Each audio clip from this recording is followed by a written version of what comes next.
Amnesty International declared Israel to be an apartheid regime. Don't fucking stop me while I'm cooking, you baboon in a suit! The chef is in! About to give you a fucking Chelsea Green, you donkey! Donkey! Baboon in the donkey!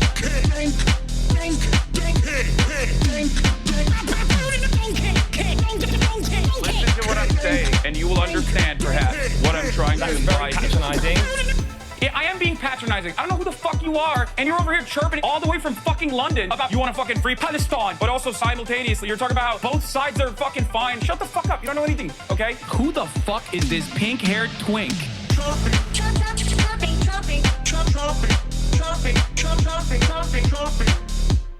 Dissolve the apartheid So what would you like to see happen, Hasan?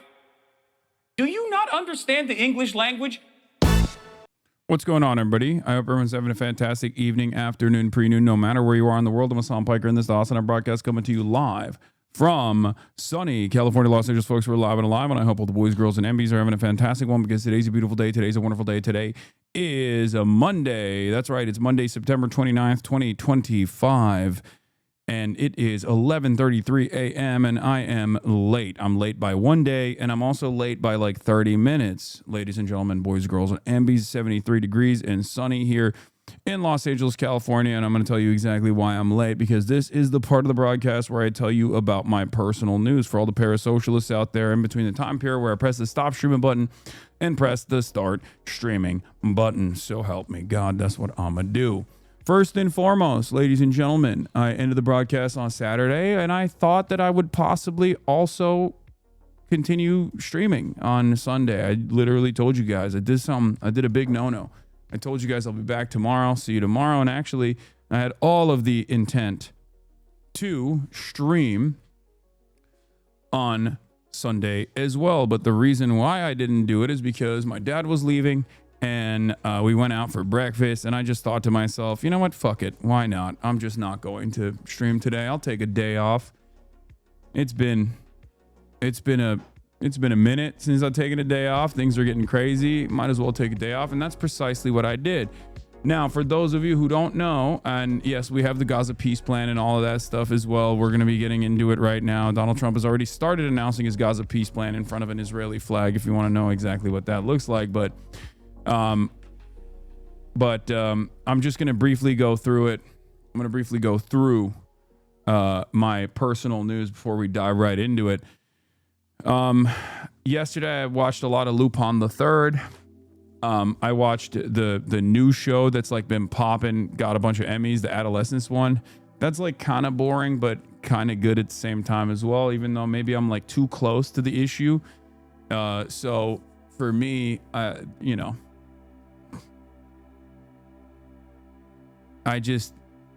Speed is in LA. Is he going to stop by? No, guys, I don't think he's going to stop by here. Anyway, I haven't watched one battle after another because I've been waiting for Will, and Will wasn't here. He was in Boston or something, so I didn't get to watch it because I want to watch it with him because it's peak Thomas Anderson, and he's my movie buddy. Anyway, but yeah, there's a lot of developments in the world, and I basically just spent the entire day sleeping and eating as I am known to do. So that's the reason why I didn't live stream yesterday, because the reason why I wasn't live streaming yesterday is because I stayed indoors, slept, hung out with family, watched a bunch of Lupin the Third, the movie, the first one, the Hayao Miyazaki's directorial debut. That's the movie I watched, the Lupin the Third movie, which was amazing. No Peacemaker, little recharging, little time off. And I'm back. I'm back and better than ever before. Okay, we were self-care maxing, even though probably not. Okay. Trump unveils Gaza peace plan. But yeah, that's it. And then this morning I woke up early. I was doing a documentary this exact morning, which is why I'm late, for the record. I woke up early. I worked out. I got back, took a shower, did a documentary. An Al Jazeera documentary. So that's the reason why I'm late. Have you watched Gachi Akuta? Yeah, I'm caught up with it. I'm caught up with Gachi Akuta. It's pretty good. Anyway, Trump unveils Gaza peace plan. 2 mass shootings by MAGA get little attention from the admin as they lie about left violence. What else? Trump met SATANYAHU. Ta-Nehisi quotes ex-Ezra Klein, and so much more news. France on Wednesday.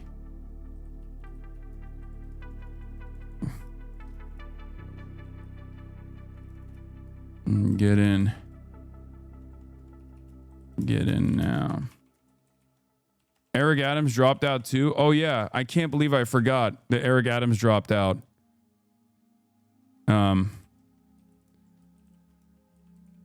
Drops out.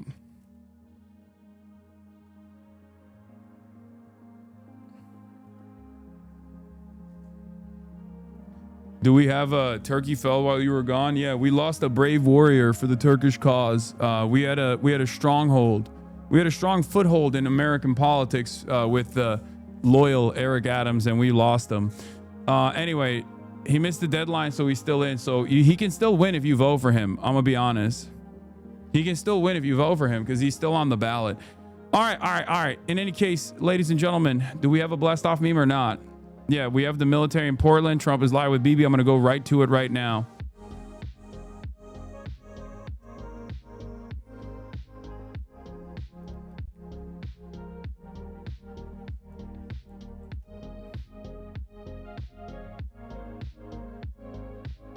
I spelled Ta-Nehisi wrong. Hissy.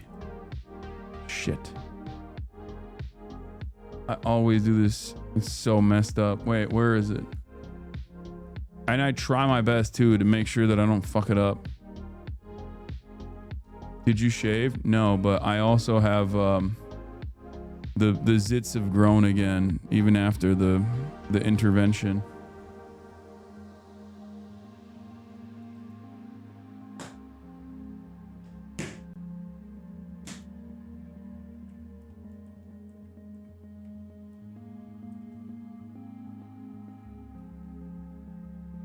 Anyway, do we have a... Yeah, I have a Howard Rubin thing. Don't worry, I'm going to talk about that. But yeah, let's do it. Let's do it. Let's blast off. All right, that's a good one. Okay, Trump unveils Gaza peace plan. No star patch, you fell off. You already know, baby. I'm Mr. Fall Off. I wish I could fall on one of these days. Anyway, let's get started. This is quick and fast and easy. Allies, good people. All right, we're obviously going to be covering the Trump Gaza peace plan and how shitty it is and what it actually spells. Presidents and prime this was ministers for obviously years after a time, tumultuous back and forth with the Israeli all they're doing is officials talking because about the Benjamin same thing over and over. Netanyahu They wanna had see it some get bad. unique considerations. Nobody So wants we'll that take a more look than at exactly me how or this I works. believe Obviously, we'll Bibi talk too. about the medbed conspiracy people of theories Israel as want well. They really want it. So- They want the hostages back. That includes the probably 32 bodies that we're talking about, 20 people that are living, 32 or so people that are dead, and they want to have peace. So let us not forget how we got here. Hamas was elected by the Palestinian people. Israel withdrew from Gaza thinking they would live in peace. Remember that a long time ago, they withdrew. They said, you take it. This is our contribution to peace. But that didn't work out. That didn't work out. It was the opposite of peace. They pulled away. They let them have it. And I never forgot that because I said, that doesn't sound like a good deal to me. As a real estate person, I mean, they gave up the ocean, right? Ron, they gave up the ocean. They said, who would do this deal? And it still didn't work out. They were very generous, actually. And they gave up the most magnificent piece of land in many ways in the Middle East. And they said, all we want to do now is have peace. And that request was not honored. Instead of building a better life for the Palestinians, Hamas diverted resources to build over. You guys are saying it's low energy, but what you fail to consider is that you guys are saying it's low energy, but you fail to consider that like sucking Benjamin Netanyahu's penis for as long as he did and as hard as he did takes a lot out of a man, especially if he's like using both hands, paying extra attention to the shaft and balls, the asshole too. You know what I mean? Like that's like, you know, he might have even used his feet if we're keeping it at $150. So it's gonna require a lot of energy, and you know he has a finite amount in his battery. So that's probably what it is. I challenge the Palestinians to take responsibility for their destiny. My mom is 'cause that's what we're listening. giving them. Well, We're your giving them mom probably responsibility also knows that for their destiny. Donald We Trump was condemn eating Benjamin prohibit Netanyahu's ass terrorism earlier before he and got their up on that way stage. to a brighter future. They don't want the life that they've had. They've had a rough life with Hamas. If the Palestinian Authority does not complete the reforms that I laid out in my vision for peace in 2020, they'll have only themselves to Yeah, he blame. said We're if- giving them an if amazing Hamas rejects footprint, this, you and have our they full amazing backing to do support what you from need the to leaders do. of the Arab world and the Muslim world, the great leaders. These are great leaders. These are unbelievable leaders that have built great countries and very wealthy countries. What the future holds for the Palestinians, no one really knows. Focused on ending the war immediately, getting all of our hostages back, getting everything back. Hard to believe when you even say it, and creating conditions for durable Israeli security and Palestinian success. Israeli security is going to be involved. We're going to help you. We'll be there with you in terms of helping with security. We want to make sure it works. We just want to make sure it works. There shouldn't be a shot fired. Now, there will be, I guess, because that's the way it seems to be, but there shouldn't have to be within a few days. There shouldn't have to be a shot fired. Maybe for eternity. Wouldn't that be nice? I hope it's true. I can tell you the leadership of that region feels that there's a good chance of it being true. So this will lead to this agreement that we're talking about will lead to a sustainable long-term peace. No president in history has been a greater friend of the state of Israel than I have, in addition to negotiating the he ain't wrong. Abraham He ain't Accords. wrong. I like to say it that way He because is a great friend of real people, that's what they Israel. call Abraham. I would say Abraham, but it's so much nicer when you say Abraham. What? So much more elegant. So fucking stupid. But yeah, the Trump plan for Abraham Gaza Accords, they're includes the amazing. transitional Jared, border you peace that did would be headed along by with your President group Donald of J. Trump. Geniuses. And nobody thought that could be done. We have 4 countries, and God, he's Sleepy Joe so- Biden didn't do a thing. He didn't even We're know what the led hell by they were. madmen who are He should have had incredibly them pulled up, stupid but I and think this incredibly will also violent lead and to incredibly vile. packing them. And who knows, maybe even Iran can get in there. I hope, we hope we're going to be able to get along with Iran. I think they're going to be open to it. I really believe that. But they could be a member. I long ago said, I'll bet you at some point Iran will be a member of the Accords. And little did I realize it was going to take this turn. That was some turn we did with the B-2s. But I think they might very well be there because it's a great thing for them economically. I recognize the eternal capital of Israel. I opened the American embassy in Jerusalem. That was something that everyone said would never be done, could never be done. Virtually every president for many, many years, for decades, would campaign on making Jerusalem the capital of Israel. They campaigned on it over and over. Is that right, Steve? Is that right? Everyone, and when they got to it, and I understand why now, because it was so. When I got to office, I campaigned on it too. I said, we're going to make it. And then I'd get calls from the leaders of various countries saying, please don't do it. Please don't do it. It'll end the whole world. Please don't do it. And finally, I just didn't say anything, and I did it. People were calling me before I did it because they heard I was going to do it. And leaders of countries were calling me. And I think it was on a Thursday that I did it. And they'd call me Monday, Tuesday, Wednesday, 3-4 times a day, and I said, tell them I'll call them back on Friday. And I announced it on Thursday, and I called them back, the biggest people in the world, and they said, you've done it. I said, what? You've made the capital Bro, he of sounds dead. Israel, Jerusalem, and we wanted to talk yet. I wish you called me a little sooner. Maybe I could have done something This about is it. the most So that was a Brandonized lot he's ever easier been. than I getting wonder into if an it's argument. like I wonder if there's something Because I going knew on what with they were like calling how about. much And you you know dick what? ride It turned out to Israel. be Like amazing. when you're throwing your Everybody back out thought it on was that gonna on lead that to penis. The end of The world, more you right? go The end of hard the for world, right? Israel, That's what they the said. more your life energy is It can sucked lead to out of anything. you. It just led to something that I promised and This something is the that was most very, very Brandonized popular speech for that he's delivered in a while, dude. Jewish people and a lot of other people too. I recognize Israeli sovereignty over the Golan Heights, and I cut taxpayer funding to the corrupt United Nations relief and Works Agency and United Nations was interesting because he's trying to talk about his as you know, a few days ago, they about how much introduced he's me. like Ladies and gentlemen, been pro-Israel the President of the United States. and I'm he's just looking at having my such a hard teleprompter, and time the coming thing up was with. dead, stone cold. He's having a hard time dead. explaining it. The thing's up here. I have a long, beautiful speech to make. I'm back 30 feet back, and I'm saying, they're introducing me. There's nothing on my teleprompter. So, but I made a speech. I actually got good marks. You think Biden could have done that? I don't think so.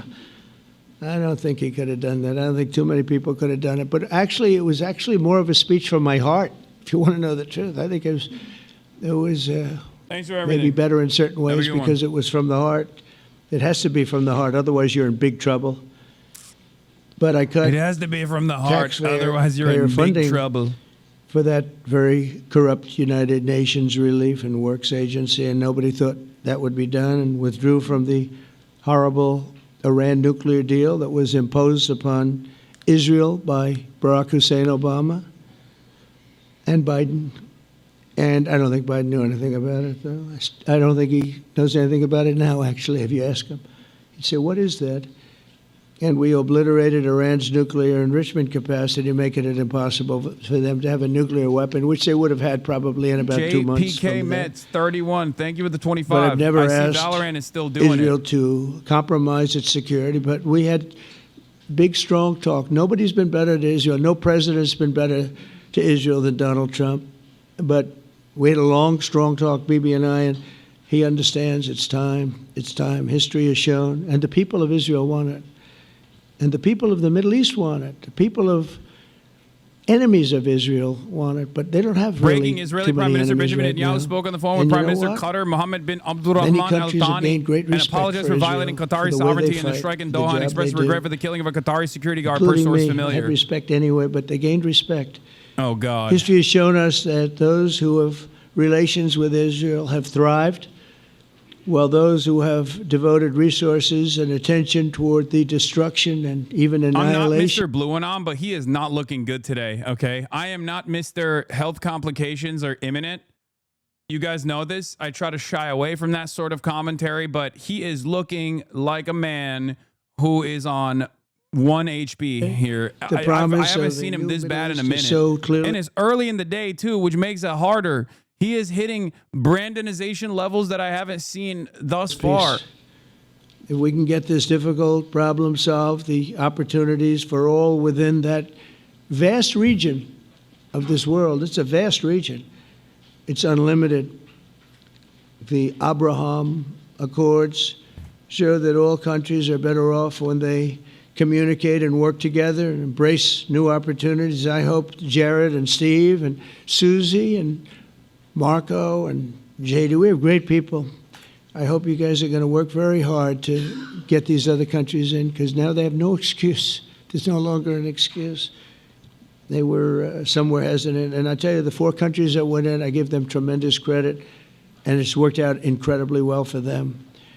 In the same spirit, I'm pleased to report that earlier today, we took another important step toward greater understanding in the region. A short time ago, we had a historic phone call in the Oval Office with Prime Minister Tani, who's really a great person.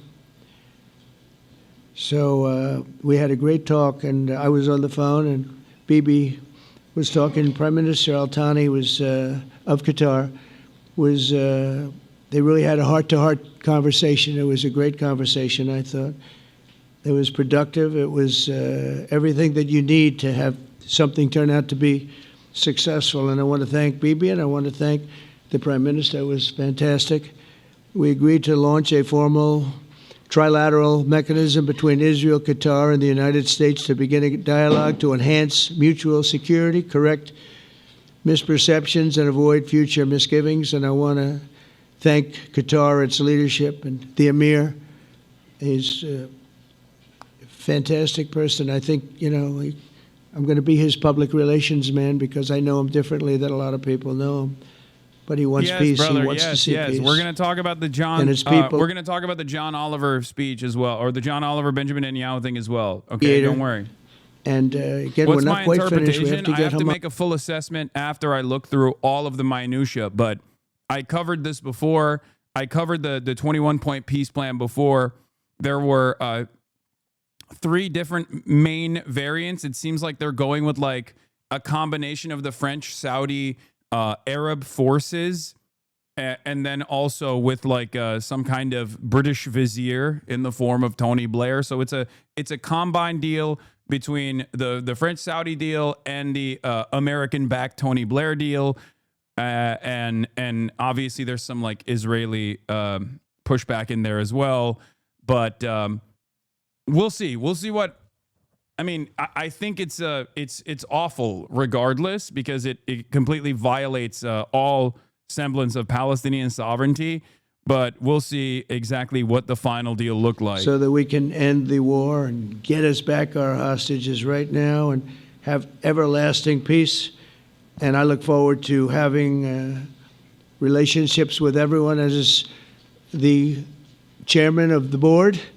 The thing is, even like symbolic gestures of conditional Palestinian recognition of statehood have led Israel to completely collapse and lose their minds over it. So any kind of pushback on Benjamin Netanyahu's full tilt occupation is going to be received very negatively in Israeli society and certainly in the Israeli Knesset.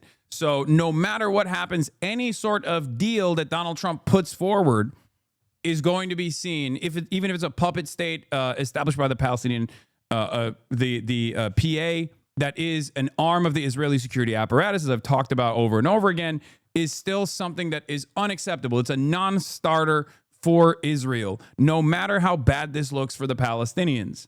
So I don't know.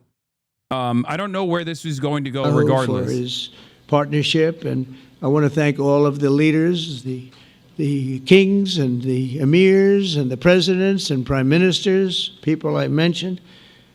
And they've been absolutely fantastic to work with, and it's just happened very quickly. It's happened from a couple of weeks before I had a couple of meetings, but a couple of weeks before we went to the United Nations, and we had some incredible meetings. It all came to place. It all took place, and everybody wanted to be a part of it. I don't have anybody that's saying we don't want anything to do with it. It's just the opposite.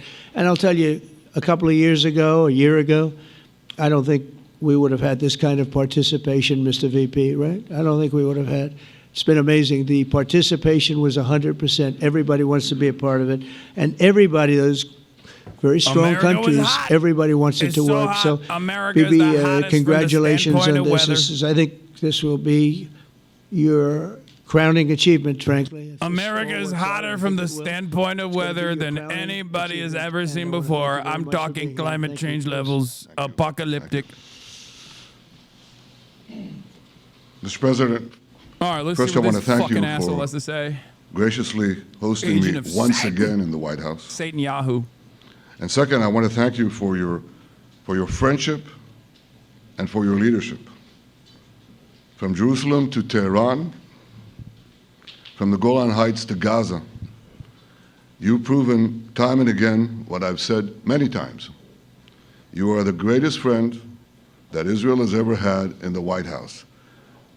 And Mr. President, you and I both know it's not even close. While you focus at home on making America great again, your leadership abroad is changing the world for the better, ending wars and advancing peace. I believe that today we're taking a critical step towards both ending the war in Gaza and setting the stage for dramatically advancing peace in the Middle East. And I think beyond the Middle East, in very important Muslim countries. I support your plan to end the war in Gaza, which achieves our war aims. It will bring back to Israel all our hostages, dismantle Hamas's military capabilities, end its political rule, and ensure that Gaza never again poses a threat to Israel. We would not have achieved this turning point Why does Bibi support the ceasefire Without plan? It the calls for an end to the war. Bad courage for him. and No occupation, sacrifice annexation. Bad for him. Is there of something our for Bibi that we're not incredibly seeing? brave soldiers. I have to look through the actual minutia, like lions but I think the reason why he's doing defend the this is people of because Israel. the reason why he is saying they yes to serve it is on the probably front because he line knows that the deal is so War fucking between bad civilization for any sort of Palestinian barbarism. militancy that he knows that they'll say President, no to it. So this will make him look like he's not When the our two spoiler countries for stand once. shoulder to shoulder, He knows that Hamas will never agree to the full achieve the demilitarization of Gaza, even though Hamas might actually end up agreeing to it just to see if Israel will violate the deal regardless. But a decisive blow against Iran's nuclear and ballistic missile I think program. ultimately, because America Your and bold Israel are decision tied to the hip to send here, those B-2s given what they have done so the far, region any safer sort of back and forth here and the world is safer. simply for the cameras. Now, under your Because I don't leadership, think Benjamin Netanyahu has taking been the an next step autonomous figure in this, to win right? the war I know I joke often about like how, peace. you know, Trump is obviously letting Benjamin Your plan is Netanyahu consistent dominate with and the blah, blah, five blah, all this principles shit. my But government like, set for the end of the war. but I will say, And the I day think after that Hamas. all of this, all of these dealings, all of these associations, all of the back and forth is just pure show. sit in the cabinet. And ultimately, their grand All our design is still hostages, to allow Israel to take full control those over the who are Gaza alive Strip. and those So who I died, suspect that this will make it easier all of because them, they'll use the home, legislation, they'll maybe use the advancement Hamas of will be demilitarization. And then inevitably Gaza let will be Israel come in and kick the coverage. Israel That's will what I retain suspect is security going to happen. responsibility, So including that's a security probably part of the reason why for the foreseeable future. he's leaning into it lastly, because Benjamin Gaza will Netanyahu have a has peaceful designed a peace plan before. Remember, under Biden, the initial ceasefire plan was sold to us, even though it was identical to the Hamas plan for months and months and months. It was identical to the Hamas plan that was presented over and over again. They made it seem like it was actually Benjamin Netanyahu's plan, right? And then Benjamin Netanyahu personally violated his own ceasefire agreement that the American government was selling as the Israeli ceasefire agreement. So I don't believe that these guys have any sort of ambition beyond what they've done so far, which is like the complete advancement of total ethnic cleansing of all Palestinians from the Gaza Strip. Whether by pen or by bullets, they will achieve that goal unless they are stopped, unless there are significant efforts to undermine Israel's standing around the world. And this revolves around boycotts, divestments, and sanctions, like the ones that Spain is actually implementing, right? That kind of shit. And that only happens with tremendous amounts of pressure from the public. This kind of initiative is done in an effort to make it seem as though there's some kind of movement in the positive direction for the Palestinians here. But the reality of the matter is it's just a pressure valve. It's a response to all of the ongoing efforts, all of the ongoing union efforts as well in places like Italy, for example. And this is their, oh my God, Trump is falling asleep. This is their way to try and manage the conversation. Okay? Please, I beg, if you talk about Moroccan youth, it will be a game changer for our cause. I don't know what you're talking about, man. I have no idea what's Can be going done on. the hard way, but it will be done. We prefer the easy way, but it has to be done. All these goals must be achieved because we didn't fight this horrible fight, sacrifice the finest of our young men to have Hamas stay in Gaza and threaten us again and again and again. Massacres. Mr. President, I was encouraged by your clear statement at the UN against the recognition of a Palestinian state. That would be an outcome that, after October 7th, would reward terrorism, undermine security, and endanger Israel's very existence. As for the Palestinian Authority, I appreciate your firm position that the PA can have no role whatsoever in Gaza without undergoing a radical and genuine transformation. In your 2020 peace plan, which you mentioned I'm telling just you, now, man, this motherfucker. you made clear what that transformation required. This motherfucker has said over and over and over again that this motherfucker said over and over and over again that he does not want a Palestinian statehood. Anything that these guys advance in the direction of peace is just smoke and mirrors, okay? Is cloak and daggers, is smoke and mirrors, is just a way to restructure the narrative. They do not care about the material, okay? They do not care about the material realities. They know it's full tilt genocide no matter which way it goes. They do care about managing said genocide from the PR perspective. This, I think, should be read.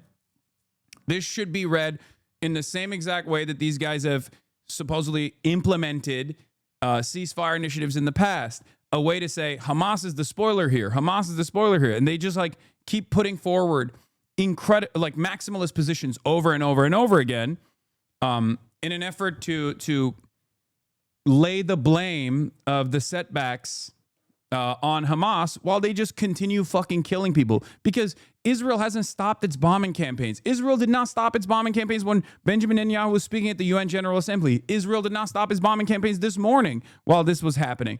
They are still actively and tirelessly working to complete the genocide. Okay? Abraham, however you want to call it. Under your leadership, Mr. President, we can re-energize the Abraham Accords that we forged 5 years ago. We can expand them to many more Arab and Muslim nations that choose moderation over extremism. I think there's an opportunity here. It's not going to be easy. It's tough going. But I think if we succeed, you're absolutely right. We're going to open possibilities that nobody even dreamed of. But I think we dream of them.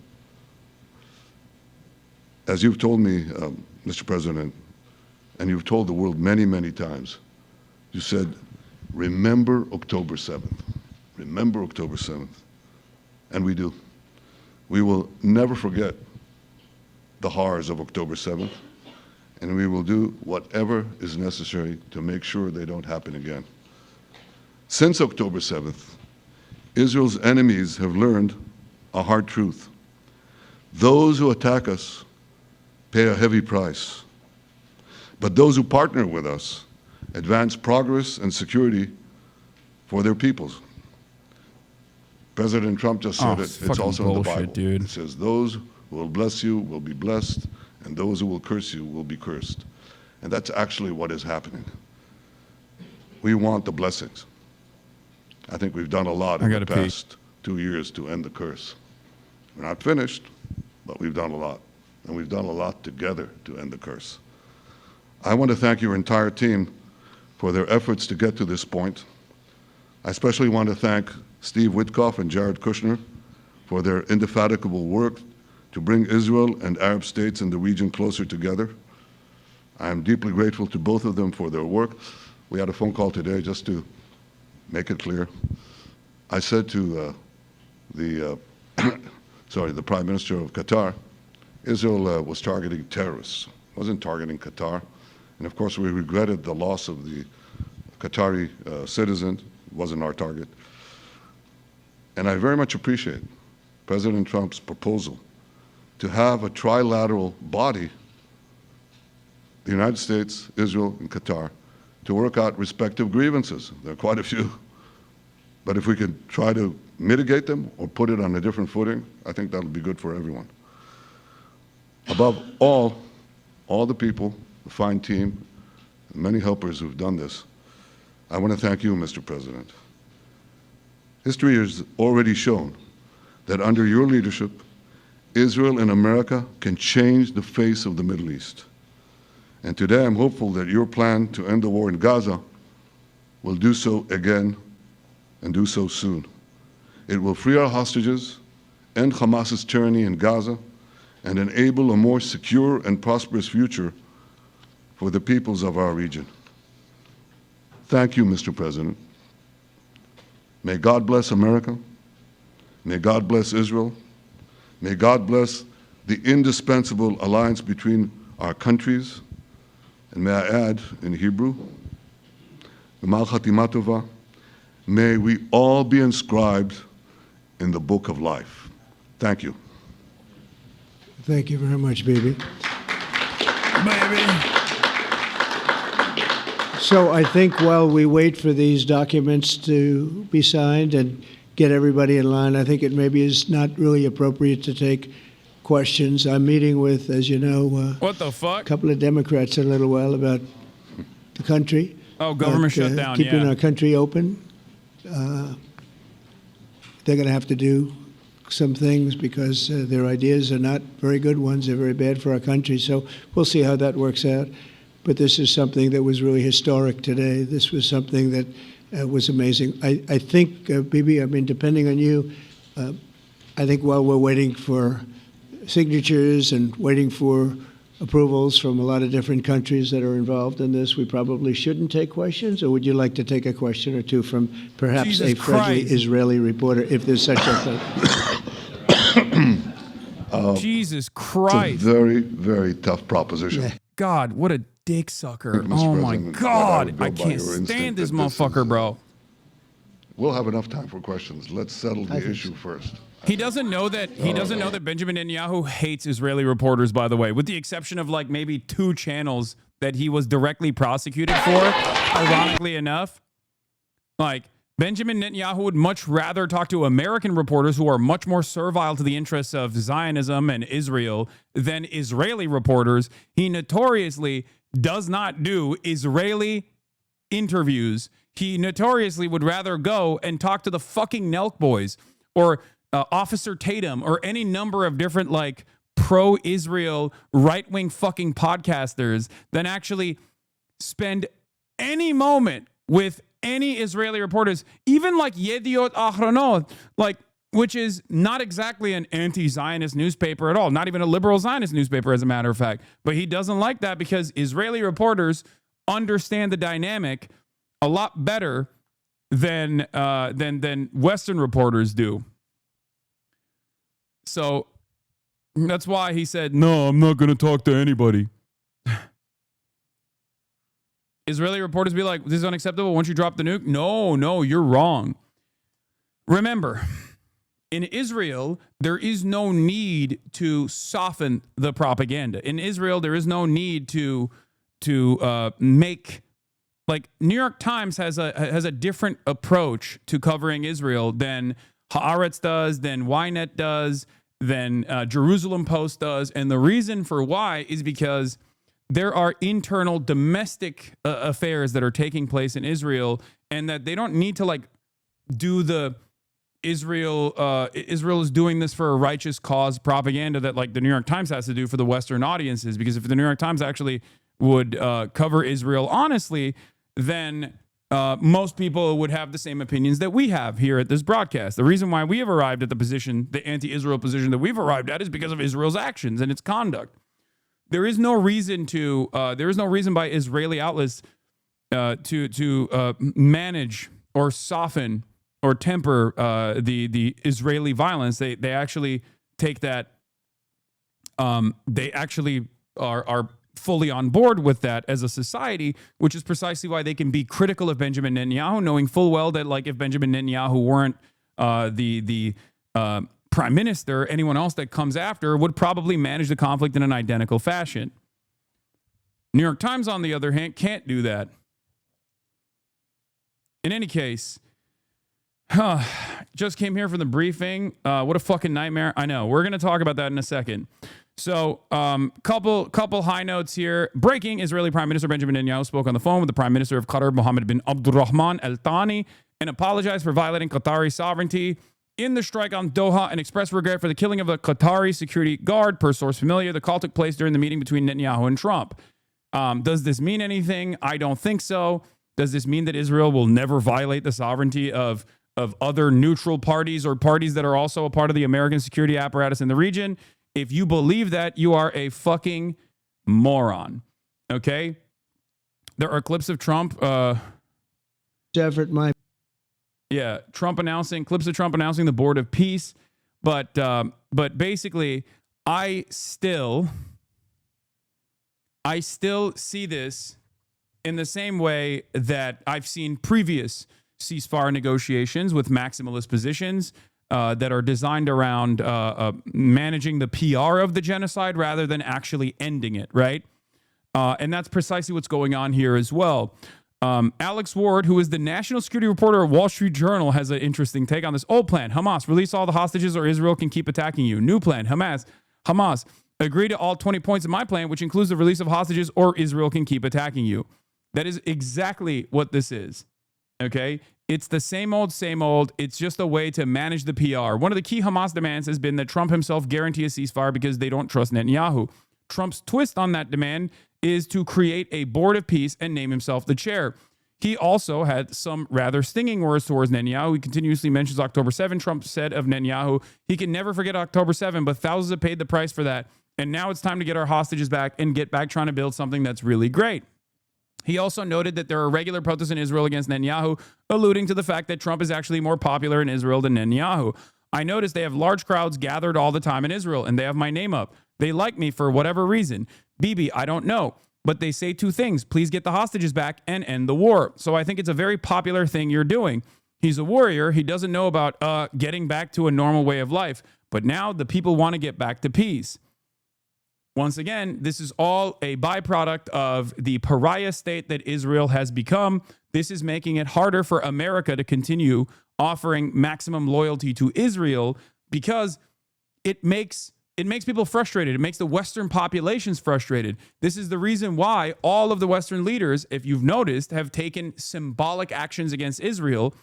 And that alone is an indication that people are going to literally overthrow their governments if they don't fucking do something at this point. You know, people are recognizing that democracy is a failed enterprise because of the ways in which they have made such reasonable demands and yet gotten nothing in return for such reasonable demands, such as stop the genocide, right? I cannot repeat this enough, okay? The conditional recognition of Palestinian statehood is an exit ramp for Israel to continue Zionist domination. And yet Israel is so invested in permanent warfare, in permanent death and destruction, partially because when the dust settles, Benjamin Netanyahu is not incorrect in his assessment that this will collapse Israeli society, okay? Because Israeli society is held together by pure domination of the Palestinians right now. That's the only thing, that is the only glue that holds Israeli society together. Permanent domination of Palestinians and all Arab states around Israel is the only thing that keeps the Israeli society going, where they go, oh, this is a security concern now. We have to bomb Lebanon. Oh, this is a security concern. We have to bomb this country, that country. Once that goes away and you have civilians, NGOs, human rights organizations, and the international community storm Gaza with a sea of support, it's going to be so over. It is going to be so over for any kind of PR initiative that Israel could launch. And I think Benjamin Netanyahu understands that. Benjamin Netanyahu recognizes that reality, which is why he can't afford peace, because peace would mean the complete collapse of Israel at the domestic front due to how much more pressure will advance on Israel on the international front. That is where we are at currently.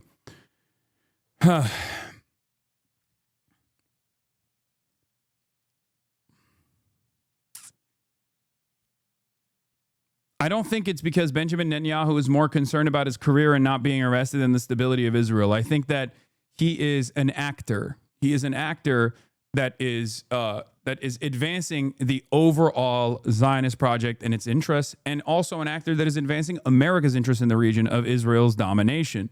That's all this is. I don't think that someone like Benjamin Netanyahu will be punished so severely for the corruption charges that he has because he fucking bribed like news outlets or something for positive coverage. That kind of shit is so manageable. Dude, he is doing a genocide. He can't even go over fucking Spanish airspace right now, and he's still able to freely travel to the United States of America. What makes you think that that is an issue of consequence? At most, he'll just fly to America and remain in the United States of America for the rest of his fucking life, and then Israel will not punish him at all. Are you kidding me? That's inconsequential. Benjamin Netanyahu, just like any other leader that will come after him, and just like any other leader that came before him, is simply an actor that is following the interests of American empire and Zionism, okay?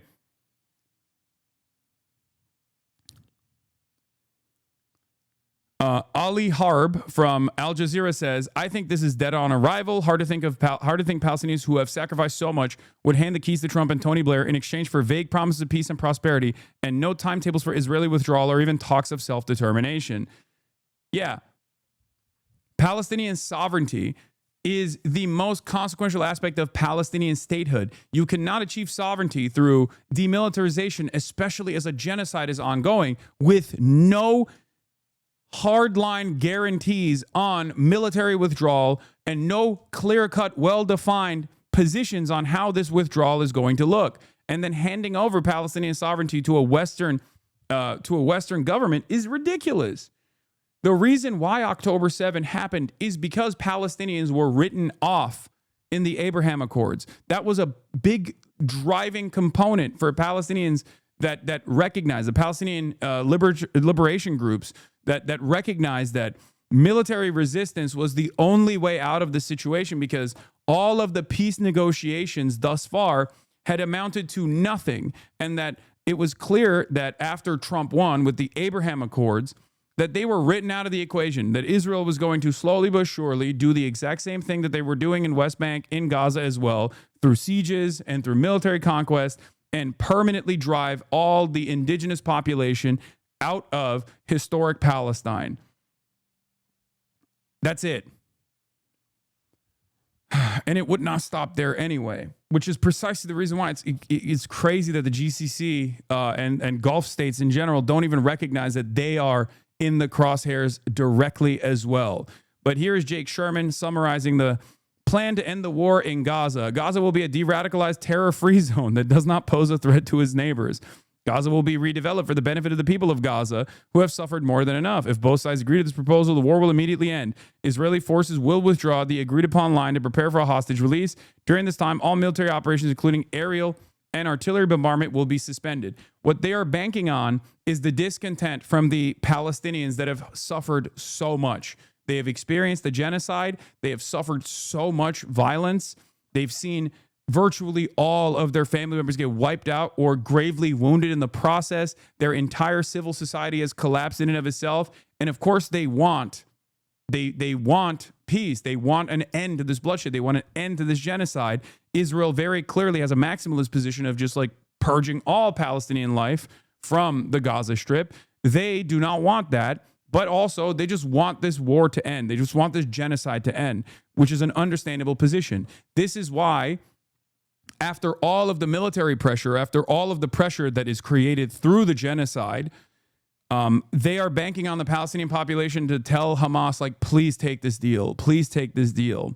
I'm not so certain that the demilitarization aspect of this, regardless of whether Hamas is in charge or not, because it's very clear that Hamas doesn't give a fuck about, like, continuing to govern Gaza, but they do care about ensuring that there is some semblance of a militarized force that isn't completely disarmed in this process. Understandably, you can't have any sovereignty without a military, and a demand to disarm in the process of a genocide is a ridiculous demand to make, right? Obviously.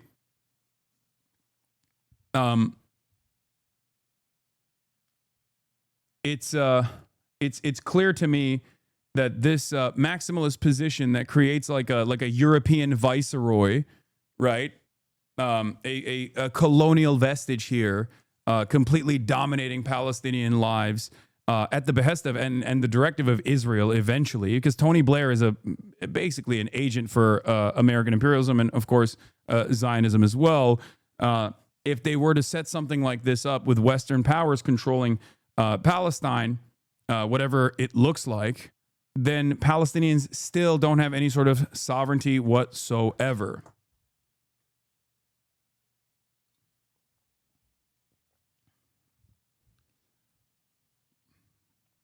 Within 72 hours of Israel publicly accepting this agreement, all hostages alive and deceased will be returned. Once all hostages are released, Israel will release 250 life sentence prisoners plus 1,700 Gazans who were detained after October 7, 2023, including all women and children detained in that context. For every Israeli hostage whose remains are released, Israel will release the remains of 15 deceased Gazans, which, by the way, again, look at that. They have 10,000 plus hostages in Israeli prisons, Palestinian hostages in Israeli prisons. Interesting admission here is that they are releasing 1,700 Gazans who were detained after October 7. After October 7. These are the doctors, the nurses, the teachers, the people that they actually shackled and tortured, sometimes raped to death in the concentration camps, like Side Teiman. Okay? These are people that were unjustly detained and tortured in their concentration camps. And it's not even all of them. It's just some of them, 1,700 of them.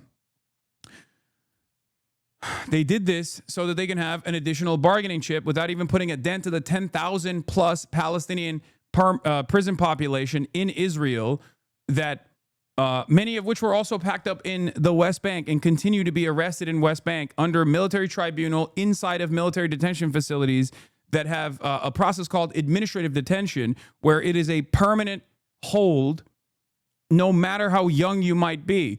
Israel has also internally decided that they can now offer the death penalty for Palestinian prisoners inside of administrative detention. So they're going to start killing them as well, for the record. Full-blown death camp, concentration camp to death camp change is happening imminently, happening in front of our eyes, in real time, in broad daylight, okay? Once all the hostages are returned, Hamas members who commit to peaceful coexistence and to decommission their weapons will be given amnesty. Members of Hamas who wish to leave Gaza will be provided safe passage to receiving countries. Upon acceptance of this agreement, once again, this betrays what Hamas has done so far. This is written by an Israeli. This part is a fundamental misunderstanding of what Hamas is doing. They still operate under the same notion that Israeli leadership has, which is that these guys are out of step with Palestinian population. They're not actually invested in developing sovereignty for the Palestinians. They're not invested in ending the occupation. They're simply covering their own asses. That is why they put provisions like this in a bill such as this one, and they have made this demand known over and over again, whereas the Hamas militancy has refused over and over again. This also goes along with all of the fucking fake bullshit that they presented about Yahya Sinwar potentially being all the way in Doha, escaped under the tunnels, or if he's even in a tunnel, system under Gaza, he's probably strapped to like numerous Israeli baby hostages or whatever the fuck. It turns out he fucking was killed fighting till the last breath. So obviously that was bullshit. In any case, upon acceptance of this agreement, full aid will be immediately sent into the Gaza Strip. At a minimum, aid quantities will be consistent with what was included in the January 19, 2025 agreement regarding humanitarian aid, including rehabilitation of infrastructure, water, electricity, sewage, rehabilitation of hospitals and bakeries, and entry of necessary equipment to remove rubble and open roads. Think about this. How is this a part of the negotiation? This negotiation is a recognition of the genocide. Okay? This is a recognition of the genocide. This means that both the American parties and the Israeli parties recognize that they have stopped aid from going into the Gaza Strip, something that they've denied over and over again, for the record, because they know it is a violation of international human rights. All the standards in warfare, even before international human rights existed as a concept, this is a violation of that, right? So they are recognizing it. They're recognizing that they're admitting that they're doing war crimes, and they're using war crimes against a captive civilian population as a fucking bartering chip. How insane. This means every single thing that they are going to allow, if Hamas agrees to it, was a thing that was going on up until this very point. This is a clear-cut recognition of the severe violation of human rights that Israel is committed to in this genocide. Okay? I hope this opens up more people's eyes to the reality, the utter devastation that Israel has channeled throughout this genocide. Okay? Entry of distribution and aid in the Gaza Strip will proceed without interference from the two parties through the United Nations and its agencies. Again, something that they violated through the Gaza Holocaust Fund, which the United Nations' own report showed contributed to the death, destruction, and the famine in the Gaza Strip. So they're saying, oh, the thing that we did as the two belligerent parties, the United States of America and Israel, the GHF, the Gaza Holocaust Fund, or also known as the Gaza Humanitarian Fund, yeah, that was bullshit. We're going to pull that back as well. Another recognition, okay? in addition to other international institutions not associated with any matter in either party. Opening the Rafah crossing in both directions will be subject to the same mechanism implemented under the January 19th, 2025 agreement. Gaza will be governed under the temporary transitional governance of a technocratic, apolitical Palestinian committee. This is the demand that was made by Hamas, and they are abiding by it. But like I said, smoke and mirrors, cloak and daggers.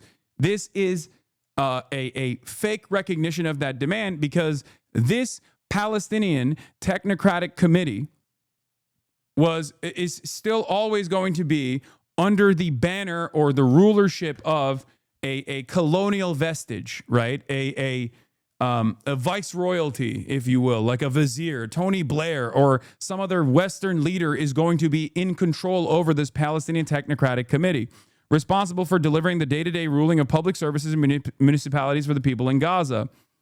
This committee will be made up of qualified Palestinians and international experts, with oversight and supervision by a new international transitional body, the Board of Peace. That's the problem here. Do you understand? They're going to put exactly. They're going to put the Atlantic Council guy on the committee. They're going to put Ahmed Fouad al-Khatib and all these other people. Not Hamas. Other Arab nations made that demand. Yes, but Hamas has said yes to this demand. Hamas has said yes to disbanding. Hamas has said yes to disbanding and allowing a transitional governance of a technocratic, apolitical Palestinian committee to take over the day-to-day functions of civil governance in the Strip.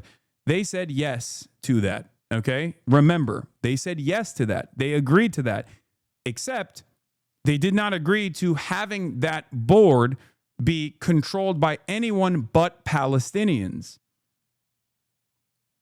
okay? The problem here is that they do not want that board to be beholden to the Palestinian population, but instead beholden to the Board of Peace, which will be headed and chaired by President Donald J. Trump.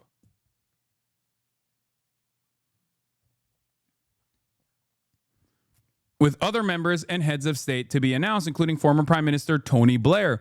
This body will set the framework and handle the funding for the redevelopment of Gaza. The reason why Tony Blair is a significant person here, it proves that there is no real investment in making sure that this is a peaceful transition for Palestinians to gain some sort of dignity or sovereignty, is because Tony Blair is one, also known as the Butcher of Iraq, but Tony Blair is the fucking, George W. Bush of England. But also, on top of that, Tony Blair played a role in Boston Consulting Group and the Gaza Holocaust Fund. He literally has been aligned with Israel and America's interests every step of the fucking way.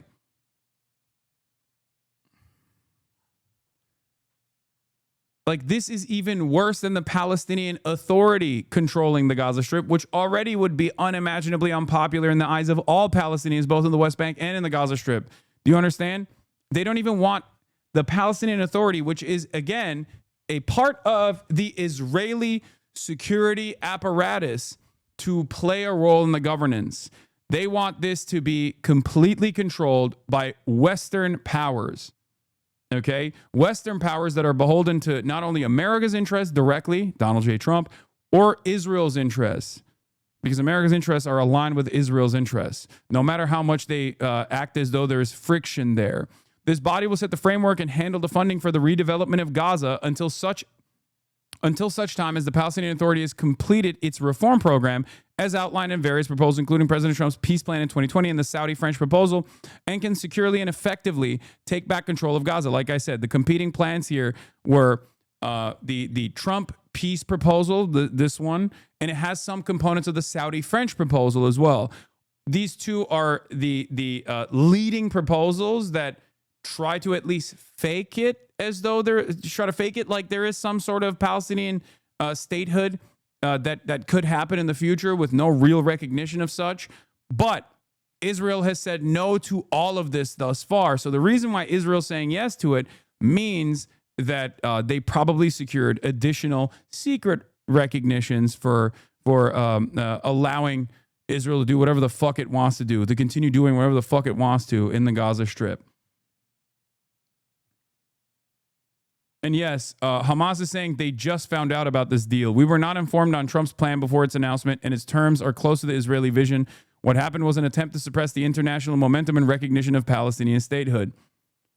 That's what Hamas official Mahmoud Mardawi said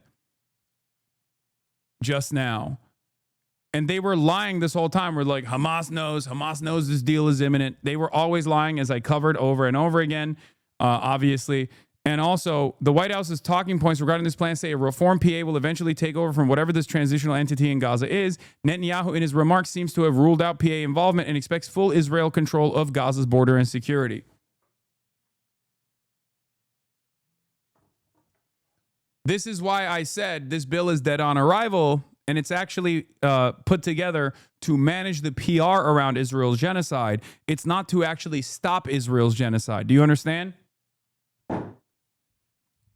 Unfortunately, I wish it wasn't the case, but it's very clear that this deal is put together specifically to manage Israel's PR. The reason why they have to manage this PR, by the way, is good, okay? That means that our pressure, that means that all of the fucking work stoppages, the flotillas, the imminent UEFA decision that could potentially bar Israel from competing in international sports events, at least when it comes to football, soccer, or Eurovision. Like, the cancellation of these sorts of things are actually putting a little bit of fear in at least America's calculations. Okay, at least in America's calculations of like how they can be lockstep with Israel.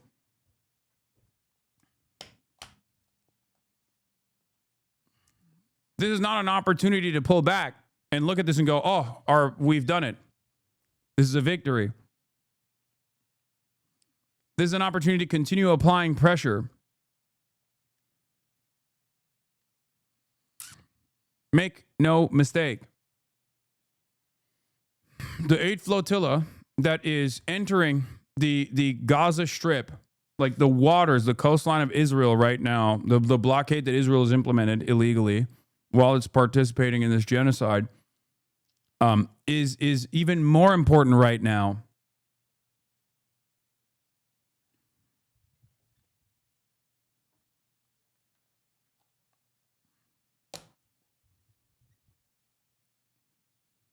President Trump's peace plan in 2020 and the Saudi-French proposal and can securely and effectively take control of Gaza. This body will call on best international standards to create modern and efficient governance that serves the people of Gaza and is conducive to attracting investment.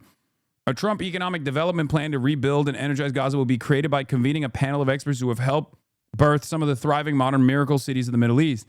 Many thoughtful, just talking about UAE and Saudi, by the way, and Qatar too. They're talking about like, they are basically they're basically setting it up so that, you know, Saudi and like Gulf investment goes into the Strip, which again, taking more away from Palestinian sovereignty. All right. And will be considered to synthesize security and governance frameworks to attract, facilitate these investments, blah, blah, blah. A special economic zone will be established with preferred tariff and access rates to be negotiated in participating countries. No one will be forced to leave Gaza, and those who wish to leave will be free to do so and free to return. We will encourage people to stay and offer them the opportunity to build a better Gaza. Hamas and other factions agree to not have any role in the governance of Gaza directly, indirectly, or in any form. All military, terror, and offensive infrastructure, including tunnels and weapons production facilities, will be destroyed and not rebuilt. There will be a process of demilitarization of Gaza under the supervision of independent monitors, which will include placing weapons permanently beyond use through an agreed process of decommissioning and supported by an internationally funded buyback and reintegration program, all verified by independent monitors. New Gaza will be fully committed to building a prosperous economy and peaceful coexistence with its neighbors. A guarantee will be provided by regional partners to ensure that Hamas and the factions comply with their obligations, that the new Gaza poses no threat to its neighbors or its people. The United States will work with Arab and international partners to develop a temporary international stabilization force, the ISF. This is huge. This is the international mission, right? To immediately deploy in Gaza. Why would they need to immediately deploy in Gaza? Is it to actually identify, arrest, apprehend, detain, and kill Palestinians? No. It's so that Israel stops blowing up Gaza. Just make no mistake. Like, the very fact that they are putting this in the plan is because they know how Israel operates. Okay? Will it end up working in the way that I mentioned, which is to apprehend, detain, kill Palestinians that they declare are members of the resistance forces? Probably. But if they were to do that, actually, I think that would be a devastating international crisis. So who knows? The ISF will train and provide support to vetted Palestinian police forces in Gaza and will consult with Jordan and Egypt, who have extensive experience in this field. This force will be the long-term internal security solution. The ISF will work with Israel and Egypt to help secure border areas, along with newly trained Palestinian police forces. It is critical to prevent munitions from entering Gaza to facilitate the rapid and secure flow of goods to rebuild and revitalize Gaza. A deconfliction mechanism will be agreed upon by the parties. Israel will not occupy or annex Gaza. As the ISF establishes control and stability, Israel's defense forces will withdraw based on standards, milestones, and timeframes linked to demilitarization that will be agreed upon between the IDF, ISF, the guarantors, the United States, with the objective of a secure Gaza that no longer poses a threat to Israel, Egypt, or its citizens. Practically, the IDF will progressively hand over the Gaza territory it occupies to the ISF according to an agreement they will make with the transitional authority until they are withdrawn completely from Gaza, save for a security perimeter presence that will remain until Gaza is properly secure from any resurgent terror threat. In the event Hamas delays or rejects this proposal, the above, including the scaled-up aid operation, will proceed in the terror-free areas handed over from the IDF to the ISF. An interfaith dialogue process will be established based on the values of tolerance and peaceful coexistence to try and change mindsets and narratives of Palestinians and Israelis by emphasizing the benefits that can be derived from peace. While Gaza redevelopment advances and when the PA reform program is faithfully carried out, when they say the PA reform program, they're literally talking about like, you're not allowed to say anything mean about Israel as a Palestinian. That's what they're talking about, for the record. Because, like, for them, remember, this has been like a major component. They think that, like, Palestinians hate Israel because they're taught to hate Israel at school at an early age. And it's like, no, dipshit. They fucking hate Israel because Israel's doing a genocide. And Israel has had a permanent occupation over Palestinians for their entire lives and has blown up the fucking school. That's how people learn to hate Israel. Okay? The conditions may finally be in place for a credible pathway to Palestinian self-determination and statehood, which we recognize as an aspiration of the Palestinian people. The United States will establish a dialogue between Israel and the Palestinians to agree on a political horizon for peaceful and prosperous coexistence. Here is the initial implementation. IDF current line of control. Initial withdrawal with the hostage release. And then the second withdrawal was when the ISF mobilized per standards set within the Trump plan. And then the third withdrawal will be the security buffer zone, which is still like a couple miles into the Gaza Strip. If you recall, they blew up. If you remember, this was always a part of Israel's plan as well. There's a reason why they blew up every house and every building inside of Gaza that was like in the 3 mile line, I believe. That is the third withdrawal line, the security buffer zone, as they called it. When we were saying, like, why the fuck are they blowing up schools and all these, like, buildings and shit and engaging in these sorts of demolitions, which they obviously advanced all around the Strip. They blew up everything in the Strip at this point. But the reason why they did this is because they wanted to create a security buffer zone between the Gaza Strip. This security buffer zone, as you can see, also includes the Philadelphia corridor as well. That's right here. The corridor between the Egyptian state boundary and the Gaza Strip.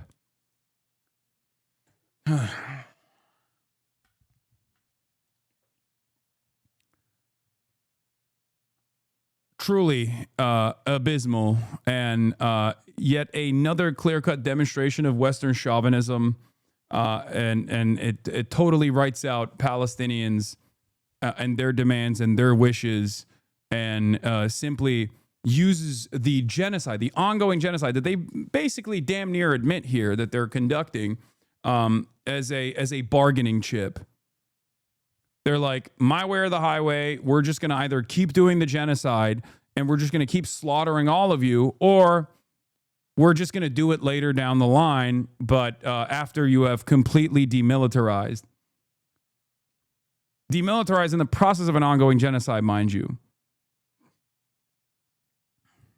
Okay. Jeremy Scahill says, important fact that no one mentions, on August 18th, Hamas formally agreed to 98% of the Gaza ceasefire terms that the U.S. and Israel demanded. Israel then attempted to assassinate the Palestinian negotiators in Doha. And now the Trump admin claims it has a new ceasefire plan. That's also something to consider as well. Anyway, here is the 20-point plan from DropSite. We already covered it. Do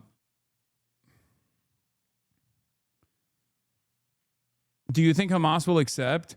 I don't know. I don't think they will. They just received it for the first time. Like, Hamas saw this plan at the same time that we did. Okay? If you want to understand, like, is this a real initiative for a ceasefire? It's not.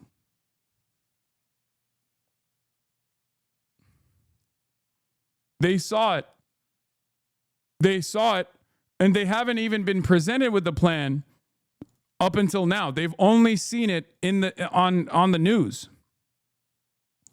Because this was a plan that has pieces from previous Hamas negotiations. It has a plan. It was a plan that was completely concocted with the United States of America. France and Saudi plan is another one, and also Israel.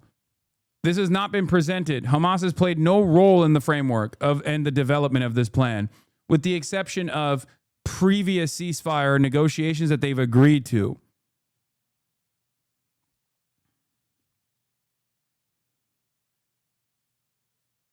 Hamas fighters in chant learning of this. I'm crying. No, they're not learning from me. I don't think they're tuning in to twitch.tv/HasanAbi. Let's be real.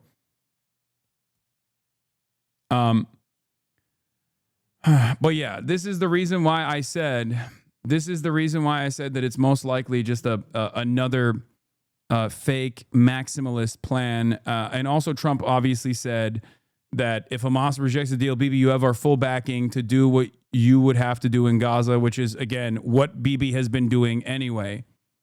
Okay. And here are some of the moments from the presser summarized here on Sky News. To ensure the success of this effort, my plan calls for the creation of a new international oversight body, the Board of Peace, we call it, the Board of Peace, sort of a beautiful name, the Board of Peace, which will be headed, not at my request, believe me, I'm very busy, but we have to make sure this works.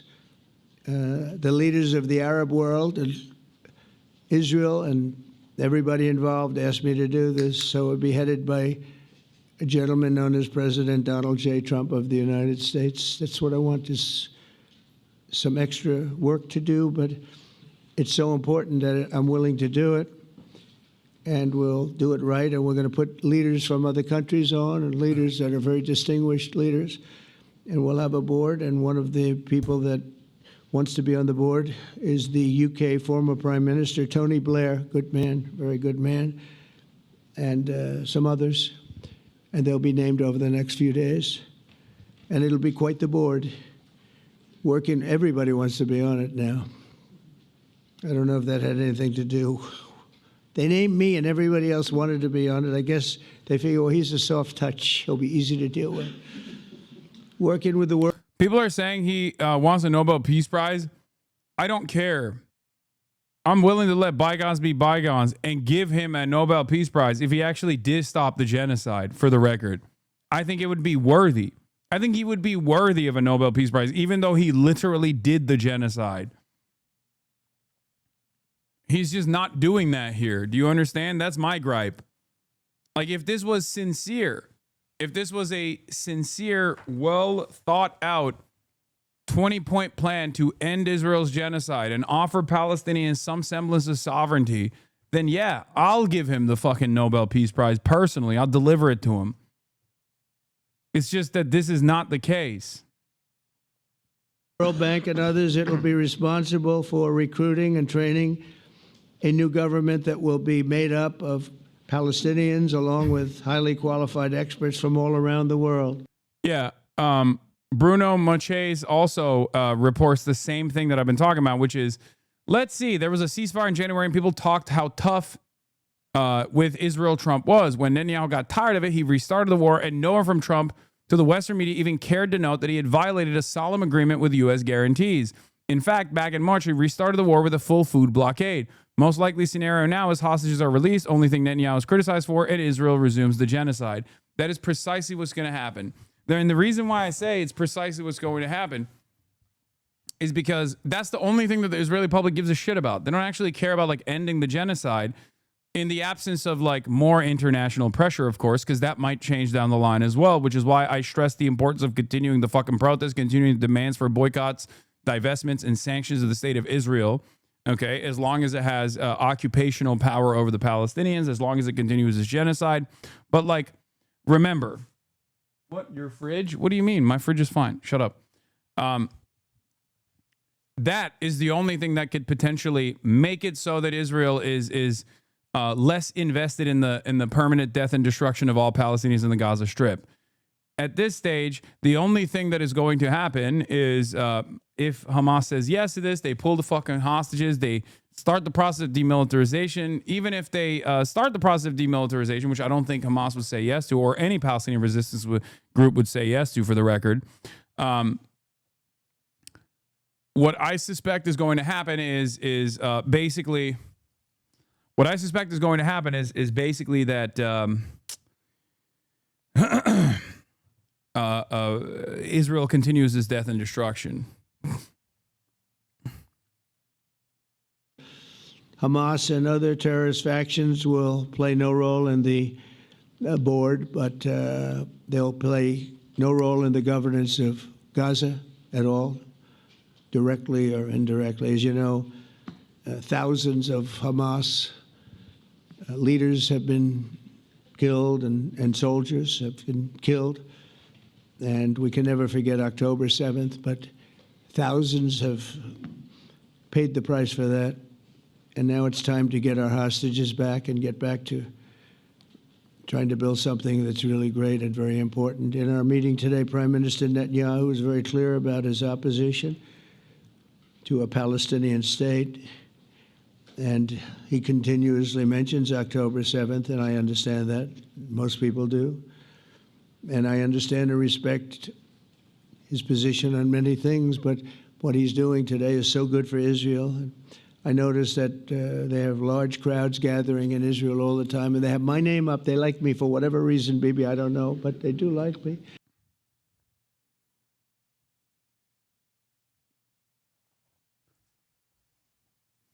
Here is Haaretz's analysis on Israeli discontent, internal pushback that Benjamin Netanyahu will receive here, because like I said, remember, they are invested in the maximalist position, with the exception of some in Israeli society expressing their discontent over not getting all the hostages back, the prisoners of war back, right? Amir Tiban from Haaretz says Netanyahu will face enormous pressure from within his coalition in the next day to thwart the plan, to toughen its conditions, and to convince Hamas that it's a conspiracy. In parallel, there will be briefings by commentators on behalf of Netanyahu. Surely Amit Segal has already started on how the agreement actually allows Israel to continue fighting Hamas, and the withdrawal will never happen, and the perimeter will be annexed, and so on. These are the same tactics we've seen throughout the past year in all rounds of negotiations, and they will be employed this time in an especially strong manner. The story is far from over.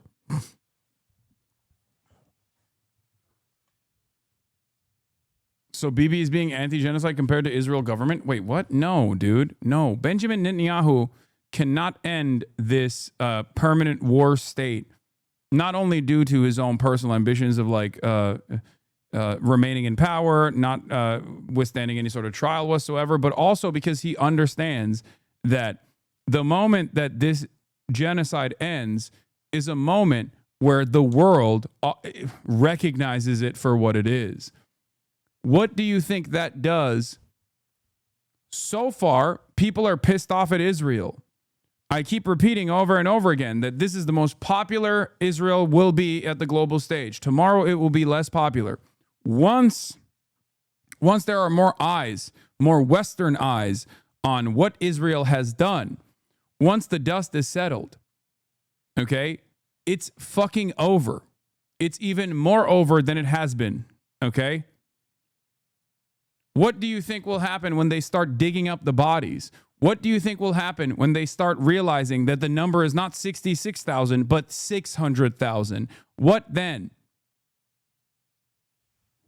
What then? What do you think happens to the way that people see Israel? People already hate Israel, and they don't even know the full scope of the death and destruction. Any kind of de-escalation means that people will get a broader recognition of the scope of the death and destruction.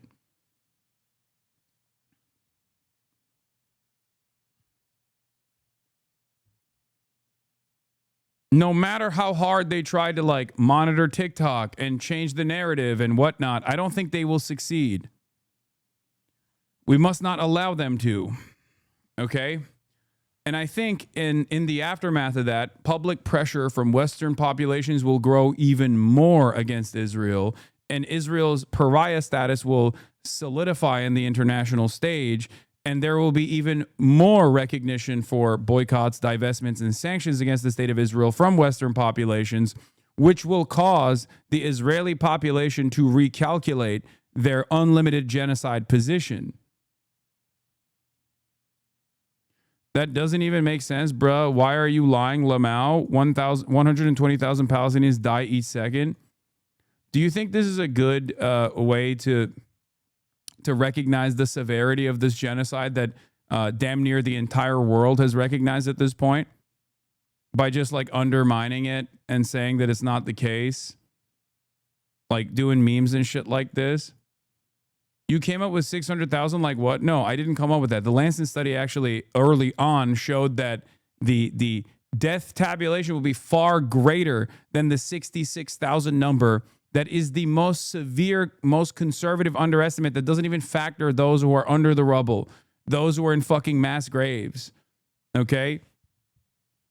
This number of 680,000 has actually come from not my ass, as you suggest, okay, but numerous other authorities on the matter, from Francesca Albanese, for example. We're talking about collateral deaths. Reliable source. Will you factor the United Nations' estimates as a reliable source, or will you say that those are Hamas numbers? Because when I do present to you a reliable source, you're going to say the Lancet is Hamas. The Lancet numbers are even higher than that, for the record.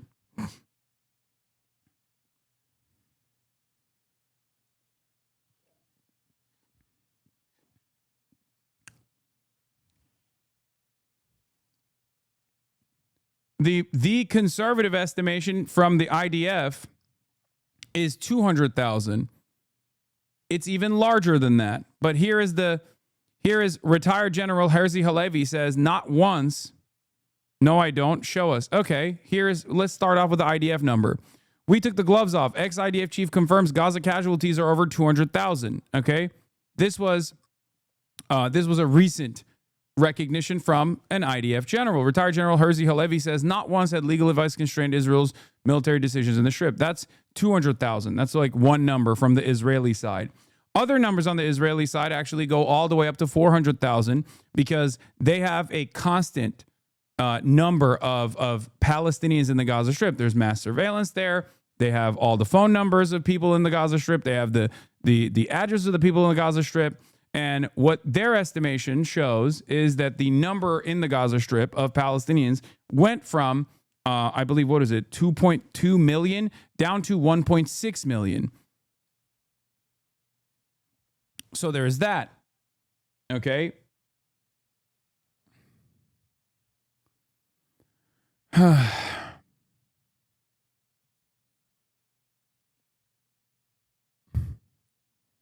And as far as the last assessments that have come from Lancet, with the collateral damage added on, the collateral deaths that are added on, the special rapporteur for the occupied Palestinian territories, Francesca Albanese, in a press briefing, said that the number is far higher than 65,000. We shall start to thinking of 680,000 because this is the number that some scholars and scientists claim being the real death toll in Gaza. So no article, nice. Wait, what? I'm walking through. Wait, what do you mean? I just showed you the Israeli numbers, one Israeli number from a general saying 200,000, and the rapporteur for the special rapporteur for the occupied territories saying that the number is far higher than that, probably around 680,000, given the Lancet studies.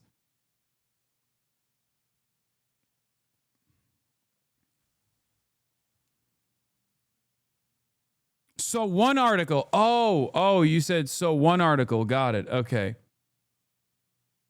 You said, can you show me some articles? Which I did. It's not even one article, it's multiple. But also, you then turned around and said, oh, so one article. Got it. Okay.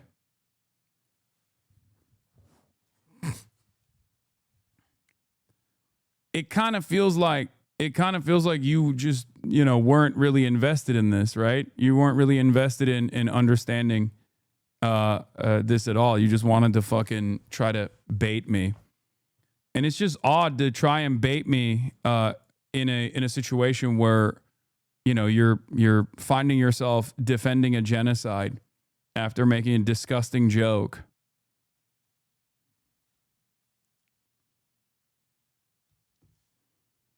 No, I don't. Okay, nice, man. I mean, this is some Nazi shit, right? I mean, this is like no different than the Nazis that in the aftermath of the Holocaust will turn around and be like, well, the real numbers are 271,000, as though that would be appropriate in any way, shape, or form, by the way. Oh, it's not 6 million Jews, it's 271,000, right? Like you're doing the exact same thing right now. Just so you understand. When I give you sources, you turn around and you hit that same exact fucking line.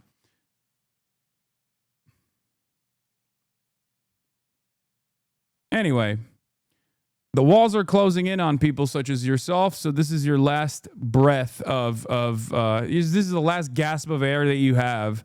Every day that passes, more and more people are cognizant of the death toll, more and more people are cognizant of the genocide. And every day that passes, there are less people such as yourself that will turn around and try to engage in genocide denial. Ori Goldberg says, Israelis spend most of their time in generating and perpetuating self-delusion. The main delusion is that Israel will be forgiven, that this too... Hold on. Doors open. Israel will be forgiven, that this too shall pass, that the world will come to its senses and realize that sometimes good people do bad things. On the other hand, we cannot look away from our fall, counting the minutes and seconds until we are thrown out of the UEFA and FIFA or thrown out of the Eurovision Song Contest. This is that same dialectic of genocide, the one that kills Israel and Israelis just as we continue to slaughter Palestinians. It isn't about knowledge or moral agency. Israelis have never passed that test, having fantasized about the removal of Palestinians and having fulfilled Jewish supremacy since Israel's inception. It's about the dance macabre, the physics of choosing solipsism and imminent death. Israelis have made their choice. Having done so, our demise justifies our course of action as much as our wholesale murder of Palestinians. The only way we have of proving ourselves right includes being hated up to the edge of the abyss. How would we know who we are otherwise? We have no morals from the edge of the abyss. It is just one small step. We took it.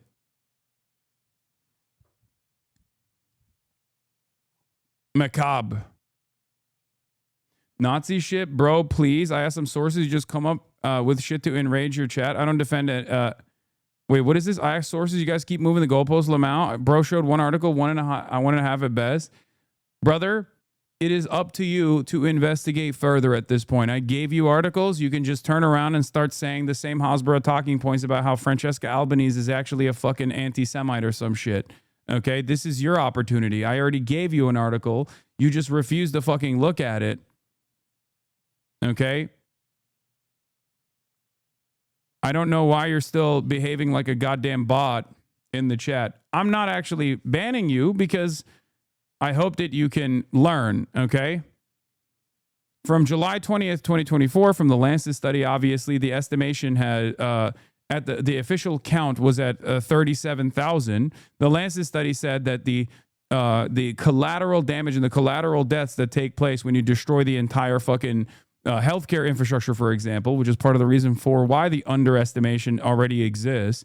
And also when you kill people, when you double strike areas where people are trying to, when you're double striking areas where people are trying to, pull people out of the rubble, you can't even get them to a hospital that is working to begin with, which is why there's not as many logged deaths at this point. But even back then, the calculation from Lancet was 10x the number of 37,000, and the potentials were far higher. There's disease, there's famine, there's people that have no ability to get the healthcare necessary for cancer treatment, things of that nature. When you don't get your insulin, when you have diabetes, you die. There are so many other factors at play here, but there have been numerous tabulations at this point that show that the number is far higher than the 66,000. Now, you also did not actually say, where are the articles here? You lied and said that I pulled this number out of my ass. I hadn't. I showed you exactly who had given the estimation. Francesca Albanese, the special rapporteur. And in the process, I showed you exactly where these estimations were coming from. And you are still acting as though this is not the case. Perhaps it is you who is a little bit misguided here, don't you think? Especially considering that even if the numbers were 66,000, that is still completely unacceptable. Completely unacceptable. That's still far more than enough to set genocidal intent and also show genocidal action in the process. Do you get it? So, what do you think is the real number?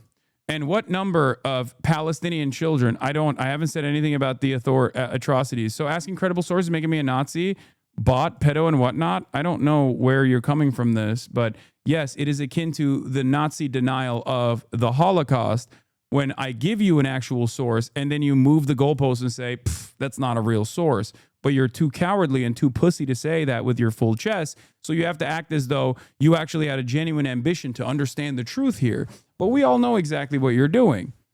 I gave you the dignity.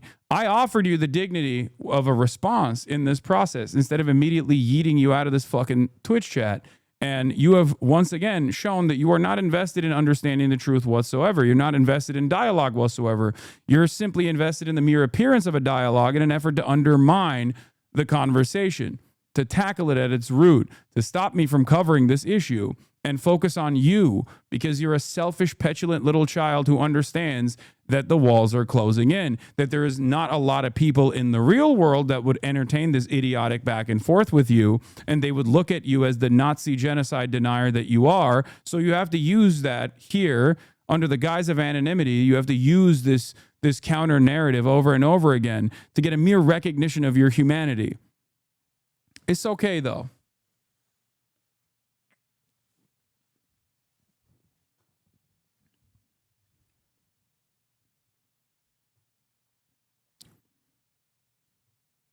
One day, you will turn around and act as though you were completely appalled by the actions of Israel.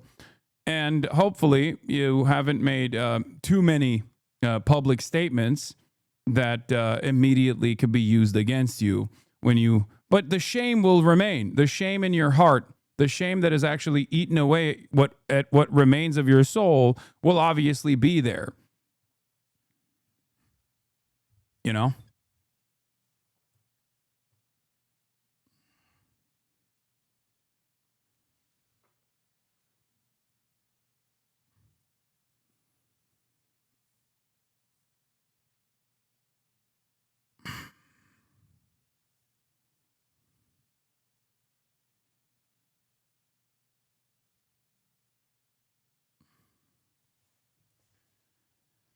I will be watching the Ezra Klein Ta-Nehisi Coates conversation, yes.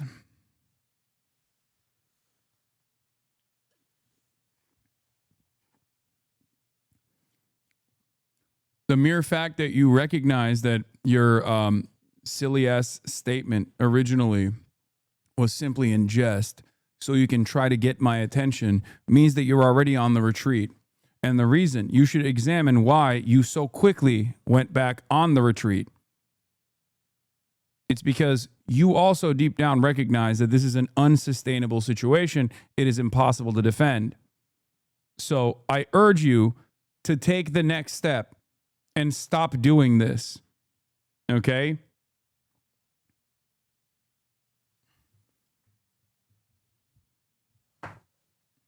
Obviously, you wouldn't be going, it's merely in jest. I just tried to get your attention if you recognize that you had any sort of defensible position here.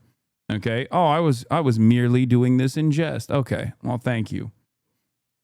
Merely defending the genocide in jest so I can get your attention, so we can together arrive at the truth.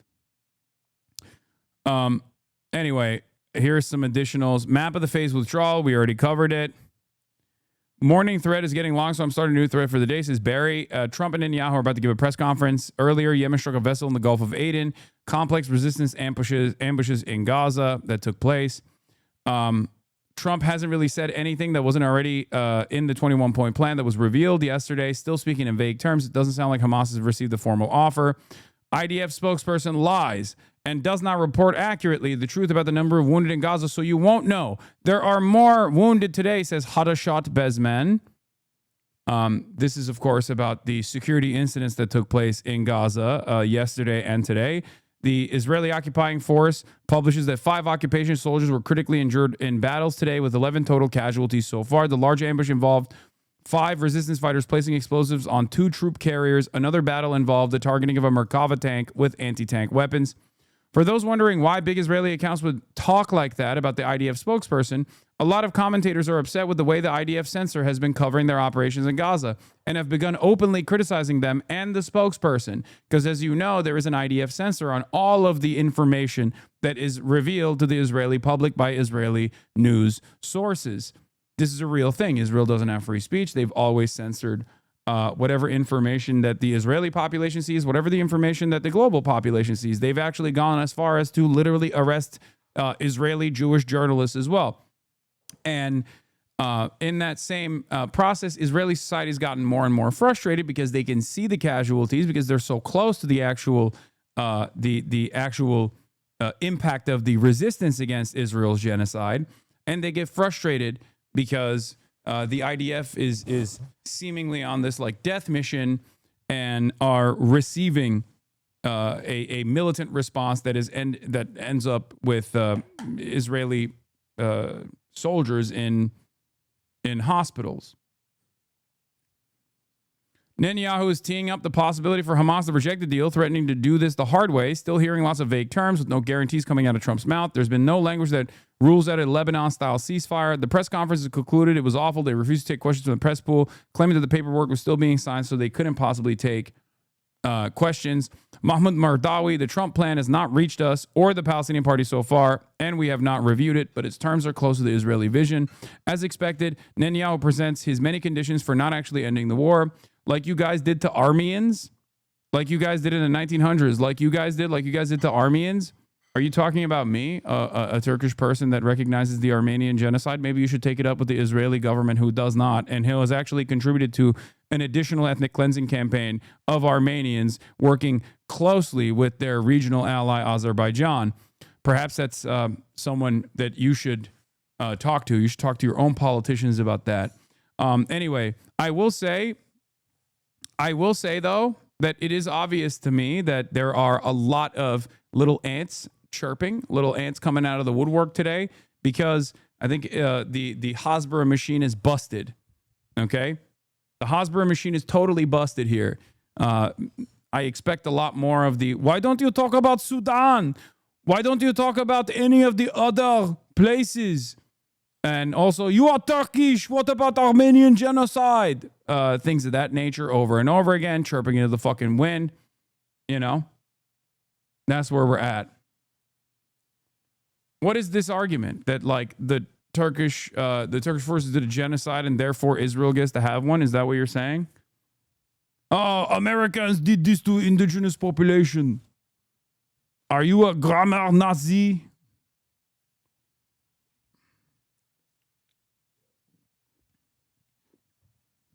Following for 5 years, previously subscribed for 3 months? Yes. This is an October 7th leaver, most likely.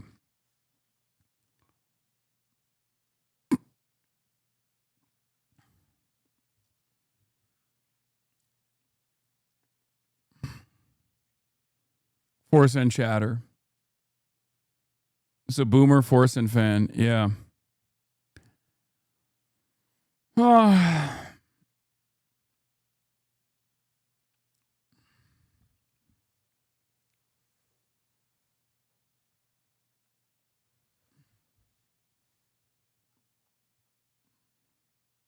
Anyway, what is announced in Trump's plan is vague and uncertain. What happened was an attempt to stifle international momentum and recognitions of the Palestinian state, says Mahmoud Mardawi.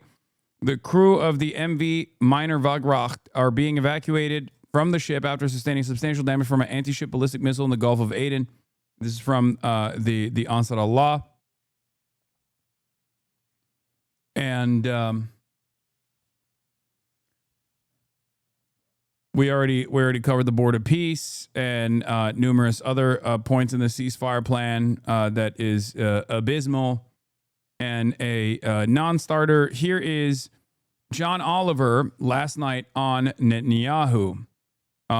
Before I cover that, there's a couple of points that I wanted to give on the so-called 21-point peace plan.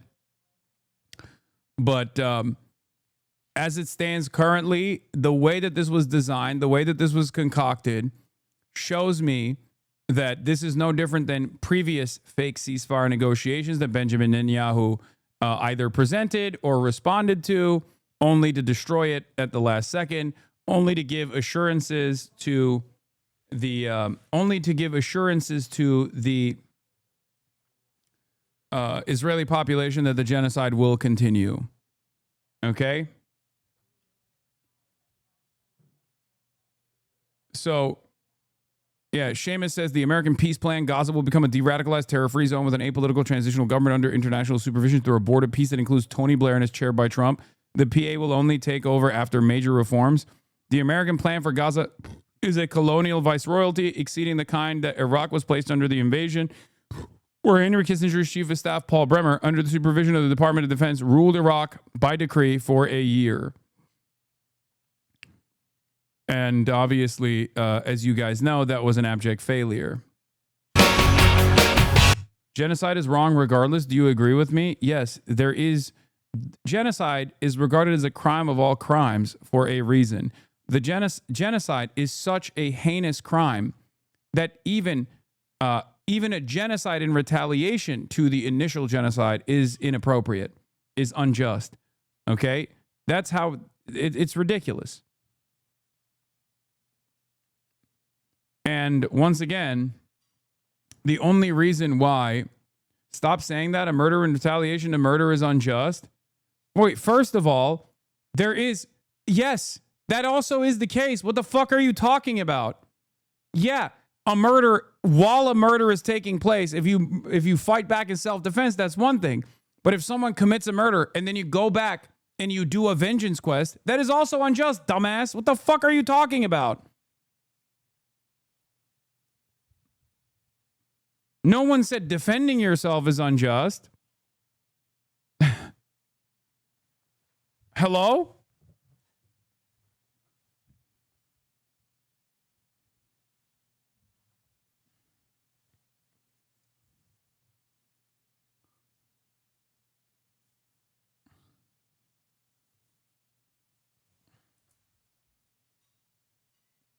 Maybe he was saying, no, a murder against murder is also unjust. Stop saying genocide is the only thing that is unjust. The reason why I'm bringing that up is because there's no such thing as a self-defensive genocide, okay? That doesn't exist. Whereas there can be a death or murder in an act of self-defense. But there can never be a genocide as an act of self-defense. Do you not understand?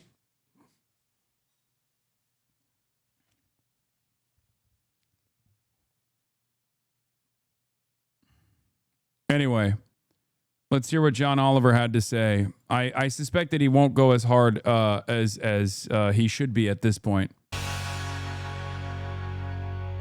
It's fine. It's not my favorite coverage, but it's pretty good for mainstream news. I was right about like not going hard enough.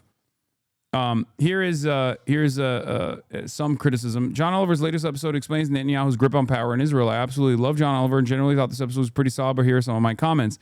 Firstly, I really appreciated that he and his team used great domestic reporting from Ronan Bergman and Amos Harel.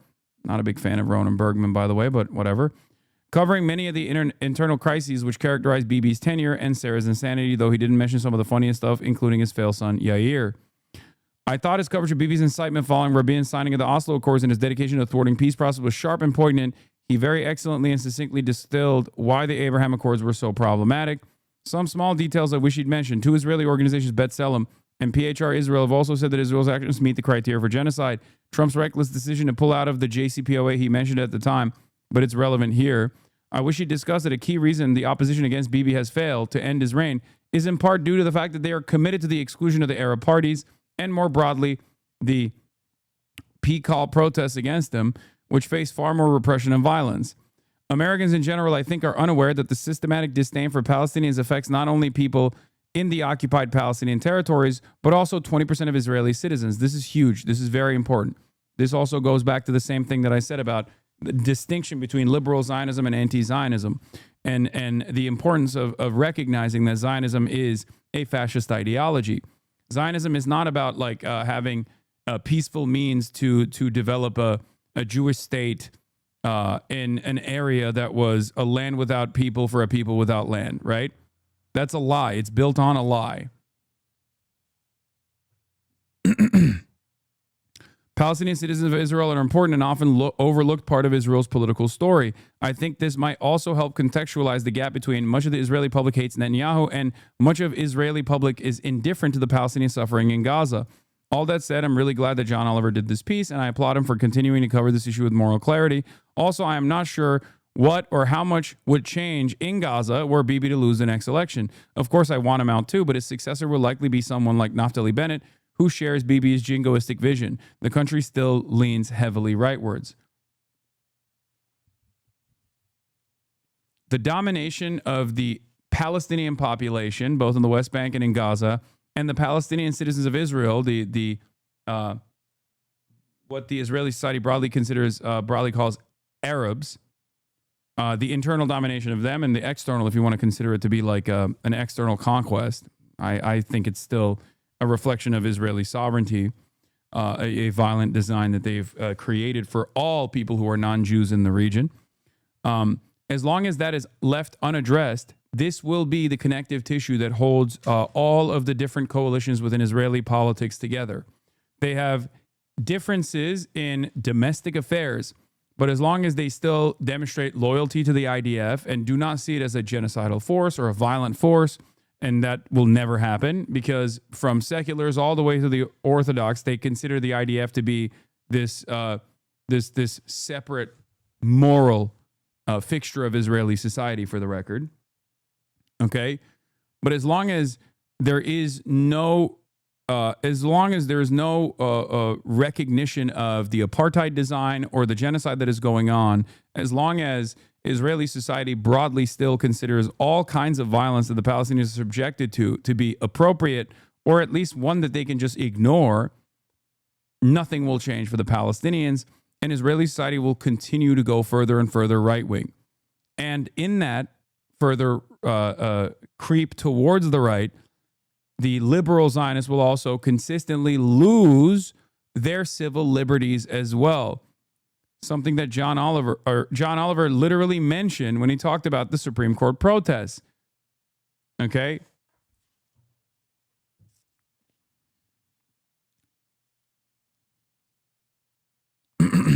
This is very, very important. What is this? In this sense, Oliver, while having to be sure line about its limitations, is still promoting the one bad man theory, a liberal cope that takes outrage and channels into vague hand-wringing about internal dynamics within Israel rather than a call to support BDS plus an arms embargo. Yeah. I do see that a little bit. I'll be honest. I wish he I wish he took it further is what I mean. It's still the best you're going to get from mainstream media at this point. Okay?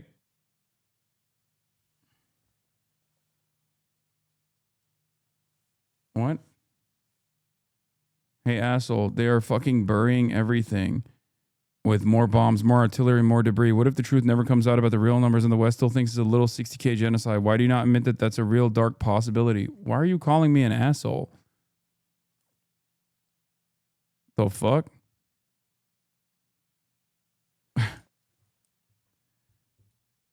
There's also the possibility that the real numbers are reflected on, and then society broadly says, oh, well.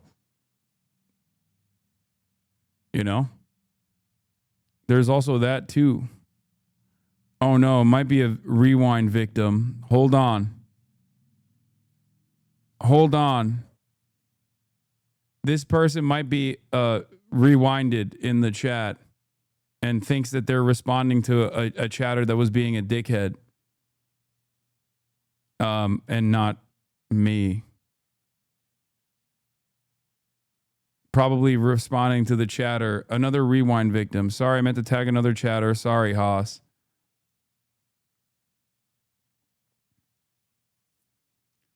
Anyway, Quinnipiac, latest numbers from Quinnipiac, once again, is supporting Israel in the United States national interest. On October 2023, Democrats had a 76% opinion that supporting Israel was in the U.S. national interest. In the month of September, it is down 40 points to 36%. Not low enough. We got to get those numbers even lower. For independence, it was at 74%. Now for independence, it's at 37%.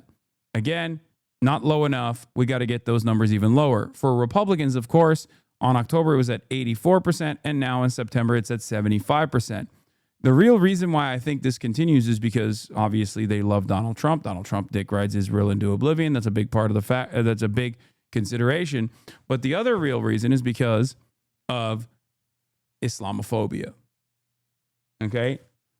I've seen this far too many times from anti-Semitic, anti-Israel, supposedly anti-Israel, anti-Semites themselves even, where they literally say, Jews control the media. Jews control America. I hate that. They're doing a national embarrassment to us. They're forcing our politicians' hands. But also, at least their enemies, as it stands, is Muslims, and we hate Muslims even more. I think Israel recognizes that as well, and that's precisely the reason why they heightened the Islamophobia and wield it as a weapon. Do you understand? Yes, there's another poll that came out. 40% of Americans think Israel is intentionally killing civilians. 16% only say unintentionally. That number has grown from 22% in December to 40% now. And 25% say Israel's taking enough precautions to avoid civilian casualties. This is a devastating number. And it showcases, once again, how much power the American mainstream media still has over the minds of so many goddamn people. Okay? Make no mistake. It is crazy.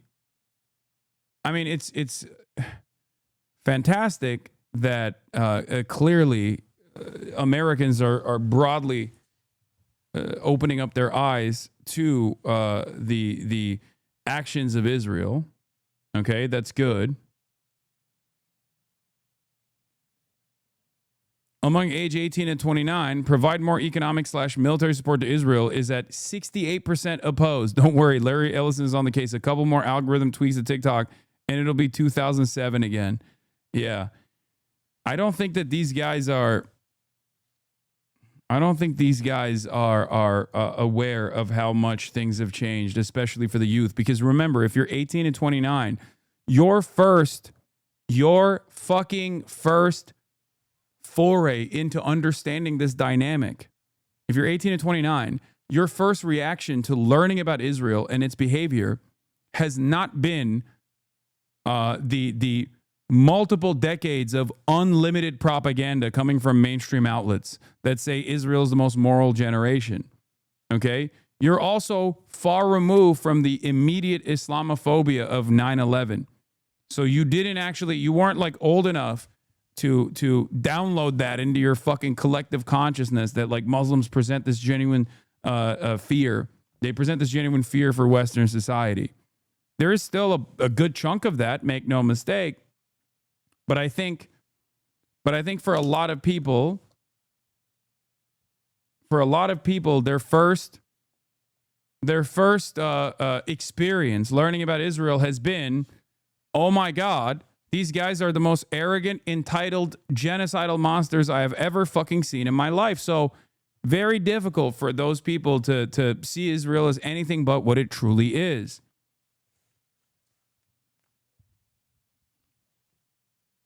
Do you understand? Who do you sympathize more with? 90% say Israel, 61% say Palestinians. Should Israel stop and continue military campaigns? 19% say continue. 69% for age 18 to 29 say stop. 66% say Israel is intentionally killing civilians. Okay? Anyway, yeah, I already covered this. Yes. From Palestinian Islamic Jihad, the second largest resistance faction, Secretary General of the Palestinian Islamic Jihad movement, Mujahid leader Ziad al-Nakhallah says, what was announced at the press conference between Trump and Netanyahu is an American-Israeli agreement, an exception of Israel's entire position, and a recipe for continued aggression against the Palestinian people. Thus, Israel is trying to impose, what about October 7? What do you mean, what about October 7? In the immediate aftermath of October 7, there were a lot of people that were utterly horrified by all of the violence that they had seen. For a very brief moment, they also were like, oh my God, of course Israel's going to fucking kill all these people. But if you noticed, for the past 2 years, hi, I'm Samer from Gaza. Okay. Well, I don't know why you're fucking asking this stupid ass question then.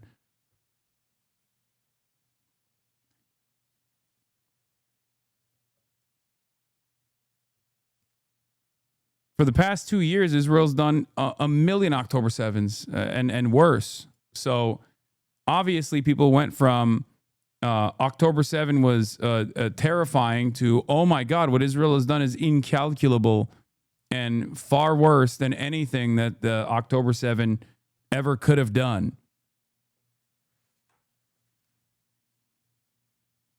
And it goes beyond, for the record. That is just a way for people to start their intellectual journey.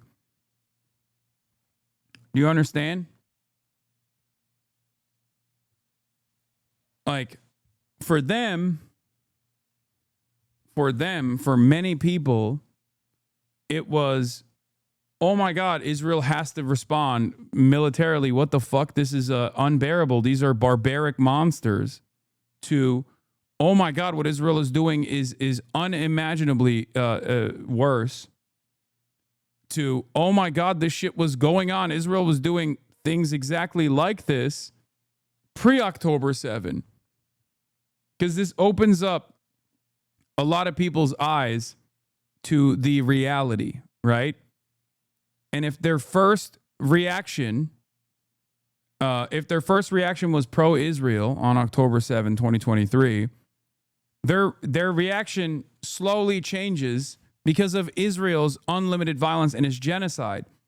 And every single day, there are more people who turn around and say, oh my God, I was so wrong. This is completely unacceptable. This is completely unacceptable.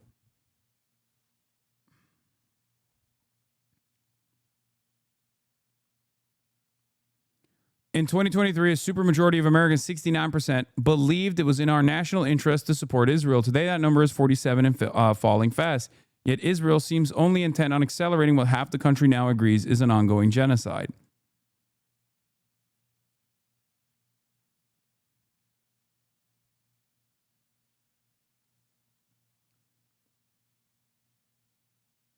No, I didn't watch. Did Joe Rogan attend Epstein parties, man? What are you talking about? I didn't watch it. Like, here, this person is a perfect example of this. This person, until like only a couple months ago, was literally still like, you know, Hasan, I'm a fan of you, but I also see Ethan Klein's side on this. Like, only a couple months ago, I remember this username. Okay? That is the reason why I let bygones be bygones in many circumstances, because like once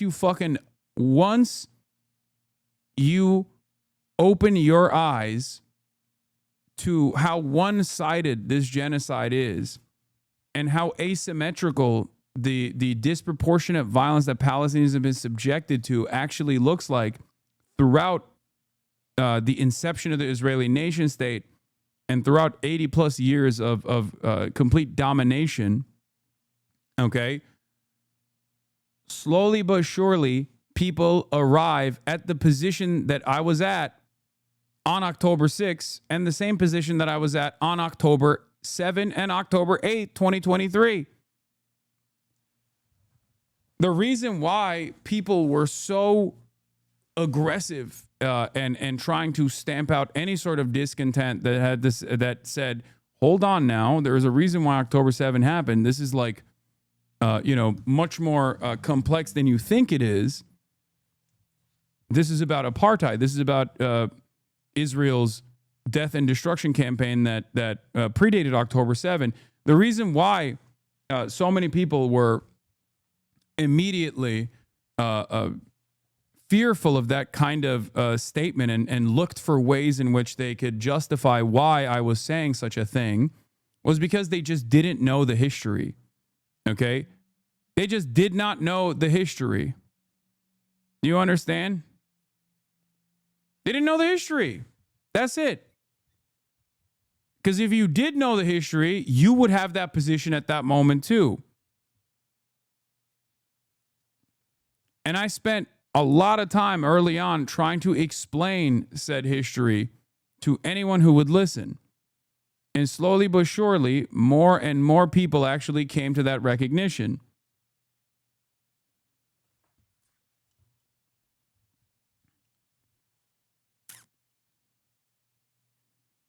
Do you understand?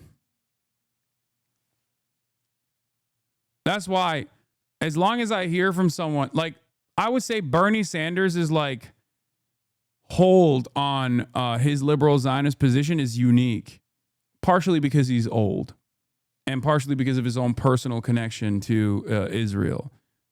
Most people don't operate like that. They don't just like stop at that version of liberal Zionism. Most people move far beyond that and go towards anti-Zionism. It takes time.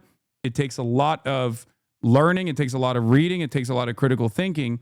But once you have recognized that like Israel is the international rights violating party there, unless you are literally brain broken by Islamophobia, it is an inevitability that you will become an anti-Zionist. Do you understand?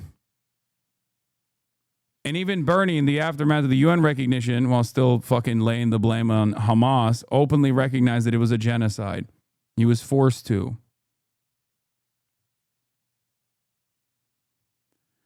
Thank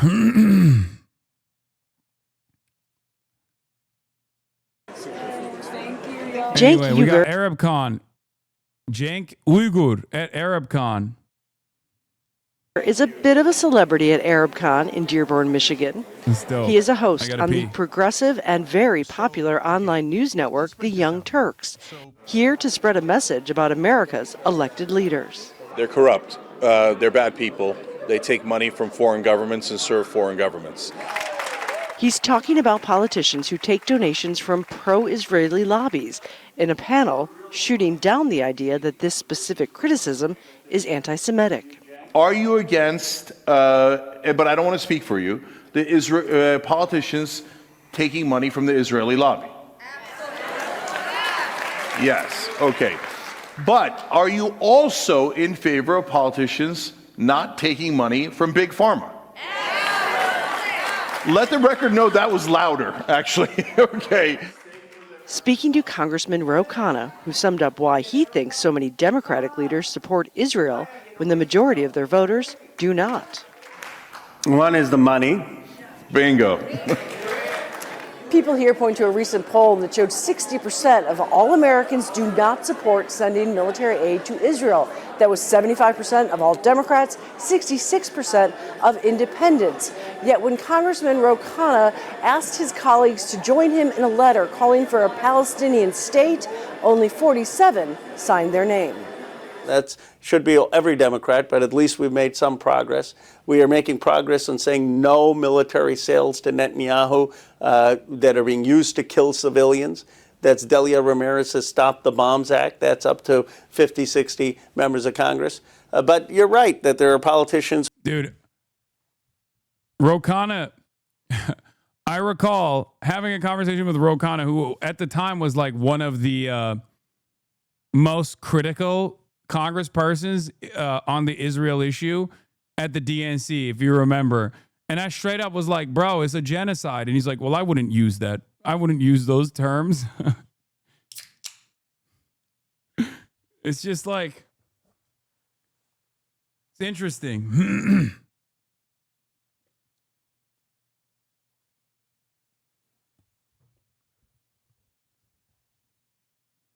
I asked Ro Khanna at his town hall a month ago. He still wouldn't call it a genocide. That's crazy. I guess it's the Ro Khanna cycle, you know? We're out of touch with their base, but it is changing. A new generation are bringing about a change. I'm going to be honest. Every single day, I am more cognizant of the generational throw of the DNC for kicking me out of the DNC for calling into question a bunch of concerns that very clearly played a formative role in the Democratic Party losing the election. And I don't mean that because like I'm such an important figure or whatever. I mean just like it's once again emblematic of the way that they deal with this kind of stuff. Okay? Like it's not that I'm saying I'm an important fucking figure. I'm not, right? I'm irrelevant. But even an irrelevant figure such as myself getting that level of response from the Democrats shows that they were not invested whatsoever in addressing any of these problems. Did you go to the ArabCon thing? Dog, I'm literally here. I was live every single day while ArabCon was happening. Change, he believes, will start here at conventions like this one. Activists sending the message to their leaders: listen to us, or you might lose your job. Patty Culhane, Al Jazeera, Dearborn, Michigan. I had lib friends who hate you complain about that law and the strongest military speech Kamala Harris made. Oh, they complain about the strongest military, most lethal military.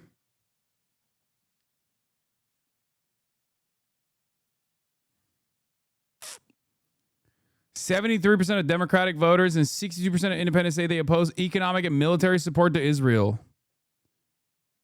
Oh my Lord. We got to get those numbers up. We got to get those numbers up. We got to get those numbers up.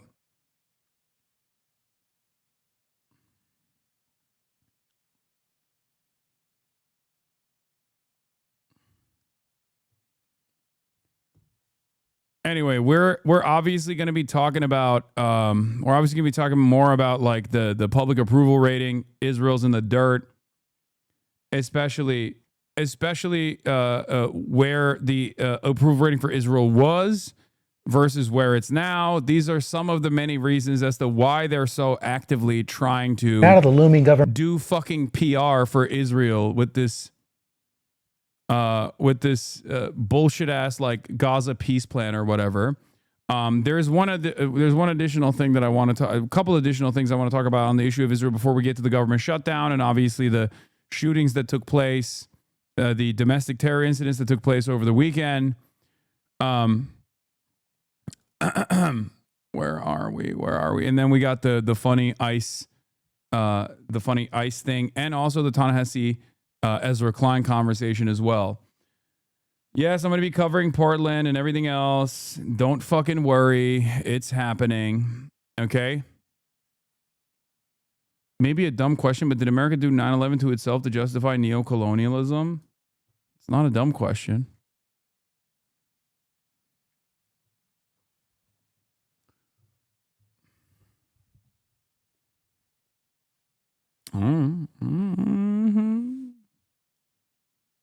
Did you already cover the peace deal? Yes. And by the way, if you are a subscriber to the HasanAbi broadcast, which is still 35% off as long as you give 5 subs plus, you can actually rewind. The rewind functionality exists. So subscribe to the Piker Broadcasting Service.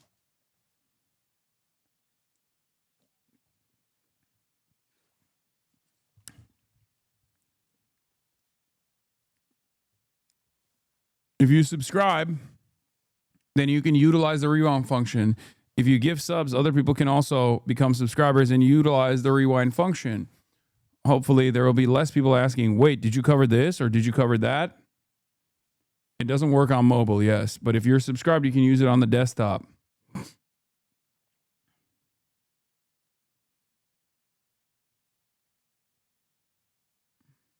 Yeah. And then maybe with 950,000 more subs, maybe we can break Kai Cenat's 1 million subscriber record.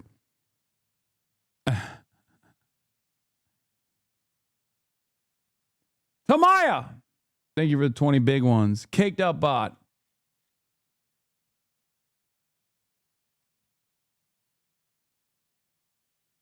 All right. Speaking of Israel behavior, Cornell is canceling a distinguished professor's classes on Gaza because of complaints of a student who previously served in Israel's military surveillance agency, Unit 8200, and was literally recording the comments of other students in class and deliberately derailing discussion. Early last semester, Druby says students began approaching Chaffetz with complaints that a graduate student in a Gaza indigeneity resistance class appeared to be recording them, possibly to gather their names and comments and intimidate them. We believe that a student came to the course for the sole reason of surveilling and potentially harming students in that class, Druby said. That ended up proving itself to be true because multiple students came forward and shared their concerns with Professor Chaffetz. Chaffetz said one Palestinian student quit the class after telling him she felt upset and frightened. According to Chaffetz, the graduate student often steered conversations away from the assigned readings, which at that point mostly focused on the definitions of genocide and international law and on indigenous rights, to defend Israel's conduct in the war in Gaza and argue with others in the class. He clearly had not done the readings, Chaffetz said. It was disruptive. It's like the fucking pro-Israel gray names in my chat, but in real life. People who are pro-Israel are so psychotic that they just like behave as though they're anonymous gray names, but in real life, in a fucking classroom. Students taking a class on Palestine caught a literal spy from Israel's Unit 8200 snooping around and surveilling them, so naturally Cornell responded exactly how you'd expect. They canceled the class, accused the Jewish professor of anti-Semitism, and suspended him from teaching. Oh yeah, I forgot to mention, the professor who was teaching the class on the genocide in Gaza was Jewish. According to Chaffetz, the graduate student often steered a conversation. Chaffetz said he met with the graduate student in late January and spoke to him about concerns from his classmate. During the conversation, he asked the graduate student to drop the course, and by the next class, he did. Chaffetz said. The graduate student, Oren Renard, a PhD candidate in computer science whose identity was confirmed by other students in the class, previously served in Israel's elite military surveillance agency, Unit 8200, according to his LinkedIn profile.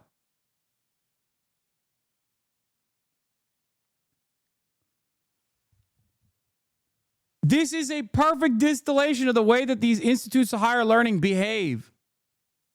They will literally suspend the Jewish professor speaking truthfully about genocide at the behest of a fucking IDF intelligence guy who is there to openly disrupt the fucking classroom.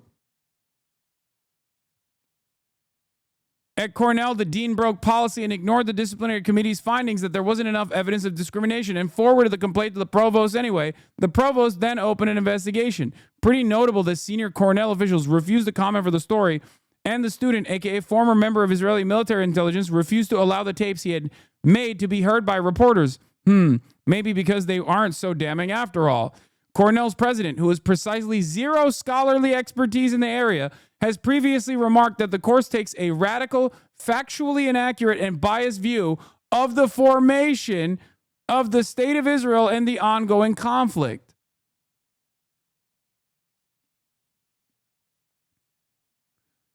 What will it take for America to say, God damn, dude, we got to fucking rid ourselves of this level of like surveillance from a foreign fucking apparatus in our institutes of higher learning? Probably not. It's just never going to happen.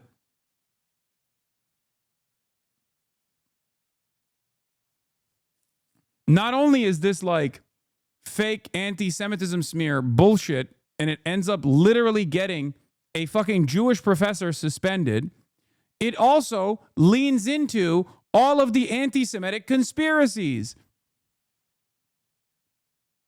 It at least makes my job a lot fucking harder when people come in and be like, Hasan, you mean the Jews don't control the media and all of the fucking formative apparatus of intelligentsia? Look at this.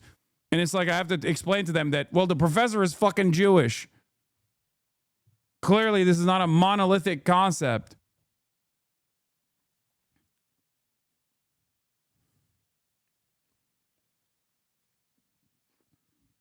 Whenever Israel does some fuck shit like this, or an Israeli citizen does some fuck shit like this, just close your eyes and imagine what the American government's response would be if they were Russian. What the American government's response would be if they were Chinese. What the American government's response would be if they were Iranian. We do untold amounts of pain and shit to people that aren't even doing this at the behest of a foreign intelligence apparatus, simply on the virtue of their citizenship.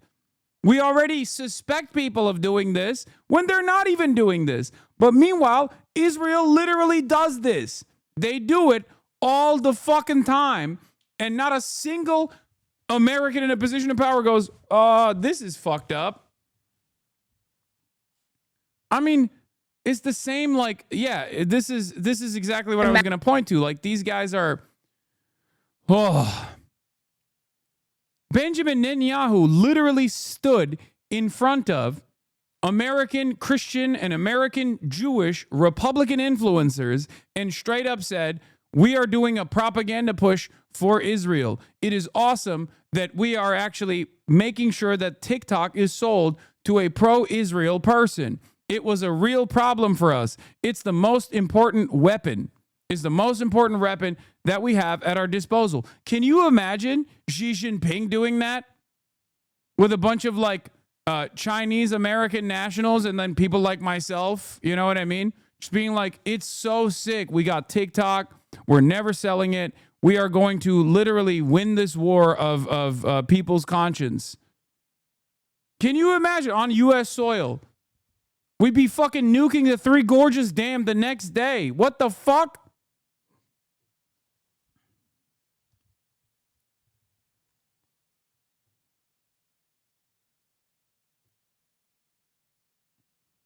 In any case, this is a correct position on it. I'm not even going to watch this cringe-ass fucking video, but... Actually, you know what? Fuck it. Let's watch it. This is like some of the Israeli Hasbara that's come out in the aftermath of that meeting. Imagine supporting people who start wars just to lose the wars so they can cry about it and then try it all again. You must see anti-Semites are literally obsessed with Jews. Now walk with me. While you must see anti-Semites are stacking eviction notices, Jews are out here stacking up businesses. Jews control all the industries. Maybe if you spent more time taking notes from successful people, you wouldn't have to spend your nights and weekends spreading hate from your anonymous account with... Oh my God. This is like... Oh my God. Bro. Are they trying to make people more anti-Semitic? Is that what's going on? Oh my God. Jews are your landlords. You know, when you get evicted, remember, it's a Jew that evicted you, I say, as a Jewish person who is defending Israel in this conversation somehow. That is fucking insane. What is that? Why are you universalizing anti-Semitism this way? By talking to a nation that is like crippled economically and being like, yeah, one of the worst things in your life is that your landlords keep raising the price of rent. Now think of your landlord as a Jewish person. Doesn't matter if they're not. You should just start assuming that they're Jewish. cool. This is a way to basically make people go, I didn't even care about Israel, but I hate Jews now. Like, what the fuck? Who is this for? An anime profile picture. Do you work as hard as Jews? Do you network like Jews? No, because you're too busy cheering on a group of musty terrorists who smell like dirty earring backs. And if we're gonna keep it real, you're really mad because your income is giving side hustle. Period. How you gonna hate from outside, Shabbat? You can't even get in.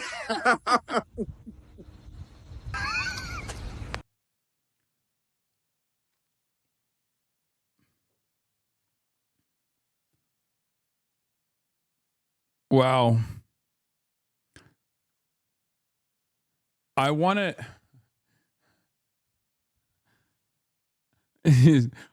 know if there's one single guy that watched this and was like, oh my God, you're so right. I think Israel is doing a genocide, but it's awesome now. I certainly don't believe in the anti-Semitic conspiracies that Jews are a monolithic force that control both the media and now also all of the banking and finance and is my landlord. That's or rather, I agree with you. That is the case, and I like it. Like, this doesn't make any sense. Who would watch this and turn around and be like, well, you know, all of the anti-Semitic conspiracies that you guys advanced here are actually true, and I'm going to reconsider now. I think it's a good thing that it's happening. Didn't you debate her? Yes, this is the famous lady that I fucking, the lady that I yelled at famously, where I was like, that I said, do you not understand the English language? The lady that Speed unfollowed as well. Also, there's more news in terms of Israel's grand ambition to put the toothpaste back in the fucking tube. New, Israel's paying Trump's former campaign manager, Brad Parscale, $6 million to create websites and content designed to train AI models like ChatGPT with pro-Israel messaging. Israel wants to train ChatGPT to be more pro-Israel. Hell yeah, dude. As a part of the $6 million contract, Parscale will also work to integrate pro-Israel messaging into Salem Media Network channels, which includes shows like The Hugh Hewitt Show, The Charlie Kirk Show, and The Right View with Laura Trump. Fucking awesome. I'm glad that they have more money that they can waste on shit like this because we got their defense locked down. You know, we will always and forever defend them.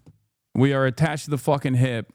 Anyway, there is one last thing that I do want to talk about with respect to Israel. Obviously, it's the Ta-Nehisi Coates interview with Ezra Klein. That was a huge one. There are two things that are true. And this is going to be mind-melting and mind-bending. It's not just Israel, of course. They're obviously going to talk about their Charlie Kirk disagreement as well. This is that's at least like the main centerpiece of this conversation. It's basically liberalism meeting like the notion that like liberalism is simply a political project that will constantly fucking write off marginalized populations, meeting a singular person who is from a marginalized background, being a Black American, and going, hey, you can't write me off. What do you mean you want to write me off in an effort to win favor because you think that in the aftermath of writing me and others like me off, that we will still have a better future for people like myself? So let's take a look. This is, of course, Ezra Klein, who I used to say jokingly, friend of the show, Ezra Klein, with actual friend of the show, Ta-Nehisi Coates, duking it out. True about what President Donald Trump said at Charlie Kirk's memorial service. He did not hate his opponents. He wanted the best for them. That's where I disagreed with Charlie. One is that it's frightening to see the president of the United States talk this way about his political foes. I hate my opponent, and I don't want the best for them. I'm sorry. The other, I think, is that it's an opportunity. I don't think that is a strong politics. And for me, one of the central questions animating the show this year, that has been animating it since the election, is how did we get here? How did we let these people get back into power? What went wrong in our approach to politics that we ended up here? This has been a conversation I've been engaged in since Charlie Kirk's murder. And I wanted to have it with somebody who has maybe not liked the way I've been approaching it. Ta-Nehisi Coates is a writer I admire, somebody I have a genuine friendship with. In the days after Kirk's murder, he published a piece in Vanity Fair, pretty harshly fucking torched his ass, okay? It was excellent. It was an excellent piece. I personally loved it. I read it on the broadcast. I couldn't believe it. And it was well deserved. Okay.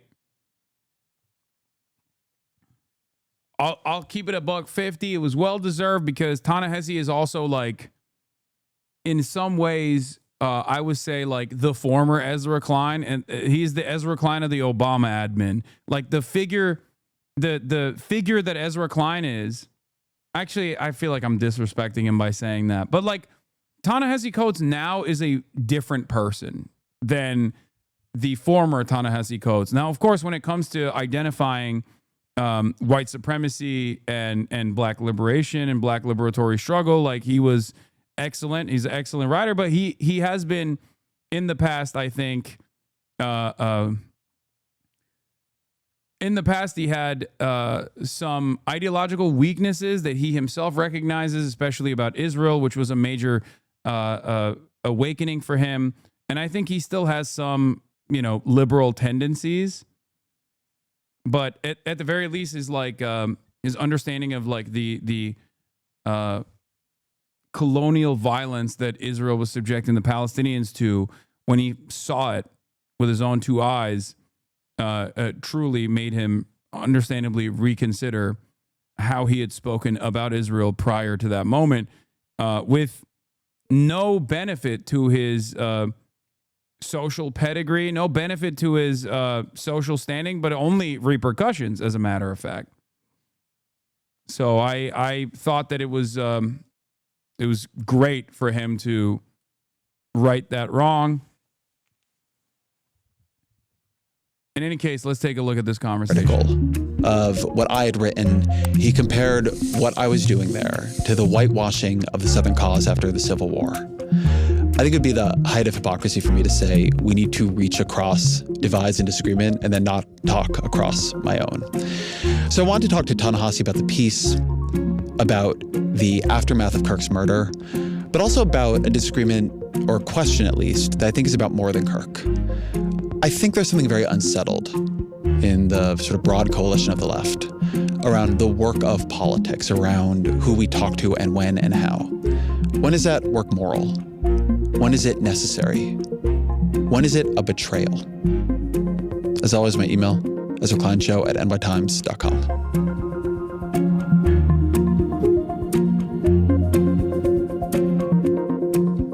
Ta-Nehisi Coates, welcome back to the show.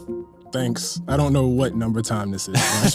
I think you're one of the, if you go back to the box space, I think you're on the leaderboard for sure. Yeah. Well, it's good to see you, man. Good to be here, Ezra. Thank you. All right. Well, let's jump into the disagreement. You wrote a column responding to my column on Charlie Kirk. Which is so uncomfortable. It's okay.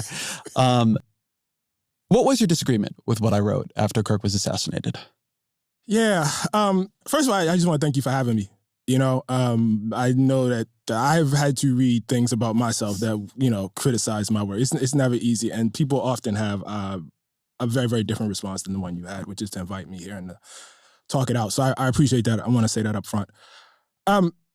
I felt that when I initially read the column, and I guess we should be fully transparent here and say there was a discussion between us privately before there was a public thing. Yeah, we text. Yeah, we did. We do text regularly, and we did text about this. So I felt like, having not done the research that I eventually did for the column, there was something off about what I knew about this guy. And the presentation of him as, and I don't want to misquote you here, but as basically a paragon of politics and how doing politics the right way, as politics should be done. I think I had the same reaction that most ordinary people would have, which is absolute horror at the idea that this guy was somewhere speaking and was killed. But I always think it's like important to differentiate how people die versus how they live. And then after doing the research, I had to be honest with you. That's when it got really, really difficult. When I went past my initial impressions and started like going through all of the clips of the things he said, the way he talked about people, the way he, described groups in ways that honestly, even as I was writing it, I was uncomfortable saying. And so the idea that this guy should be in any way celebrated for how he conducted politics, the fact that he just slurred across the board, all sorts of groups of people, and then ran an organization wherein, which appeared to me just a haven of hatred. I would not want that to be a model for my politics. And I know, as we talked between us that, you are not attempting to make a statement for the entirety of it. But I guess I feel like at a certain point, somebody's legacy, or somebody does something that is so large, that it's tough to think about their legacy and take that out of it. And that's how I felt about him. So I think I want to get at the right level of disagreement here. So I think one thing for me is that, I don't know, for me, the immediate hours after somebody is murdered in public, when you see that sort of grief and horror pouring out of the people who loved him, and many people loved him, my instinct then is to just sit with them in their grief, right? To say, I can, for this moment, find some way to grieve with you, to see your friend the way, or in some version of the way you saw him, right? That's not my view of, the person's whole legacy, but going to people when they're grieving like that and saying, listen, I want to tell you really what I thought of your friend. Just feels like not what you do in a kind of a community. I can see people come down on both sides of that.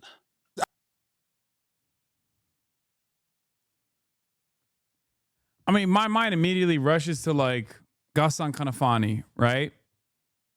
Like, would Ezra Klein reflect on his legacy and this is not a moral equivocation between a prominent critic of Israel who never famously took up arms, but was simply a writer and an organizer who was assassinated by the state of Israel. Like, I just don't think that someone like Ezra Klein would say that about him. I don't think he would say that about David Duke either. Yeah. Not to say that like, that's even a better example. Cause like David Duke obviously is a far more overtly reactionary than Charlie Kirk, but I just don't think Ezra Klein would revel in the grief that other people are experiencing. I actually think that actually is a great impulse, that after somebody's been killed, and not just killed, but because we live in the media environment that we live in, that it's seen and that it will live forever, and that person's family, you know what I mean? That is being looped in front of all of us. Jesus Christ. Which I think has a lot to do with how this was taken. No, it's terrible. It's terrible. And to have to go, like to have young kids who have to grow up knowing that is a thing that exists in the world. You know what I mean? And I'll go one step further on this. One thing I wrote about in that piece that I do worry about is I worry we are already in a cycle of political violence, of mimetic violence. I think about Pelosi, I think about Shapiro, I think about the near assassination on Trump. I think about when after that happened, I thought about me, I thought about you, I thought about all kinds of people I know, right? So I do think there's just something about when violence takes hold that like that there's something about it that it begins to breach all lines. Yeah. So anyway, I guess that's part of my reaction too. I think all of that is understandable, but I guess, was silence not an option? Yeah, silence to me was not grieving with people. I felt it was important as someone who is liberal, as someone who's a voice, that there are moments. I don't think you have to be silent in that moment. It's a profoundly important incident that took place. It's a political violence, a political assassination that took place of a prominent advisor to Donald Trump. You don't have to be silenced. I think the problem is that it was actually what Ezra Klein chose to omit from the piece that was the issue, and how he chose to present a truly whitewashed reputation laundering initiative of Charlie Kirk that was the issue. That was the real issue because, hagiography, exactly. Because saying that he was practicing politics the right way basically means like the SJW dunk compilations that are purely cut for propaganda on college campuses are actually a profoundly important fixture of American politics, no matter how racist the positioning is. And that to me is ridiculous. That's not, like, that's crazy, man. What are we doing? That's all this is. It's like that. Like, I really do feel, that's funny because you said something like this in your piece, but it was a little bit more offhanded. That political violence like that is an attack on us all. Right. And that in that moment, it creates, for me, even if it's very temporary, that it's important in a moment like that to sort of, come together to try to see other people in their... I think I might have SJW. Should I get diagnosed? No. The woke mind virus, let it take over your brain. Grief, to try to cool things down just a little bit. I guess, given everything you read that Charlie Kirk said, and we probably don't have very different views on the value of the things he said, why do you think he was winning? I mean, that's not really hard for me to understand. I mean, if I could just back up for a second, I want to say two things. I published a book 10 years ago, Between the World and Me. And one of the constant reactions to that was that it was overly pessimistic about this country. It was overly pessimistic about the future. Why are you so dark, Ta-Nehisi? Why can't you give us any sense of hope? And the reason I would always say is because any sort of sober examination of the history of this country says that those of us who believe in equality, those of us who believe in respecting the humanity of our neighbors and of everyone, that we're up against some really, really powerful forces of history and powerful narratives. And the implication of that is, however good we felt in 2013, 14, 15, 2008, there will be backlash.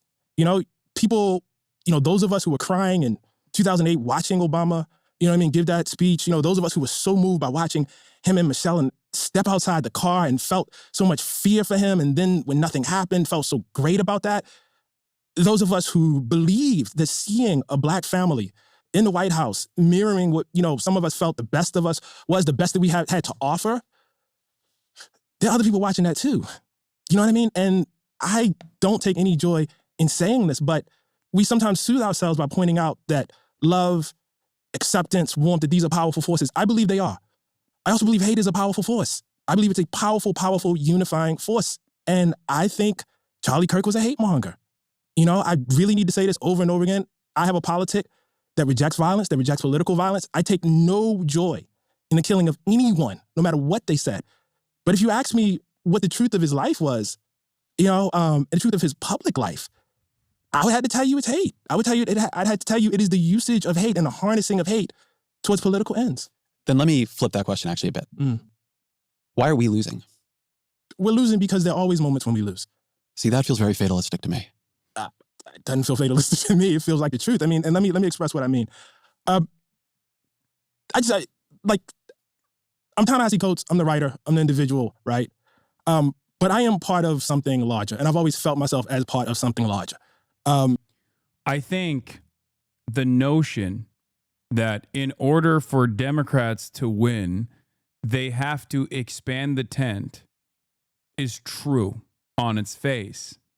The problem is, for Ezra Klein and for numerous other power players within the Democratic Party, the expansion of the tent only goes in the rightward direction. They do not want to expand the tent, even from the rightward direction, with considerations of the economic harm that all Americans are experiencing. Okay? Because I have no issue with making Republicans, former Republicans, racist Republicans, vote for the Democratic Party. As a matter of fact, I want them to vote for whatever the left position party is in this country. That is how you win.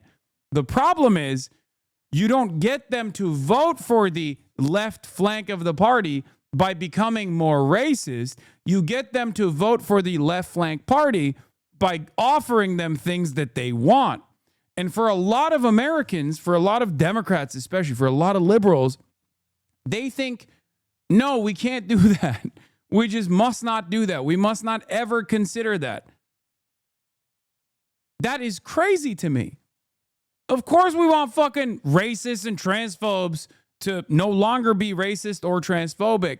But if in the absence of that, we want them to still not vote for the racist and transphobic party. And the way to do that is not by becoming the lighter version of the racist and transphobic party. The way to do that is by offering them shit that they want. The example I used earlier today in the Al Jazeera documentary that's being shot is one I'm going to use once again. Zohran Kwame Mamdani. Zohran Mamdani is a 34-year-old brown African Muslim socialist who has dedicated a good chunk of his activism early on to anti-Zionism. Okay? New York has a significant population of Jewish voters. And yet, the majority of Jews in New York voted for Zohran Kwame Mamdani. Now, does this mean that New York Jews are anti-Zionist in nature? Well, I would like to think so, but seemingly that's not the case, as evidenced by the new polls that came out recently. New polls that came out recently that showed that when polled, New York Jews, 70% of New York Jews had sympathies that were either strongly with Israel or somewhat with Israel, as opposed to strongly with Palestinians or somewhat with Palestinians. 70% of New York Jews strongly still or somewhat still sympathize with Israel over the Palestinians. Okay? Now hold on. Before you say, yikes, oh my God, that's crazy. That was my first reaction as well. That shocked me a little bit. Okay? But the reason why I'm bringing that up is because that means that there were New York Jews who still either strongly or somewhat sympathize with Israel after 22, 23 months of fucking genocide, still looked at the brown Muslim anti-Zionist and said, I'm voting for that guy. What does this mean? That means two things. Number one, Israel obviously is not the number one priority for New York Jews that have sympathies with Israel. That's clear. And this is something that we knew already. I talked about this before about, Jews in the United States of America are not Israeli. If they were, they would live in Israel. There's plenty of fucking benefits to living in Israel as a Jewish person, but they still choose to live in America because they're Americans, okay, first and foremost. That's number one, okay? It's not the highest priority. But number two, and this is even more important, even New York Jews that care about Israel looked at a guy like Zohran and said, you know what I care about more? Fast and free buses and a fucking rent freeze. That's the point. That's why you gotta fucking focus on the issues. That's why you have to push for issues. That's why you have to say, I am going to be a fucking fighter for the shit that you care about. I'm going to improve your goddamn material circumstances. That's it. If you look at the numbers, 74% of New York Jews say they strongly or somewhat sympathize with Israelis over Palestinians, and yet Zohran won the majority of Jews in the New York Democratic primary. This means that there were New York Jews who are like, I strongly or somewhat sympathize with the Israelis. This motherfucker hates Israelis. This motherfucker hates Israel. I'm still voting for his ass. Why? Because they were like, I want fast and free buses. I want a rent freeze. I want the shit that he's pushing for. Okay? People make these calculations every fucking day. You have to present them with something that they want, and you have to communicate that you are going to be a fighter for those issues. This is what Democrats never do. They are the good things are not possible party. And that's a horrible party to be. That's a horrible position to be in. Because on the other side, you got, we're going to fuck shit up party. You got the, you're angry and you're right to be angry party. You got, you're angry and you're right to be angry, which is why you should be angry at the Mexicans party. And in the absence of any sort of counter narrative against that, when you cannot be well defined on issues that will greatly improve the living standards of every single fucking American, they can just present you as a silly bitch party that only cares about giving bottom surgeries to Guatemalan transgender prisoners. That's it. That's how you fucking lost. That's why you lost the goddamn election. And it's so frustrating to see people like Ezra Klein, who do have a lot of fucking motion in the Democratic Party, still present this alternative that, like, we just simply didn't go right enough. We didn't go right enough to win these voters. You cannot win culture war issues against the Republican Party on the boundaries that they've created. They made the fucking playing game so they can win. They can always go further right. You can't outflank the Republicans on racism. And the question also remains, should you outflank the Republicans on racism? I say no. It blows my mind that there are still so many well-educated liberals who keep pushing this fucking argument. Like, we got to expand the tent to the races. It's like, yeah, we do, but just not in the way that you think. Of course we have to get votes from racists. I agree. A lot of Americans are racist. Of course we got to get votes from transphobes. I agree. A lot of Americans are transphobic. You just don't do that by being transphobic, because no transphobic person is going to vote for you. They're going to go for the real transphobia party. They're going to go for the real racism party. You get them on your side by offering them things that they need. This is how democracy fucking works. And little by little, you convince them that this transphobia shit's also irrelevant to your life, okay? You underestimate how many just want racism and transphobia?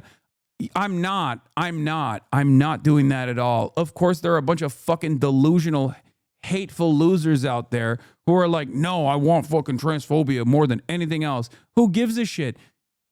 The number of people who are primarily invested in that, in the absence of any sort of Democrat messaging that they can align with, seems consequential. But if there was a left flank party that was simply saying, dude, Medicare fraud, that's what I'm about. I'm going to give that to you. I'm going to give that to you no matter what.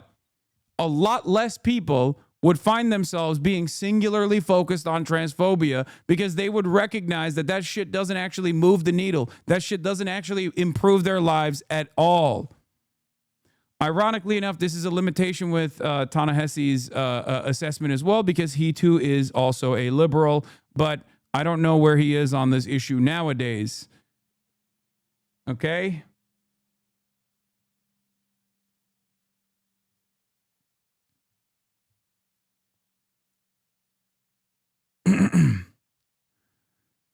Alice Goldman says, so much ground on basic human rights has been lost in the past 10 years thanks to the Democratic Party consistently trying and failing to woo Republican voters. Notice he didn't put anything in the table that might materially harm him in any ways, a losing strategy.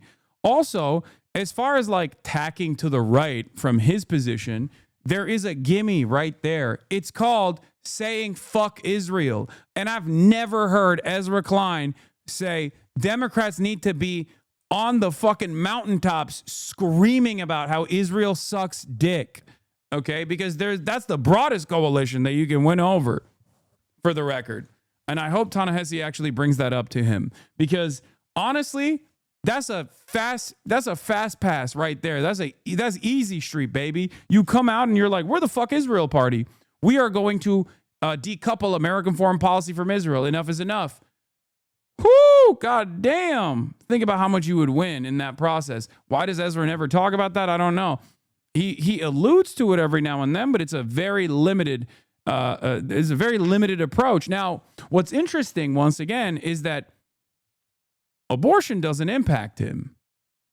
And yet he has no issues presenting pro-life Democrats as an alternative in red states to win elections. But what's really interesting about that is those exact same states that he presents as like pro-life Democrats potentially winning a broader coalition of right-wing voters are states where they literally fucking voted on ballot measures to protect abortion enshrined in the state constitution. So he's just wrong on every aspect. It blows my fucking mind. Pro-life is perhaps the worst position that he could align himself on, to say we need to expand the umbrella by bringing back pro-life Democrats. Pro-life is not a winning position, it's a losing position. At least he could have done like the classic, everybody hates trans people. We need anti-trans Democrats or some shit, which I still think is fucked up. Which I still think it's unacceptable and fucked up. Because you're not going to win any favors with anybody by doing that, as I've assured you, as I've explained to you already. Because there's always more anti-trans messaging that will come from the other side. This is at the heart of the problem. This is the problem at the core of the Democratic Party, okay? This is why they lose elections. When you cave to your opposition's framing on culture war narratives, you just legitimize their argument. I have a tradition. I have ancestry. I have heritage. What that means is that I do whatever I do within the time that I have in my life, whatever time I'm gifted with. And much of what I do is built on what other people did before then. And then after that, I leave the struggle where I leave it. And then hopefully it's in a better place. Oftentimes it's not. That's the history, in fact. And then my progeny pick it up and they keep it going. I am descended from people who in their lifetime fought with all their might for the destruction of chattel slavery in this country. And they never saw it. They never saw it. In my personal belief system, they died in, defeat, in darkness, And so I guess the privilege that I draw out of this, the honor that I draw out of this, is not that things will necessarily be better in my lifetime, but that I will make the contribution that I am supposed to make. The fact of the matter is, as horrifying as, that the killing of Charlie Kirk was, and as horrifying as the feeling is, this moment that we are in, an era of political violence, and I don't want to sound flip here. Not to be mean, but Ezra's problem is whiteness. Oh, dude, I mean, not to get all like 2016 BuzzFeed with it, but like, yes. No, 100%. Because like, I have noticed that like the broad majority of like the liberal commentariat that had Ezra style reflections on Charlie Kirk's background and Charlie Kirk's political output do unironically come from that same that same inability to address like the dehumanization that came along with Charlie Kirk's narratives. I mean, it's true. It's true. Now, this doesn't mean that there aren't white people who also had the same opinion of Charlie Kirk as Ta-Nehisi does. Of course, there are, myself included. But like, it is clear that I think it's an inherently reactionary tendency to refuse.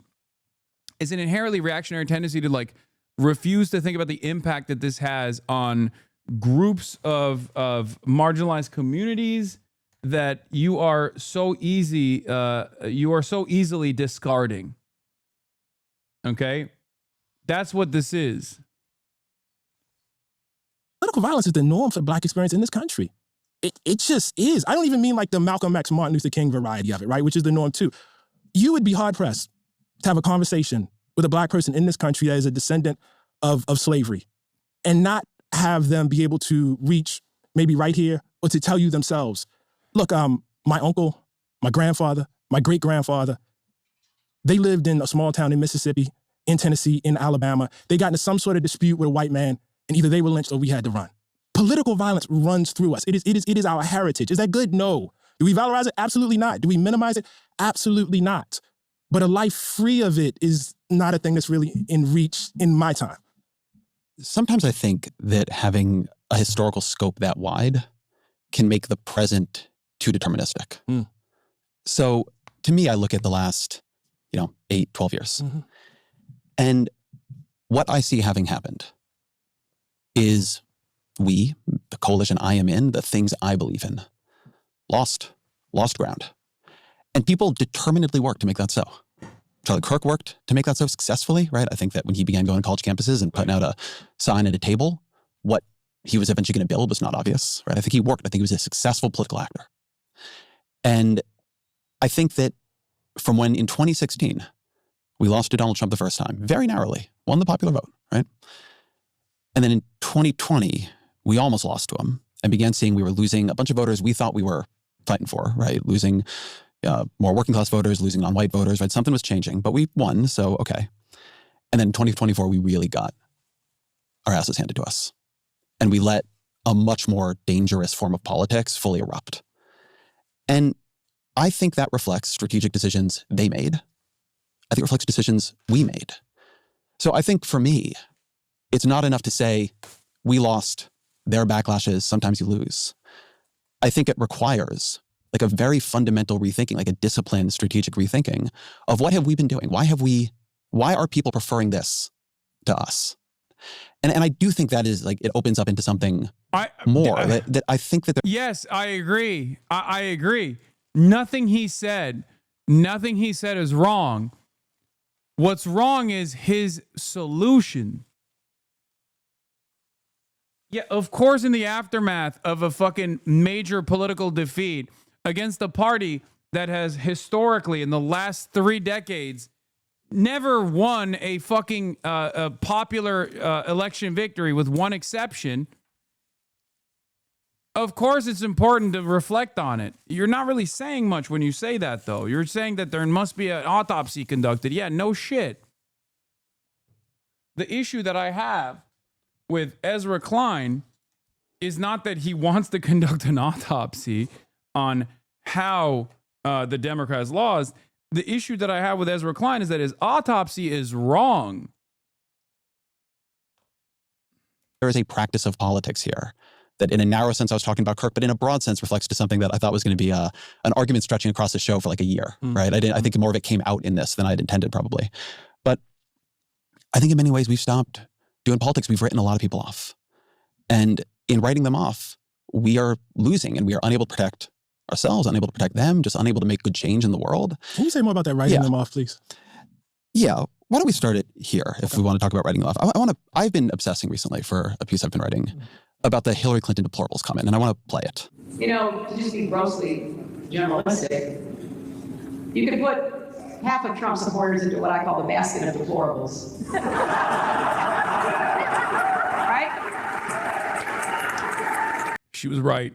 She was fucking right. She was goddamn right. Okay. Oh, yeah. Okay, I'm joking. You shouldn't. Sometimes, even if you're right, you shouldn't say those things. Also, especially if you're someone as patently unlikable as Hillary Clinton, you should never say those things. The racist, sexist, homophobic, xenophobic, Islamophobic, you name it. And unfortunately, there are people like that. And he has lifted them up. He has given voice to their websites that used to only have 11,000 people, now have 11 million. He tweets and retweets. They're offensive, hateful, mean-spirited rhetoric. Now, some of those folks, they are irredeemable, but thankfully they are not American. What do you think when you hear that? She probably shouldn't have said it. Do you think it's true? I mean, it's probably not how I would say it, but, you know, I mean, there are things that I would say, you know. I probably would say what I said earlier, you know, in the interview about the force of, and I mean, as I've been saying this probably since as long as we've been talking, you know, but I just want to be clear about something. I shouldn't be running for president of the United States. You know what I mean? And my expectations for the rhetoric of writers, intellectuals, journalists, et cetera, is very, very different than what the expectation should be for people who you know, expect to hold office. Yeah, so I agree with, right? I think that there are different jobs in all this. But when I say we began writing people off, I think that's something that happened. And I think something I saw in this debate, but kind of like underneath it, was that the work of politics, of bridging over a lot of profound, fundamental, moral disagreements, I think became somewhat demeaned, diminished. It began to seem like, in many cases, a betrayal to people. The tent shrunk. The people I feel more comfortable with wielding power shrunk. And I think what Clinton was saying there came from somewhere. It came from, you know, the sort of culture that had emerged. It got worse over time. And then I think it really contributed to us losing. And meanwhile, this is why when I say, like in that initial piece, there was something that I respected in what Kirk was doing, like going in, having debates, using them opportunistically. A lot of people throwing back at me that, oh, he wasn't debating to find truth. Of course he wasn't debating to find the truth. He was doing politics. He was trying to persuade people. And I've watched on our side, not opportunistic engagement, but a lot of, I would say, counterproductive disengagement. The other side of the story about like writing people off that I find to be so silly, because this is like intra-liberal conversations taking place. But like, there is also a level of punishment that liberals issue their own popular politicians that like Republicans simply don't. When a Republican says black people are violent, you're fucking writing off all black people, okay? There is no expectation from a Republican politician to actually go back on that. As a matter of fact, many people go, no, hell yeah, say more of it, King. Like, that's literally a writing off of a significant chunk of the fucking population. That's 13%. Like, at least with Hillary Clinton, when she's saying that thing that Ta-Nehisi says she shouldn't have said as someone running for office, she's writing people off of ideals that they represent and not like some other inalienable trait or characteristic. Racism is not like an unchanging quality.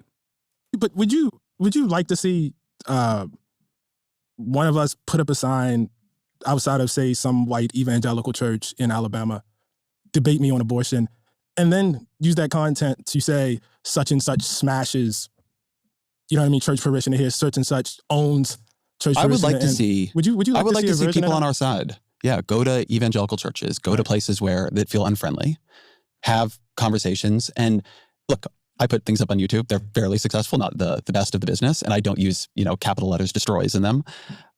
I think you can do it more aligned to hopefully our value structure, our political approach, our political aesthetic, at least the one that I believe in. I shouldn't overuse the term "our" here, but we weren't doing that either.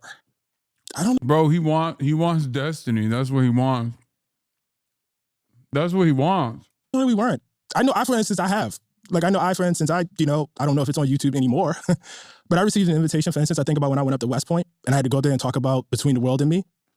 I had to challenge them very, very directly about what it meant to have, at that time, Confederate memorials up there and to, talk about, a Confederate, I can't remember, what the motto is exactly, but basically it's an argument against lying and what it meant, to have that there and have those grand historical lies. I mean, we had a really, really great interaction. I don't know that, I know everybody didn't agree with me. It would never occur to me, and I think it actually insults the dialogue to take that and say, Ta-Nehisi owns West Point cadets. You really not recognize the kind of culture I'm talking about here? Like, really? I'm sorry, say more. No, that's also not the same, because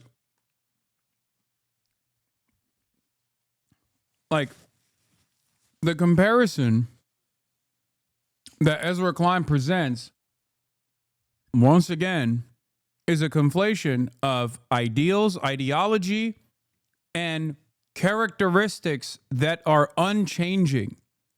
Okay? Blackness and the concept of being black is not a quality that you can wash off, is not a quality that you can change about yourself, whereas being an evangelical who believes that abortion is murder is a quality that you can reason with or potentially change the minds of people on. This is a fundamental asymmetry that exists in this left-right dynamic that I fucking despise. Do you understand? Like, Charlie Kirk wasn't bad because he was just saying that, like, his economic worldview was about, like, deregulation and more deregulation and more tax breaks for the wealthy. That wasn't the bad aspect of his doing politics the right way. The bad aspect of it was he would just consistently churn out propaganda that dehumanized marginalized populations, dehumanized people who were just like basically not white and not Christian men, okay? That's what it is. And this was conducted on prosecuting inalienable characteristics of people and demanding that the government actually do violence to these people on that same virtue or justify the violence that exists. It's very different than just like dunking on an evangelical over their understanding of abortion. I mean, what do you mean? I think there really was a move towards the sort of approach Clinton is offering here. I think we began to pull back.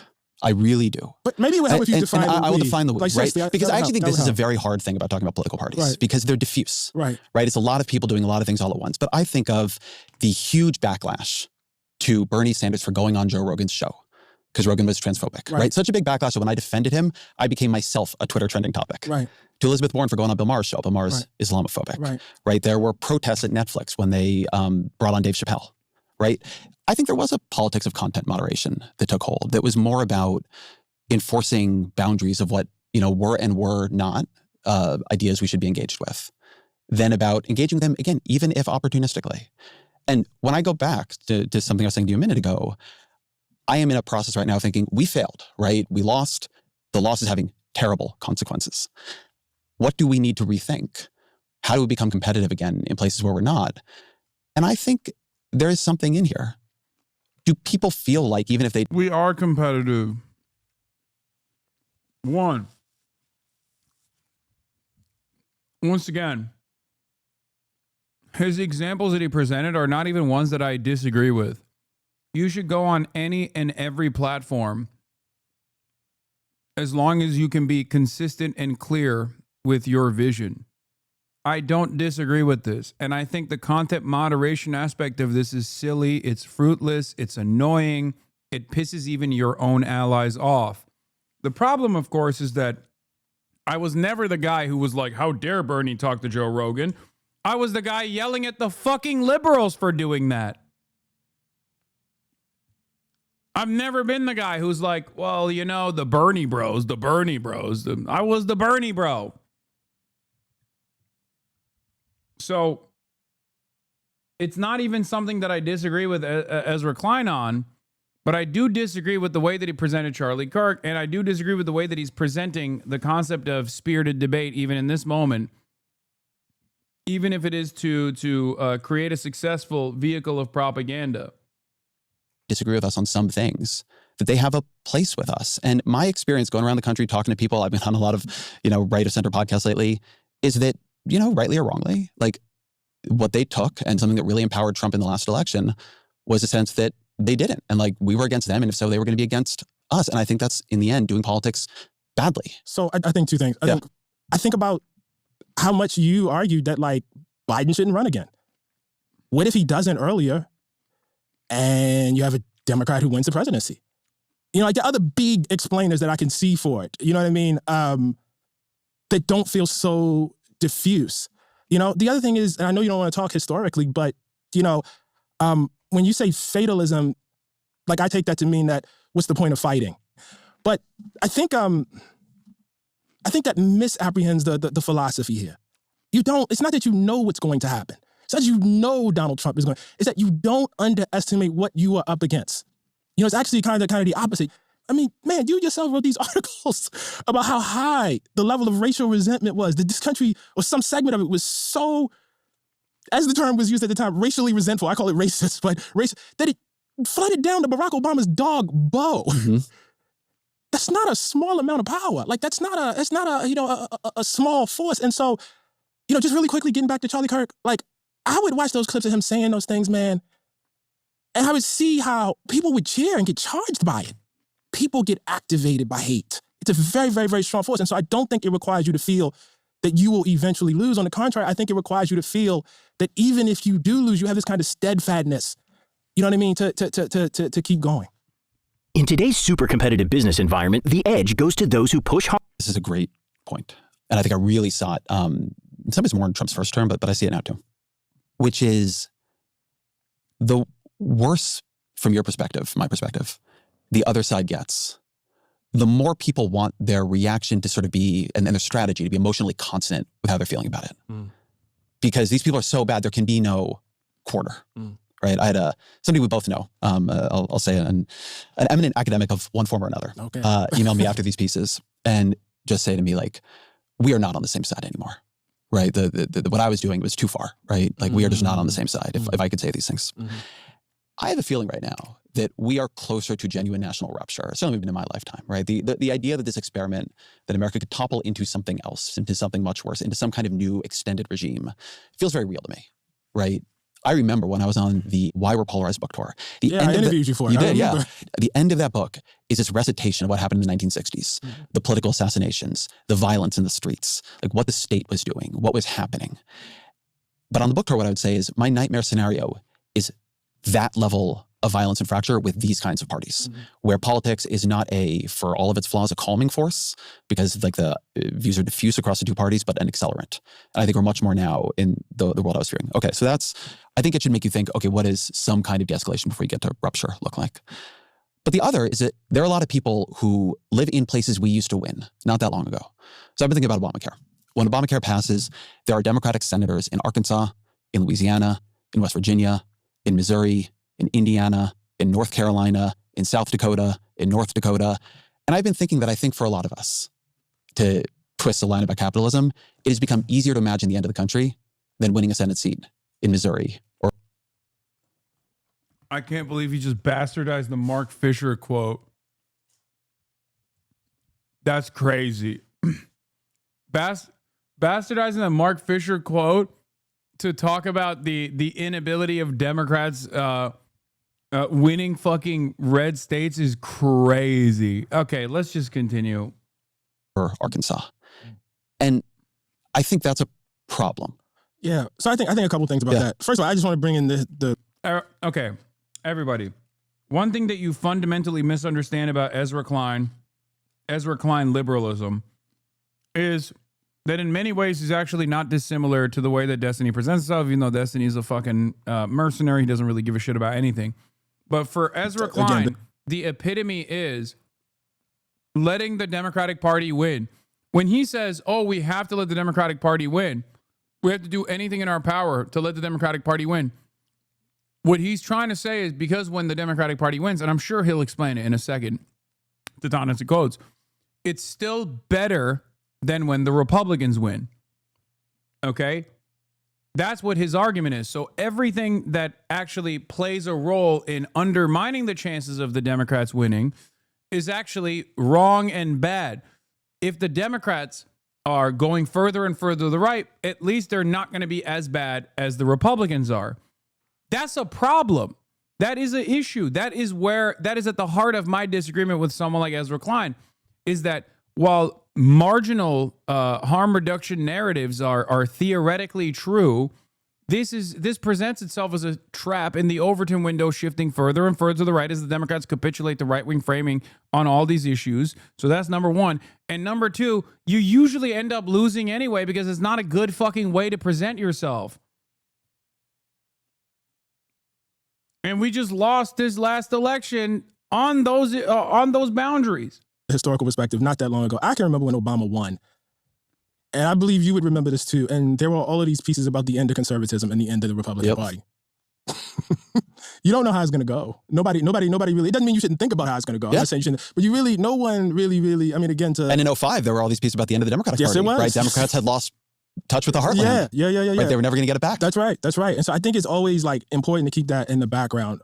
Look, I have, just in terms of bridging gaps and everything, I have a basic level of respect that I accord to everybody. You know what I mean? I want to say what I have to say. I don't want to shrink back from it. You know what I mean? But I do think on a basic level, there's a respect that has to be had for people that I disagree with, right? At the same time, I recognize that part of my audience, and I would say an important part of my audience, is people who have never enjoyed that respect. You know what I mean? People who, in fact, are subjects of the kind of hate that Charlie Kirk was harvesting. And I can't ever, A, contribute to making them feel like they've been abandoned. And B, I can't ever stand by and watch somebody do that. And in the name of unity or whatever, act like that's not happening. Because there are real consequences. And so it's like, when I read his words towards trans people, Jesus. When I read, you know what I mean, the language towards Haitians specifically, which was very, very, Haitians will become your masters if you don't elect Trump. I mean, this is very, very familiar to me. You know, it's this idea of Haitians coming into the country or immigrants raping your daughters. I mean, this was really, really, really dark stuff.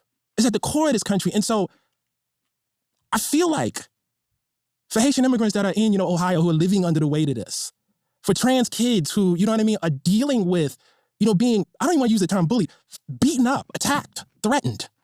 You know what I mean? It's very, very important to me, given the post I have, to say I see you, but also this dude was wrong. And I'm all for unifying, I'm all for bridging gaps, but not at the expense of my neighbor's humanity. I just can't. I think the thing we go to there, right? Not at the expense of my neighbor's humanity. It's like, well, I can. Well, let me tell you how I can. Oh, don't worry, I can. Hold on. I'll explain. Because I've gotten a lot of that in email, right? Like, how am I supposed to talk to these people? How am I supposed to deal with these people who are denying my humanity? I'm not against talking to him about it. I'll talk to you very clearly. Yeah, sure. I have no problem with that. I guess the place where I'm not even 100% sure if we disagree, if you just like sort of see a role differently, right? I think that in losing as badly as we have imperiled trans people terribly. Yes. Politics is for power. Joe Biden did that. Politics is for power. He's doing it. He's doing exactly what I said he was going to do. He's going to tell you that, and by the way, this is a wrong statement that he's going to deliver, but don't you think things would be better for trans people right now if Kamala Harris, after making concessions about transphobia and leaning into anti-trans narratives, if she had won, don't you think things would be better for trans people as opposed to right now? The reason why this is wrong is twofold. Number one,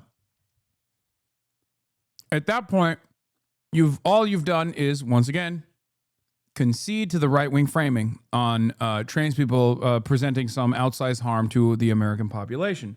It's not only incorrect, but it's a harmful narrative, and you've leaned into it. And in that process of leaning into it, you have normalized it. You have legitimized the claims of your opponent. Number two,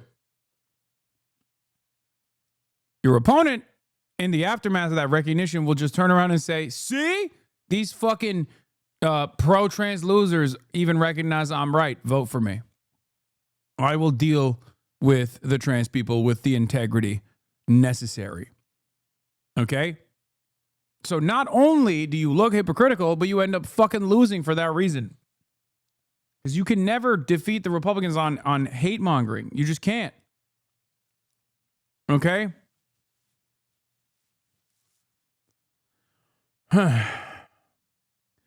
The second part of the story that is also objectionable, which I have not even waited for his statement, by the way, and I'm already fucking arguing against what I know he's going to say with my heart of fucking hearts because I've heard it so many goddamn times from other liberals, is that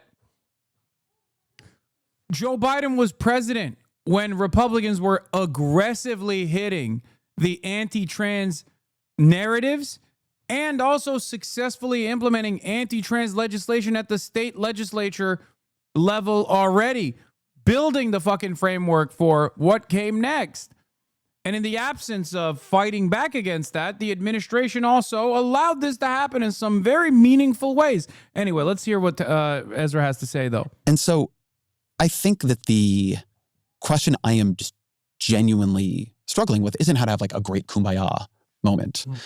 But I think it is taking seriously that something we're doing is not working. I mean, I had Sarah McBride, who's the first trans member of Congress on the show. And, you know, we were talking about every single survey you can offer on like trans rights has gone in the wrong direction the past couple of years, right? We've just begun to lose that argument terribly. And that has put people in real danger. So I take your point when you say, look, I want people to feel seen in my writing. And I want people to feel seen in my writing and my podcasting. But I think the place I'm trying to push towards is I think that there is a diminishment of the political coalition building that we now need to do because we have come to the view that a pretty wide variety of people are in some ways kind of deplorables. I think it's weakened a bit in the last couple of years. I would never use that language. Jesus Christ. But like that's not, so when you ask me about that Hillary Clinton, that's what, like, I would never say it like that. That's great. I think it's good that you wouldn't say it like that, but I'm not saying I don't even think that, by the way. Like, right. I don't even focus on people. Look, I am at war with certain ideologies and ideas. And I want them expunged. I want to turn them into phrenology. That's what I want. But I don't want the people. You know what I mean? Not a timely reference.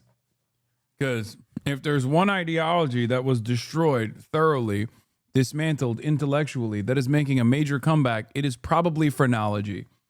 So, oops.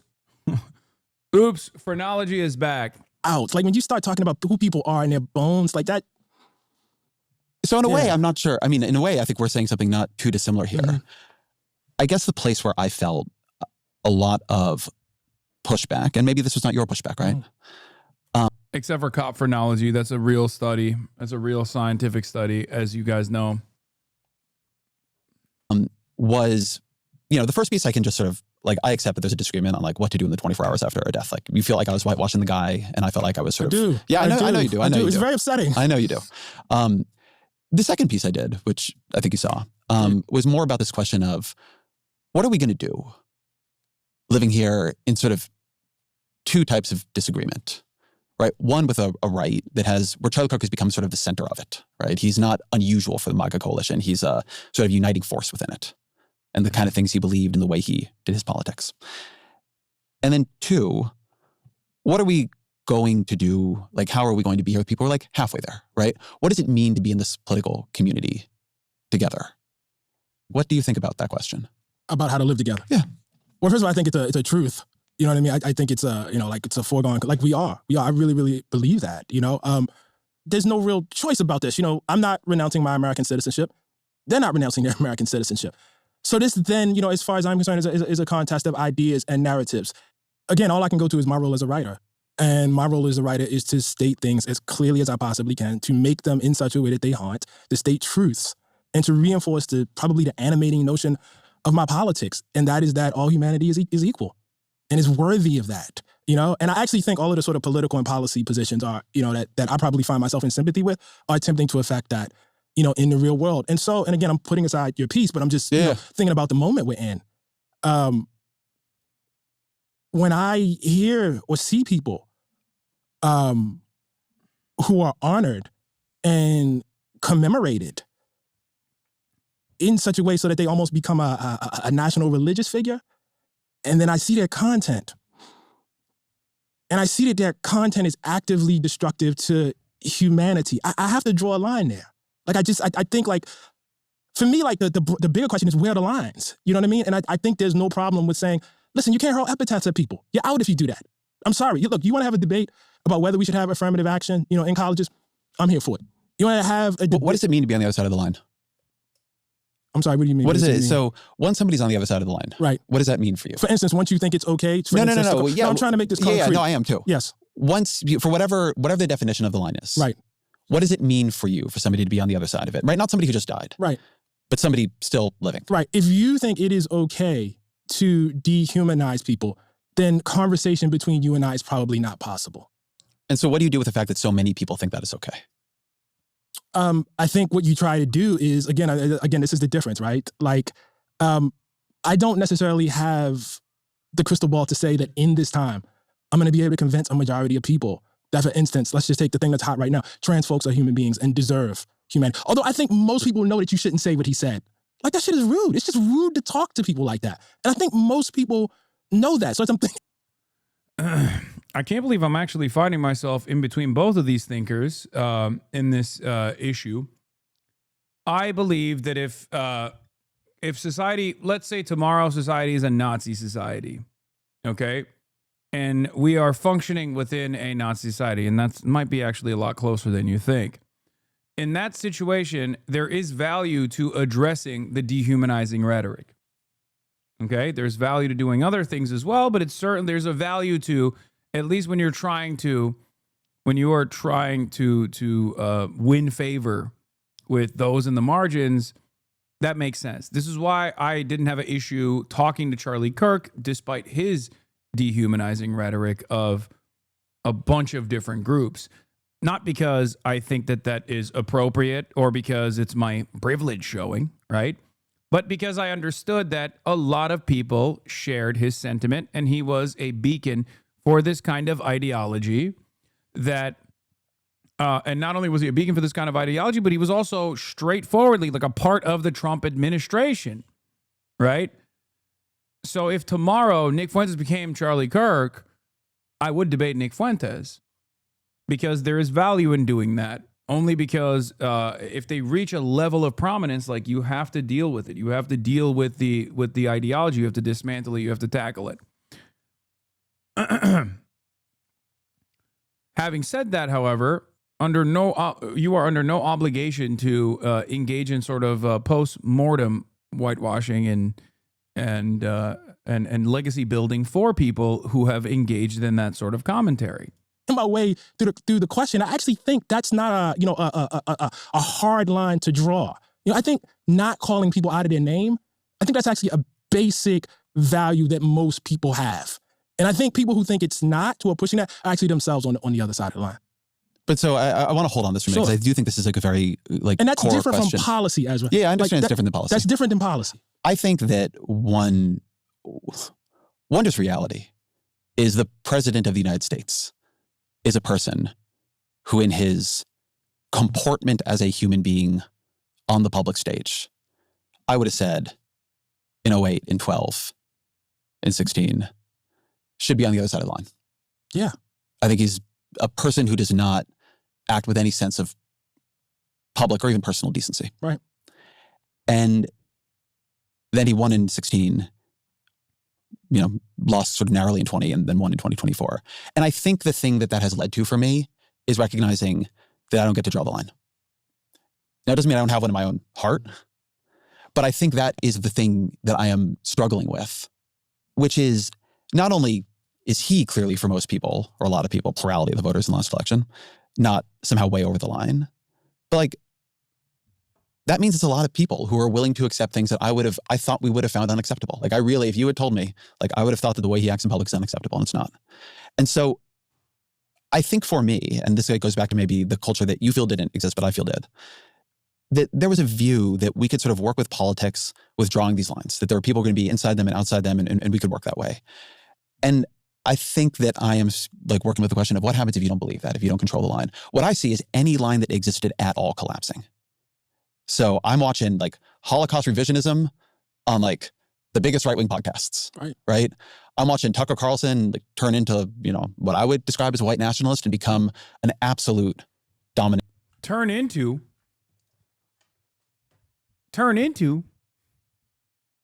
I'm sorry. What year is this? Is it 2025 or is it 2016? Is it 2012? Turn into is crazy. Yo, God damn, dude. This is, it's taking a lot of effort for me to not recognize that for Ezra and for many of these liberals, like the only time they can recognize, and I don't even think this is their fault. I don't think this is like Jewish exceptionalism. I don't think this is any of that shit. I just think that this is a byproduct of the way we understand bigotry and the way we've been taught, the false way that we have been taught about fascism, that the only time these guys recognize that someone is being a white nationalist is if they're being anti-Semitic, if they're leaning into anti-Semitic narratives. Okay? And I think this is a byproduct of the way that we are taught about the Holocaust and the way that we are taught about the Nazis' rise to power in our school system, the way that a lot of like advocacy groups hyper focus on that element of fascism as opposed to all the other elements. So as long as someone is not like an overt anti-Semite in the Republican Party, people don't understand that they are being white nationalists. Okay? It's kind of crazy. Like if someone is, and as long as someone is pro-Israel, they don't even recognize that they're being, someone is being anti-Semitic anyway. For most liberals, and especially all the Republicans, like as long as someone is pro-Israel, they can also get away with being fucking anti-Semitic too. It's a very frustrating reality to exist in. Force on the right, like bigger than he ever was in his, smarmy libertarian phase. And this stuff has real appeal, like as you said, right? That's not a surprise on some level. It's just something you have to deal with. But his smarmy libertarian phase was where he talked about Iraqis being primitive apes that deserve to be bombed back to the fucking Stone Ages. You know what I mean? And so that's where this question of the line drawing, like I have lines what I think should and should not be acceptable, but those lines clearly have no relationship to my country, the politics. And I think I've been asking the question without really having an answer. I want to be honest about this. Well, what follows from that? I think you do have a line. I'm sure I do. I think there are things, for instance, that I could say that would make you say it's no point in Ta-Nehisi coming up and being on this podcast. And likewise, there are things you could say. Obviously, I would say it's no point in me talking to Ezra. Yeah. I'm saying what happens if 35% of the country, 40% of the country, the dominant political force in the country is inside that? Does that change anything? Or no, like the line just holds? No. I mean, welcome to Black America. That's our history. The line we have drawn in general has not been majoritarian politics, unfortunately. That's just been what it is, And at the times that it's been majoritarian politics, people have done things and, fiddled with government or done, extremely violent things to make it not so, How do you deal in that answer? Like, how do you deal with Trump really substantially increasing his share of the black vote? Actually, I think where he is about where actually Republicans tended to be before Barack Obama. So I'm a little less. I mean, there's a conservative portion of our community that's always voted Republican. And I think, obviously I think sexism is a very, very real force. I don't think it's completely explanatory, but the idea that there is, say, 20% of black men who are fundamentally conservative, that doesn't really surprise me too much. But I guess let's take the other side of the story also. I think this is my meta. I've brought this up to FD Signifier as well. But I think that the further you move away from the gains that black people exhibited, the black people saw in their own real lives during the civil rights struggle given to them by the Democratic Party, the more black people decouple themselves as a reliable voting bloc of the Democratic Party. Now, of course, there's still a long way to go in terms of like a full decoupling, like black people becoming like party agnostic. But there is a reason why younger black men and even some younger black women, but specifically younger black men, find themselves not leaning on the Democrat Party vote in the same way that older black men do. Because they have not seen the modern Democratic Party make any inroads that seek to identify and directly help their communities.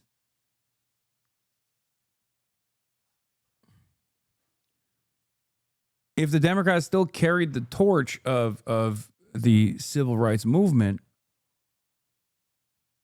I think this would be a non-starter. But the fact that they don't, I think, plays somewhat of a role. But as I've said, even when Obama was talking about like misogyny and yada yada yada, and talking about like, black men, you hate women, I think, or whatever the fuck I said over and over again, the hyper focus on the black vote is silly because black men, black women, obviously, black women vote for the Democrats by Assad numbers.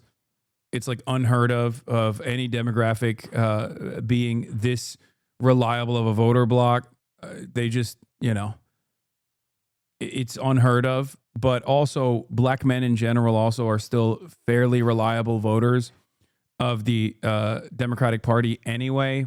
And that any attention shifted away from the white population and the way that they vote back to like black men and singling out black men is in my opinion, a liberal version of the same, like liberal version of like calling into question black people's loyalty to the Democratic Party. It's just like a liberal way of saying like, what's up with that?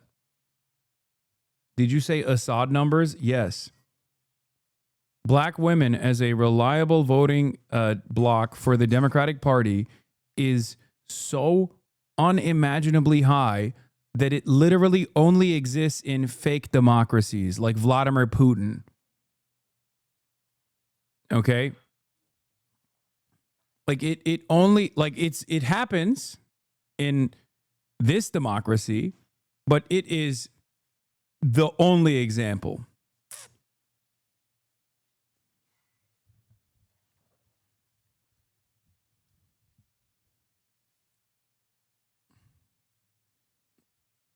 Because I think this is a hard case.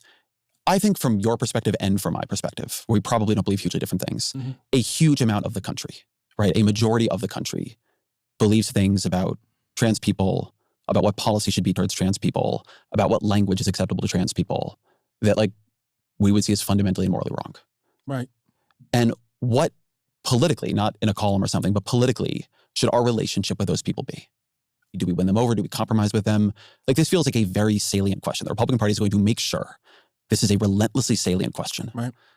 So I agree with that. Where does the approach leave us? Right? Where do we go on that? Yeah, no, I think that's a great question. Look, I think a couple things. I think, again, look, my tradition is the only thing I have a reference point for, so I'm sorry to keep going back to this. But when I look at the times that we have lost... This person just keeps saying, literally focus on affordability. Just focus on affordability and say their landlord isn't trans. Yes, I know.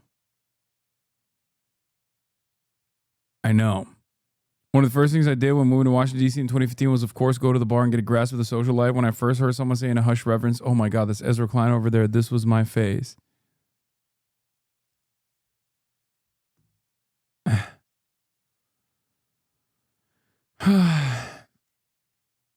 How can anyone read this and not go, shit, this is so obvious and clear now as far as like fascism? Adam Cocker says, want the actual answer? Go through each U.S. state curriculum requirement for World War II in history class. They all focus on U.S. involvement in Europe, the Pacific Theater, and the reaction on the home front. And then states diverge, where many states do not require any curriculum on the rise of the Third Reich or Mussolini or any other rise of fascism. We are seeing step-by-step uncanny parallels, and the reason that Europeans, Canadians, Brits, and luckily still some parts of the U.S. are fortified against it because they actually fucking know what fascism and its rise looks like. I disagree. I think this is... I don't think that when you talk about Gaza, are you going to talk about Trump and BB's new Gaza deal? See, you're a subscriber to the Piker Broadcasting Service, which means that you can actually go back and rewind and watch me talk about it for hours. And before this Ta-Nehisi Coates, Ezra Klein hash out the Charlie Kirk disagreement video that we dived into. If I think specifically about the black tradition, for instance, it's hard for me to say politically they did something wrong. You know what I mean? Like Reconstruction falls. What was the thing that should have been done? On the contrary, I see, a kind of courage that I wish we had today in a lot of people. You know what I mean? I see people willing to die and take bullets all the time. You know what I mean? What more could Ida B. Wells have done, to get the anti-lynching bill passed? I mean, here is somebody that, was banished from Tennessee on threat of being killed after she saw her friends, murdered and lynched. And one of the things I will say is when I look back at that long tradition and I look back in the times that people have won and the places they've won, it's often not been their heroism that was the decisive factor ultimately. It's often not been their strategy that was the decisive factor. Folks look back at the civil rights movement, for instance, and they talk about how brilliant it was to do the sit-ins and, use mass media in the way that Martin Luther King used mass media, the appearance. All of that's true. But if we don't have World War II, and the planet does not get a view of how horrific it can be when you decide you're going to eliminate people based on their traits, civil rights movement happened? I don't know. I think windows open and close. And so I think some of this is up to the decisions that politicians make. I think some of it is also up to what is happening in the broader mass culture at the time. I think all this kind of, works together. I'm not against, this kind of strategizing. I think that has to happen. But I think you also have to recognize like how broad the world is when you say politics. In today's super competitive business environment, the edge goes... Actually, I think been a very prime mover in this.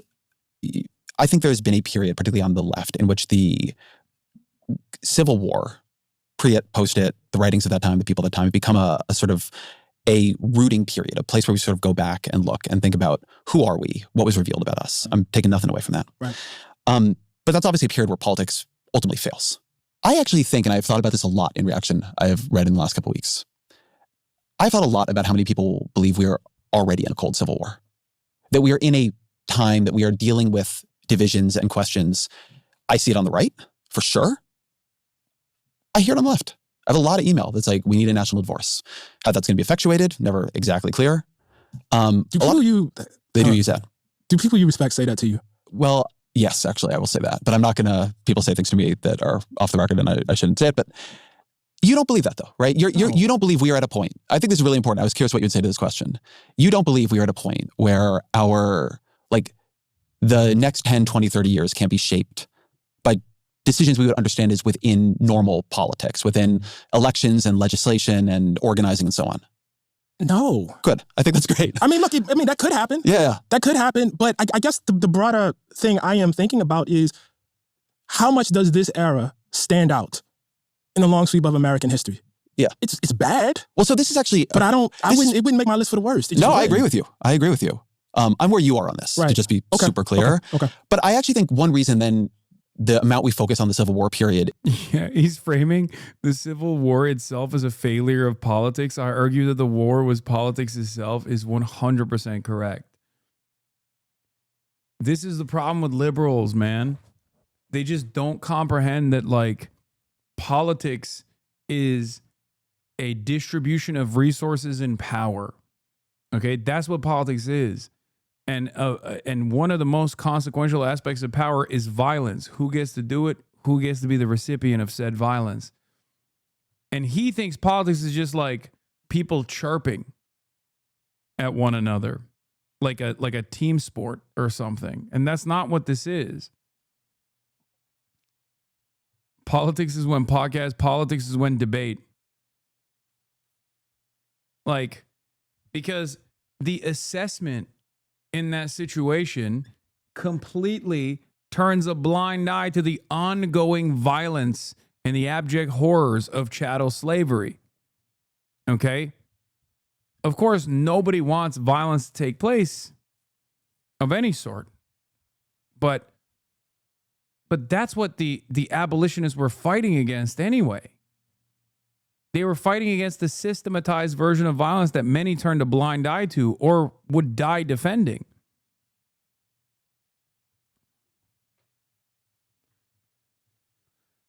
I think in many instances, like, this is something that I tried to bring up in the New York Times piece that I wrote as well, where it's like, the difference with Charlie Kirk is that his death was not unique. Okay? America is a very violent country. The exceptional nature of his death was that it was for one of the few instances directed at someone in a position of power, someone with a position of prominence. Because, and this isn't to say that it's appropriate. Of course it's inappropriate. It's completely morally repugnant. Okay? But the children that get slaughtered and the teachers that get slaughtered in school shootings are also still human beings. We've just completely shut off our brain and desensitized to that sort of violence happening all the time. That's it. And I think, like, for Ezra Klein, I think that's where his fears stem from as well, which is that violence could turn its crosshairs, its ugly crosshairs, on someone like himself, or even, I've talked about this very honestly as well. Like, this is I'm too close to the situation. If you recall, this is what I said over and over again.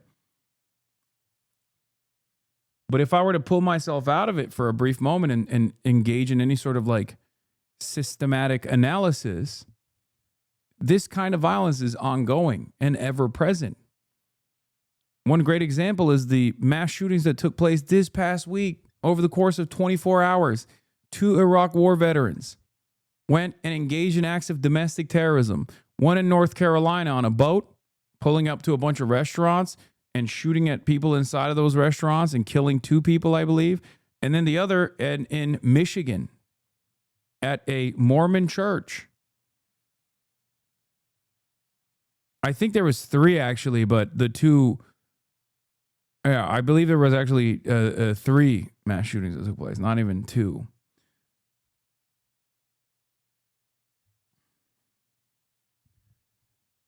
Okay, the numbers keep growing. People are saying Texas, Michigan, North Carolina. Now they're saying 4. Jesus Christ. See, that's what I mean. It's like it's ordinary. It shouldn't be, but it is.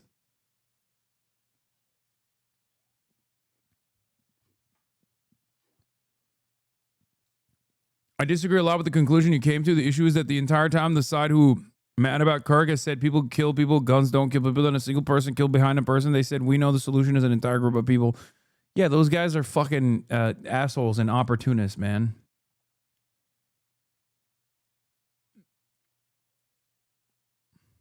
Is tricky is because that's a period when it didn't work like that, right? You actually had to go over the cliff of that and have the war. I've been thinking a lot about, because I've been reading a lot about McCarthyism. So I've been thinking about that whole period. And he's like, I agree with it. No, I'm just kidding. He's going to be like, McCarthy has some good ideas. You just sort of brought up the World War II as, sort of a generator of the politics that allows us to have the Great Society, the Civil Rights Act, et cetera. I think another way of sort of glossing that is you have the rise of Red Scare politics, which predate McCarthy. You have Joseph McCarthy, who is just for a period an unbelievably dominant force. It's insane. Everybody who challenges him loses. That's right. He becomes a complete kingmaker. He's eventually boxed out and beaten by... Is he saying Joseph McCarthy was doing politics the right way? I'm going to fucking lose my mind, bro. Joseph McCarthy was doing politics the right way, just like Charlie Kirk. Dwight Eisenhower, sort of center-right very, very anti-communist politician, but who can sort of take the center from McCarthy. But then it's like, what happens next? Nixon, who is the genteel red baiter to McCarthy's non-genteel red baiter, runs in the next election. He's beaten by JFK, who's a very center-left, very anti-communist, sort of runs to Nixon's right on communism. And he does it with Lyndon Johnson, on the bottom of the ticket, sort of representing Southern politics in the Democratic Party. It's a very, very, in a way, checkered series of moves that are accepting huge amounts of McCarthyism at that time. And yet it does sort of lead to political power that is then wielded in a very, very different way within fairly short order. I take from this, I've been thinking about this because I think we're sort of in a new McCarthyism, some lessons on how politics can work and like the give and the take of it. We've been sort of brought up the Civil War a bunch, but what do you take from this period? I take something that we've kind of been circling for this entire conversation, which is that the role of politicians and the role of writers, intellectuals, et cetera, is very, very different. Politicians do things that I wouldn't do. I don't, for instance, I don't hold JFK or RFK up, you know what I mean, as the people me I neither. would, right? Yeah. I'm not a fan of JFK Camelot revisionism. But I guess it's not a very good president. That's like a separate thing from whether, you know what I mean, why politics happens the way they do. Let me give you an instance that often also comes up. That's not the Civil War, and that's the New Deal, right? Mm-hmm. Like, I think there is a pretty strong argument that the New Deal not a strong argument, but pretty clear that the New Deal did quite a bit to create the social safety net, create an American middle class, right? That's true. Did FDR want to, in his heart, exclude Black folks in the way that they were excluded from it? No. That was the price of getting the thing done. I understand that as politics. But were I there in that time, it would be incumbent on me to yell at FDR to not do that. Mm-hmm. And I just think that's really, really, really, really important. We don't all have the same role. When I wrote Case for Reparations, it was not my expectation, nor did I even think it would be politically intelligent for like Barack Obama to go up and yell, "I'm for reparations." You know what I mean? But that's different than, you know what I mean, my role. Yeah. I guess the substructure of a bunch of what I am saying, which may or may not be in argument with you. It's just right. When I texted you to come on, I was like, I've been thinking about what the underlying arguments are here. Mm-hmm, so you're kind of getting this spilling out of my brain. Mm-hmm. I think that there is a work of politics that for a bunch of different reasons has become demeaned. And I think, and this does not speak well of the people, so to speak, in power doing it, but I think that they are not doing it well. I think the culture around them, I think politicians are not always leaders. I think they're often followers. And dude, the crisis at the heart of liberalism is their inability to actually lead and constantly find themselves in a defensive posture against increasingly violent reactionary sentiment.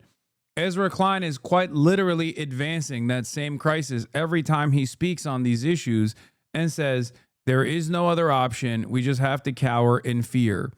They are far too powerful. Someone like Zohran Mamdani obviously directly betrays this notion. And I don't know what his assessment of someone like Zohran Mamdani looks like. I don't think he's like outwardly anti-Zohran, for the record. He wouldn't dare, but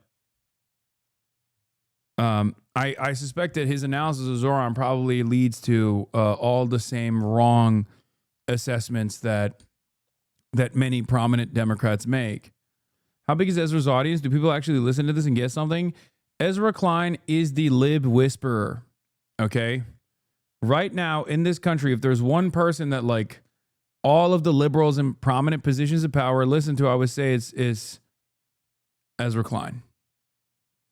Like people who, like the audience is not massive. If you were to fucking look around and ask your random friends who the fuck Ezra Klein is, random people that like work regular jobs and shit. No, he doesn't have that kind of motion, but it doesn't matter. He has, it's the same reason why I don't mind getting written up in the New York Times, because like people with prominence, people with institutional power read the New York Times and get their notes from the likes of Ezra Klein. And as that is his job, he does he plays that role very decently by constantly telling liberals in positions of power with a lot of wealth that they're not wrong, that economic arguments can only be done within the confines of neoliberalism and the public-private partnership, and that the way to win over more people is by going further and further right on social issues, as opposed to going further left on economic issues, which would most likely bring a lot more people from the said right flank of American politics back to voting for the Democrats. You're not wrong. My dad, who thought Kamala Harris went too far right, fucking loves abundance. Oh my God. Your dad is an abundist? That's crazy. I think that the idea that that kind of political coalition building across these gigantic differences, building across public opinion, both not just as you wish it existed, but as it exists, has become, seen and like treated as often betrayal, cowardice, moral fallibility. It's not, I think it's fine to say people got different roles. And in fact, it's good for intellectuals to criticize the politicians. But my view is that the political practice became too weak. I don't think that was true for Obama. I went back preparing to talk to you and I read your piece. My president was black. I saw this. Yeah. It's a beautiful piece. Thank you. And it's very much in this tension, right? Where you say quite a bit, like, it would have been a bad idea for Barack Obama to say the things I am saying here, to do the things in some ways I wish he had done. It would have been, that politics wouldn't have worked. There would have been no Obama presidency and his presidency would not have been successful. And I think I've been thinking about that line, right? In my own work and just in the political culture as I see it, that line between the sort of intellectual, analytical work and the actual like work of politics, the how do we live here with each other work, right? Which I think is actually honorable work. And I think feels right now to me like morally urgent and necessary. And not just over disagreement, just the whole thing being done in a strategic and disciplined sense. I think one of the things I've thought about is the need to actually raise the status of just like old-fashioned politics. And I think I've been surprised to find myself feeling that way. But I think one way the second Trump term has changed me is I don't, and maybe you always believe this, right? I'm not putting this on you. I think what got built for all of its flaws in the back half of the 20th century was much more fragile than I'd understood. Not just like the legislation or any of that, but the actual sense of like what you could and could not do, what we would and would not accept. And I've just like the sense that we could just tumble all the way back has become much more real to me. And so the work that people did to begin to build those guardrails and like how hard that actually was, and the disappointment we eventually felt, I feel like we began to take something actually quite beautiful for granted. Or only see what wasn't there as opposed to what was. And it's forced a little bit of, for me, like, how did they do it? How did they get out of the last one of these? I'll just say, and I think I'm speaking for a broader community here, we are not happy, but we are not surprised, man. And again, the reason why we go back to Reconstruction and the Civil War is because it is, before the 1960s, the only glimpse at the possibility of a real democracy in this country. And it happened. And in some places, it was actually quite successful. You have people who, had been enslaved, who are written off as illiterate fools, who, serving in legislatures. And actually, with the standard of the time, actually, it's such a hopeful, incredible story. It's a beautiful, beautiful thing. And it was violently destroyed. Once you see that, and once you have that in your heritage, once you, understand it, once you understand that Martin Luther King. Ezra Klein is a Stalin quote, given human form. You mean social democrats are social fascists? Is that what you're saying?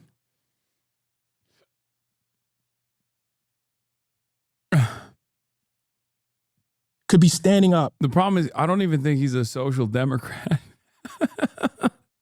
So I wish he was a social democrat, man. I wish he was a social fascist. Telling his own people, we do not embrace violence at all. It is morally repugnant. We embrace love. And that could get you shot. Not burn it down. Love can get you shot. You just have a different view of your country. It is not, I emphasize this over and over again, it is not a fatalistic view. It is not, it is written in stone that we will ultimately lose, but you understand that losing is a possibility. But so then what does that, there's a Buddhist meditation I like. This is a weird place to go. But it goes like this. I'm of the nature to grow sick. I'm of the nature to grow old. I'm of the nature to lose the people I love. I'm of the nature to die. How then shall I live? And love that. Yeah, and I do it because sometimes you need the reminder. Yeah.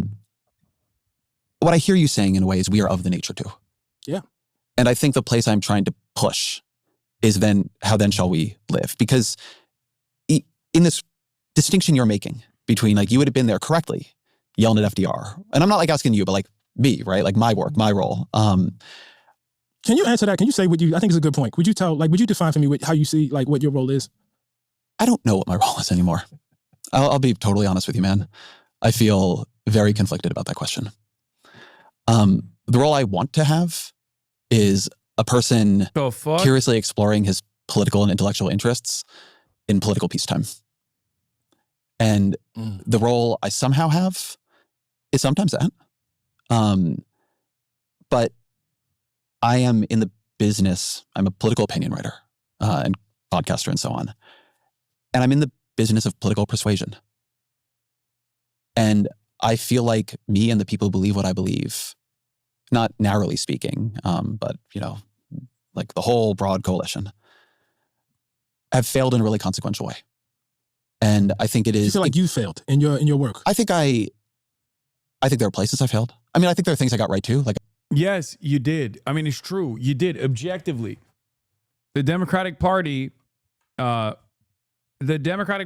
been abiding by the Ezra Klein worldview, not singularly responsible, right? Ezra's not singularly responsible for this. No one is. But the Democratic Party has been actively positioning himself in the exact ways that Ezra wants them to, whether because they listen to him or not, doesn't matter. Like, that is what the output is of the Democrats. So in some ways, yes, I think this is a massive failure, for sure. And I would go so far as to say that, like, Ezra Klein, Matty Iglesias, these guys are almost reactionary in the way that they identify, they follow the lead of those in power, and they actively try to normalize the ways in which the power structure should not be harmed in any capacity. The hierarchy should remain the same, and work within the confines of permission, where they just say, like, yeah, things are getting really bad. Here's how the Democrats could win, and therefore maybe potentially put a stay of execution on American fascism happening. If fascism is the execution of American democracy, then the only way to do that is by just pausing that slow burn towards fascism, or the accelerated pace of moving the direction of fascism. There's no vision there, I think, of a better future. There's no vision of, like, undermining the existing hierarchies. There's no alternative vision whatsoever. Do you think you could set up a meeting with Ezra? Maybe. I mean, I would love to. I did talk to Ross, and Ross is the center-right version of Ezra's supposedly center-left version from the New York Times standards. So I think we shouldn't have run Joe Biden again. I think I was right about that. I think I've gotten a lot right, but I think I've gotten definitely things wrong. But I think we are here now, right? That's what I would really say. And it is forcing me to rethink things I would prefer not to rethink. I will give you an example because people are mad at me on this one right now. Please. I said in a podcast with my colleague Russ Dow that he was pushing me on left radicalism. I was saying, I don't care about left-wing radicalism. I don't think it's some great threat. I don't think it's a huge political problem. I worry about left-wing pessimism, fatalism, that we are losing and don't want to change anything. And I said that the question for me is, you know, how do we win Senate seats in places like Kansas and Missouri and Ohio? I said, I would like to see us doing things like in red states, and here I meant redder than those, you know, running pro-life candidates. People got real upset about that, and I get why. But in 2010, when the Affordable Care Act passed, there were 40 House Democrats who were pro-life at some level. You had to do this whole negotiation with this guy, Bart Stupak. Yeah, I remember. Yeah. And on the bright side, you don't have to have those negotiations now. And on the downside, you can't pass the Affordable Care Act. And the point is not that issue, right? That one issue, you know, although things like, you know, the example, say Susan Collins, where she's in theory pro-choice, but she votes for Mitch McConnell and John Thune as leader. Right. Like, that's how you build power on some level, right? If you have those, you know, Joe Manchin, like, I wish he were still a senator from West Virginia, as much as I have deep disagreements with him. I think that I am. Joe Manchin's position as a Democrat senator from West Virginia only works if the party has the interest of whipping his votes. If he benefits from being a spoiler more than he benefits from working in tandem with the party, then his D next to his name is only there for him to be more valuable as an infiltrator. Okay? This is a major issue. Joe Manchin, as a Republican from West Virginia, would be meaningless. He'd be in a grand sea of other Republicans. He would not get the same looks from think tanks. He would not get the same amount of money from interest groups. He is only valuable as a Democrat, and he knows that. Okay, this is why I always stress the importance of whipping Joe Manchin. Like, not obviously literally for those who are looking to find political violence in any of my rhetoric. I mean, like, whipping votes. A person, I think you are a person, whether you admit it or not, who is one of the people with a, voice in shaping what our political culture is. And I believe at some level that political strategy is downstream from political culture. I think it means exploring things that are uncomfortable and being pretty disciplined in a way maybe I haven't been, about separating the question of what I believe from what I believe will win power. Because I currently think that the cost of losing power is horrifying and dangerous, and we can't keep doing it. So there it is. This was what I clocked as his opinion, is that Democrats have to concede on social conservatism and run spoilers like Joe Manchin instead of winning a broad coalition, because as long as the Democrats are in charge, things are not as bad as they would be as opposed to the Republicans in charge. Look no further than what's happening right now. This is the argument that a lot of Democrat dead-enders present as though it's some sort of brilliant analysis that we are unfamiliar with, right? Democrats winning for the sake of Democrats winning alone is a worthwhile goal, no matter how they win. And the most exaggerated counterexample to this would be, okay, what if they just embodied every single policy position of the Republican Party with the exception of like one or two, and they won that way? Would that still be success? Especially when there is a different alternative out there, when there's an alternative vision out there that seemingly that people are responding positively to, democratic socialism, for example.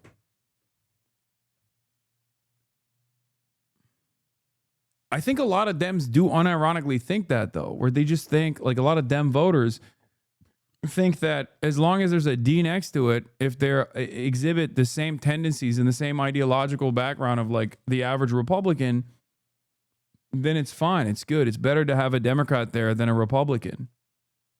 Yeah, so can we start with that exactly? Because the immediate thing, and I don't have the numbers in front of me, but the immediate thing that springs to mind for me in that question is not who you're abandoning, but how do you square the fact that, in fact, reproductive rights has proven to be pretty popular in red states? Yeah. And I'm thinking about referendums that have been passed, such that they've had to, change the rules. Like, how do you separate that? When I sort of said this in glancingly. Like, there are people who didn't vote for Kamala, but give me my reproductive rights. I think that I was using first pro-life as an illustrative example, okay. But there are many red districts in this country. And there are states that we do not even think about competing in anymore, right? I'm not talking about Ohio here. I think you have to try things. By the way, not only moderation kind of things. There is not a single red state where there needs to be a pro-life Democrat running. There is not a single red state where there needs to be an anti-trans Democrat running. The thing that we should be trying is the thing that the Democrats refuse to try, because the Democrats have already tried and failed with militaristic, jingoistic sentiments, with by running, fucking military veterans, being like, we're the real patriots, all this shit. The thing that Democrats haven't tried is, unironically, left populism, left economic populism. They haven't tried it. And as a matter of fact, they actively stamp it out. Okay? There are examples of liberals who have won and won big due to their lineage and their familial name, like Andy Bashar, whose father was a part of like institutional politics in the state, things of that nature. And he obviously is uncompromising when it comes to social principles, when it comes to social liberalism. But even then, okay, there are a couple examples of the left populism that's actually panned out quite successfully, but not enough. Democrats are clearly shy about that, or they have some kind of resistance to that kind of messaging. Try going much harder on economic populism, which some people are trying. I think you might need to combine those two strategies, right? Which is sort of the Dan Osborne in Nebraska approach. I think that you... So he's saying that left populism should be a strategy that's tried as long as you package it with social conservatism. I think even before the question of what your policies are, and I believe this very deeply, there's a question of whether or not people feel like you respect them and like them, even if they disagree with you. Before I think people will give you power, they don't even ask, do they like you? They ask whether you like them. And I think a lot of the country feels we don't like them. I believe that I know that. I've seen the focus groups. I've seen the survey data. I've talked to the people who work on this. And that's going to require changing that. Is going to require making moves that somehow send a loud enough signal that people begin to think we have changed it at some level. Sherrod Brown should be able to win in Ohio. Yes. The reason he cannot win in Ohio is the Democratic Party itself is a millstone around his neck that drags him down. So what do you do about it? I'm not. That's true. That's true. Wait. Okay. Examine that further. What is the millstone? Is it the pro-trans stuff? Or is it the neoliberalism? Because Sherrod Brown is a winning politician in Ohio because he is an outspoken union man. Okay? And he doesn't go far enough in terms of like his own ideas of where Medicare should go. I think he's like in favor of Medicare expansion. But exactly the qualities that Sherrod Brown has that make him marketable in fucking Ohio is the left populist policies that he advances. That's it. And the thing that actually puts him underwater in a place like Ohio is not the fact that the Democrats are seen as like being too pro-trans or anything. The only reason why people hyper-focus on that shit is because the Democrats themselves are not aligned with Sherrod Brown on being uncompromisingly pro-labor union or even like pushing the boundaries of what is permissible in terms of left economic populism. That's it. And even Sherrod Brown himself, actually, in my opinion, was nowhere near as aggressive on that front.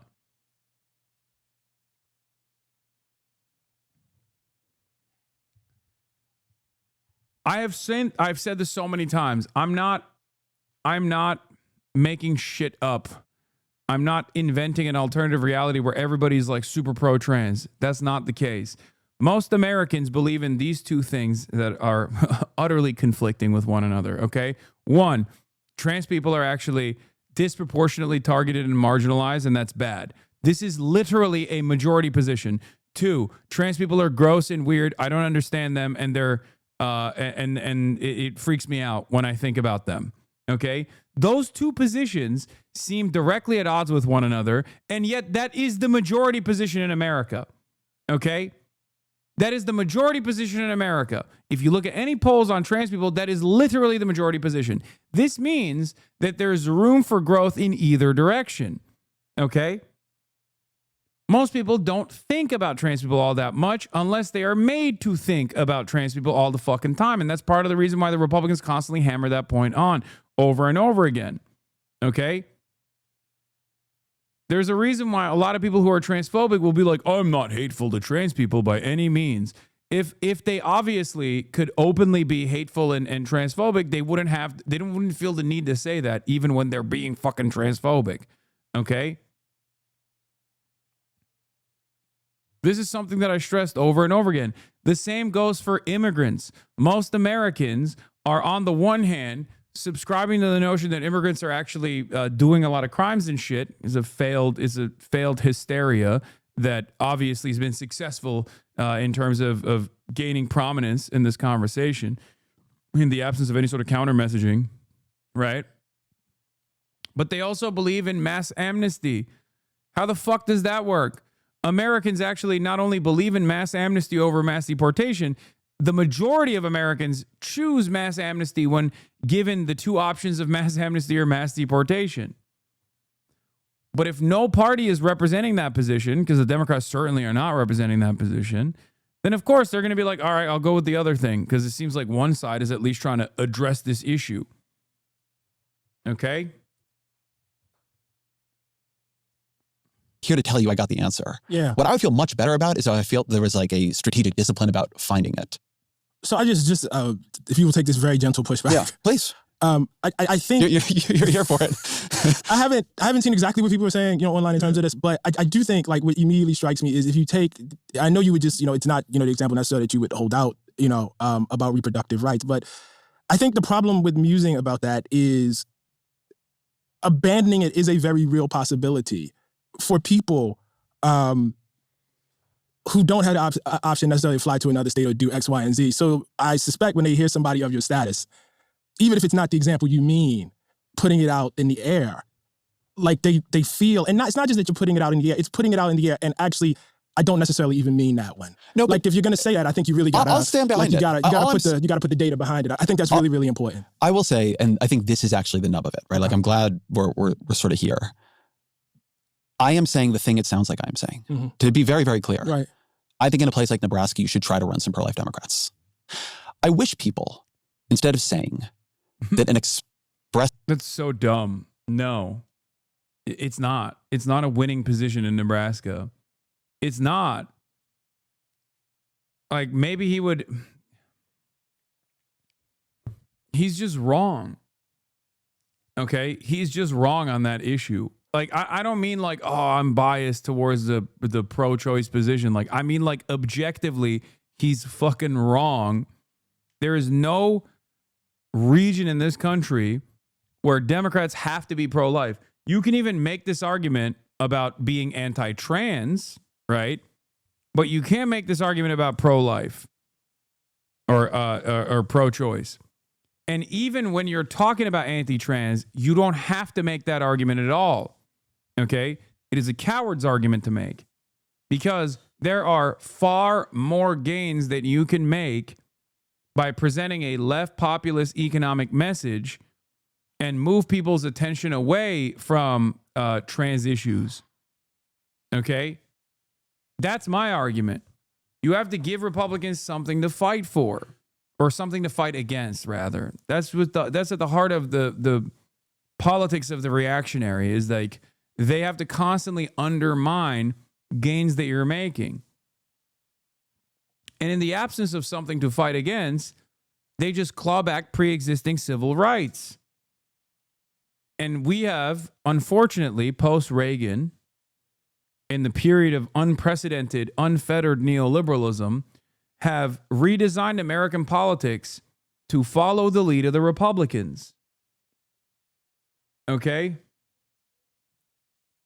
Nebraska voters will vote for two high-profile referendums. The initiative to right to abortion, establish the right to abortion until fetal viability, lost by 2%. There is no reason to go for a fucking what do you call it? A pro-life candidate in a state like that. If that's enough for you to capitulate, you should be running anti-Semites, not even anti-Israel people, but like fucking straight up anti-Semitic candidates. And I don't think Ezra Klein would ever advocate for that. Okay. Do you see what I mean? It's ridiculous. There are certain things that understandably he's never going to advocate for, and I would never advocate for either. That's fucking ridiculous. Or strategic question in politics was betraying or abandoning the people we wish to protect. I wish what we said was we lost power in a way that allowed Donald Trump to drive the Supreme Court to a 6-3 Republican majority. And that majority overturned Roe v. Wade It overturned Roe v. Wade and actually abandoned all these people. Right. See, that's what he's saying. If Democrats still actually had pro-life candidates, like, then Republicans would never be able to win and overturn Roe v. Wade. Except they overturned Roe v. Wade at the Supreme Court when a Democrat was president. I guess his argument is that Hillary Clinton lost, and therefore the Supreme Court was packed with right-wing Republicans who then ended up overturning Roe v. Wade. But Roe v. Wade was overturned under Brandon. Actually fucked them over, right? Right. It is part of, I think, when I say that like the work of politics has become diminished, it is part of how that happened, that talking about this creates this sort of counter argument. Well, even to discuss it is to abandon. In 2008, as you and I both know. Elon Musk, Hasan, I can't find any clips of you being such an advocate for not deporting undocumented people back when Biden was president. Is there a reason why / how that sentiment is so much more galvanized now? Do you fear that Trump and JD will reign for the next 11 plus years? Brother, this person already responded to you, but it's important. Okay? Please go to my YouTube and search HasanAbi Biden border or HasanAbi Biden immigration, and you will probably find hundreds, if not 1,000 videos that I have done over the course of the past 4 years of Biden's presidency, where I have actively railed against Biden for not doing the right thing on immigration. And perhaps one of my most famous videos was clocking exactly what is taking place right now, all the way back in the year 2021, in the month of February, when one of the most high-profile anti-immigration incidents took place, when Customs and Border Patrol was whipping Haitian migrants with their reins in Texas. Okay? I said at the time that immigration is a human crisis that is taking place at the southern border. However, the crisis that the Democrats, if the Democrats lean into the reactionary sentiment here, and the crisis is actually about like how many people are coming over our porous borders, the Republicans will capture the attention of the broader population and will make this an issue that they win. Okay? An issue that they win on. The Democrats, of course, did not make this a primary problem and kind of back-pocketed it and turned around and got dominated by the anti-immigrant sentiment. Here is a more recent example from August 29th, 2024. The Democrats are once again running the old strategy of triangulating to the center and running scared, talking about picking up Nikki Haley voters, highlighting a Republican cabinet pick, and pushing the right-wing border bill, forgetting what caused their early momentum. The method is clear. They think not being Biden is enough to win back some of the younger, more progressive demos as they spend the rest of the 60-plus days trying to communicate to Trump holdouts instead of running on progressive issues that help all Americans.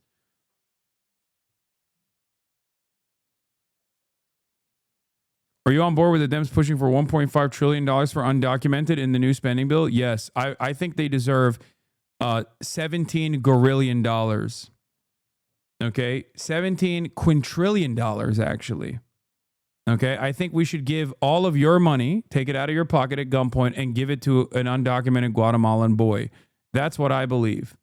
Since you're already fantasizing about things that are not taking place, I might as well just really lean into that fantasy, right?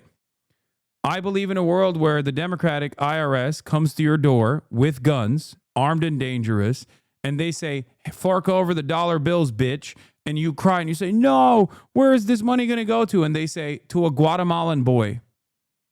He needs to buy new sneakers. Fuck you. And then they spit on you and they take all your money and then they give it directly to the Guatemalan boy next door. Okay? That's what I believe. Fucking idiot. Dude, it's so funny. You can just like manipulate Republicans with just a couple words. You say undocumenteds are going to get the all of the benefits, and trans people are going to get all the benefits, and they'll be like, please rob me blind. Because, like, what that chatter is talking about is actually the heated debate that's taking place that Democrats will inevitably cave on, which is assurances that Medicare and Medicaid funding will not be cut. This already took place in the big, beautiful bill that Donald Trump passed expeditiously. Okay? That's $800 billion. $800 billion fucking dollars of Medicare and Medicaid spending that is going to be cut. Okay? $800 billion. That's not being cut from undocumented migrants, you fucking idiot. That's being cut from people exactly like you. People like your parents.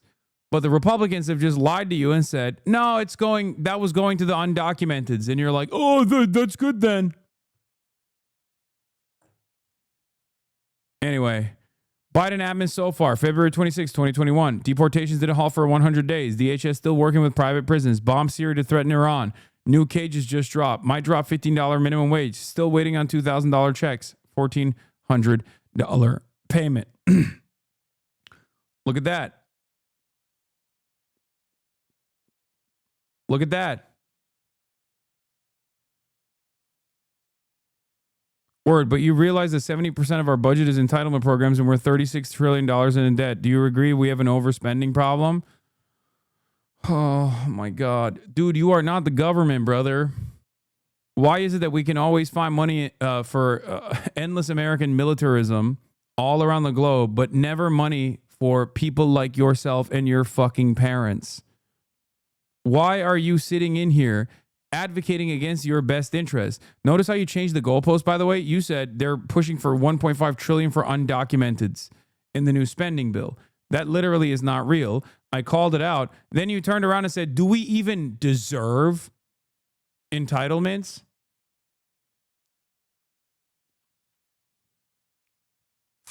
I don't know if you know this, but you're not Elon Musk. Okay, who is obviously the #1 welfare queen, for the record. But you're not him. You don't have billions. He does. You keep talking about our debt. Meanwhile, every single time Trump has actually come in charge, he has expanded ginormous fucking tax breaks for the wealthiest and the corporations in this country. What do you think that does to the debt? We have no issue expanding the debt in that regard, but all the issue expanding the debt as far as like it helps everyday working class Americans. You are not a billionaire. Why the fuck are you advocating for the wealthy to continue getting tax breaks? What the hell? What if he is? No, he's not. Come on, dude. Maybe the Biden admin will stop using Title 42 COVID protocol to purge immigrants without due process on Ukrainians, and they just completely stop using it in general. That was me being hopeful. It didn't happen.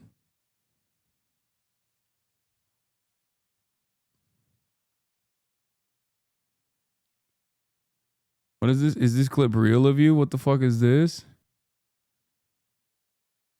Probably not. I have no idea. Why are you sending me a clip with like 13 likes? Anyway, let's continue with this video. Barack Obama ran as a public opponent of gay marriage. Right. He ran opposed to it. Right. Republican Supreme Court forced Biden to end Title 42.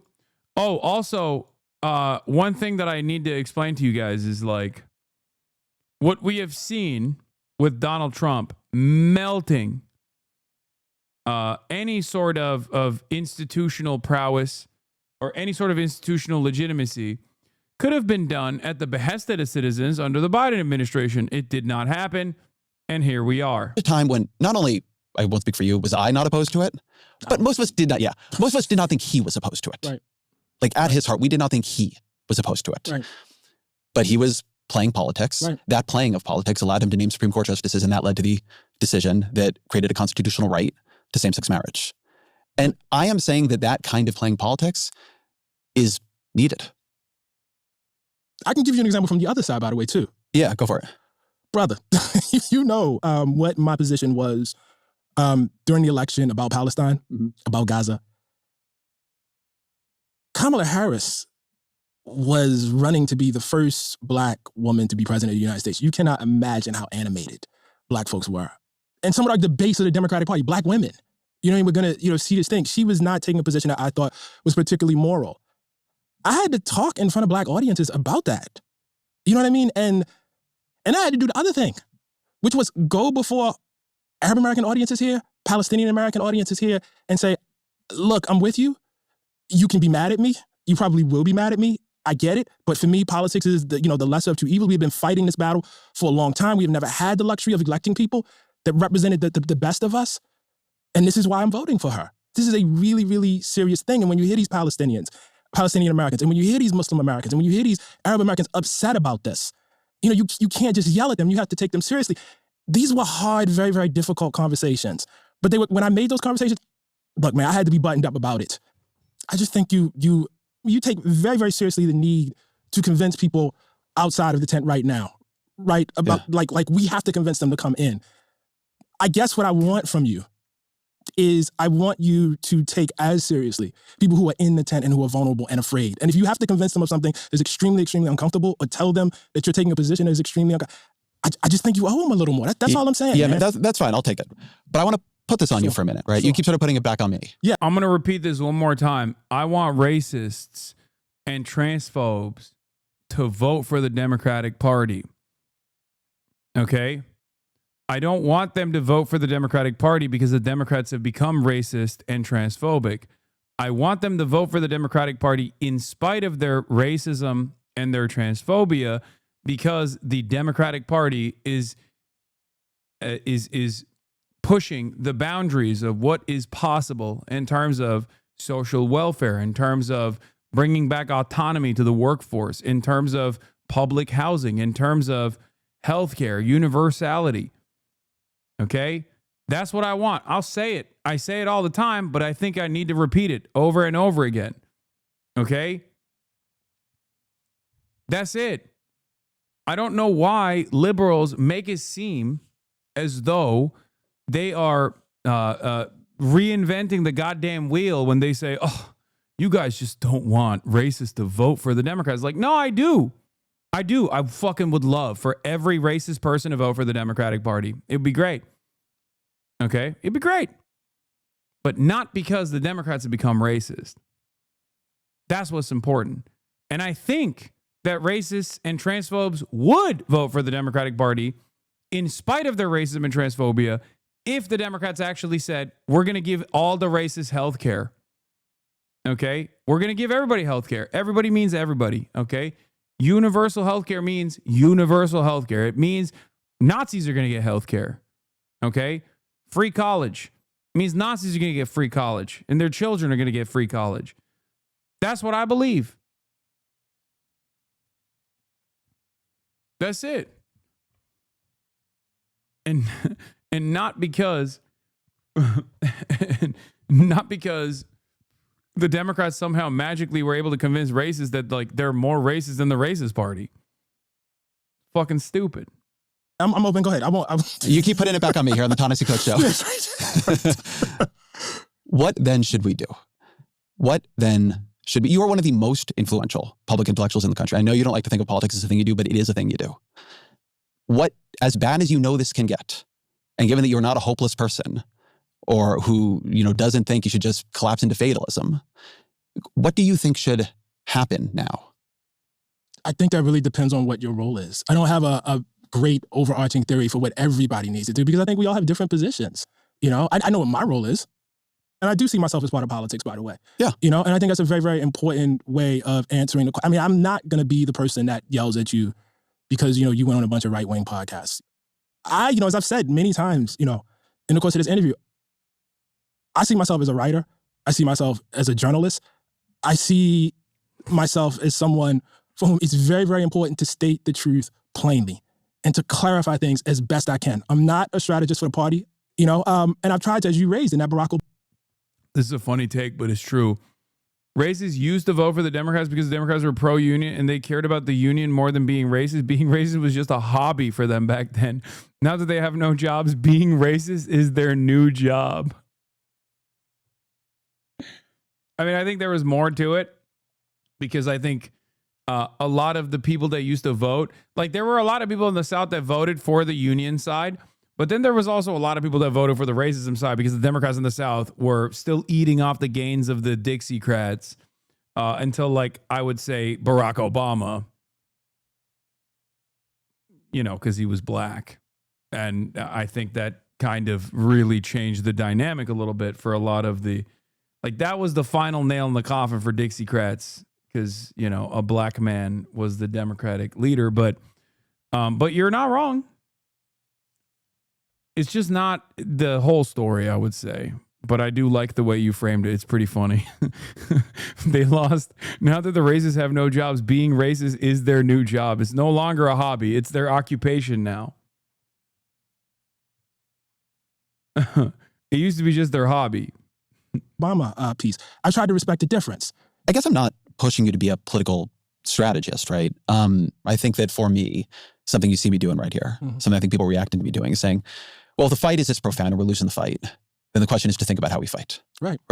That's something about knowing that this much of the country is, on the wrong side of what my line would have been. Right. Knowing that what Kirk was doing, what people like him were doing was working. Right. That imposes a set of questions upon us that need to be answered. Right. Civil Rights Act wasn't the final nail. No. The Southern strategy worked, but like there were still Dixiecrats until like in the early 90s and shit. There were still institutional names in the South that were prominent Democrats that racists knew to vote for and did continue to vote for.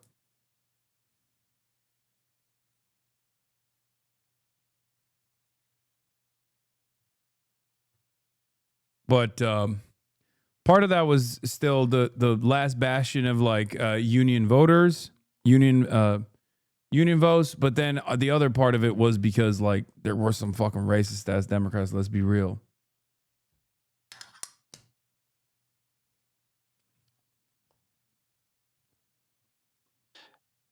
The thing I'm struggling with in this conversation and even in that question is the fact that there are things that you yourself have actually advocated for that had they been done, we would be having a very different conversation.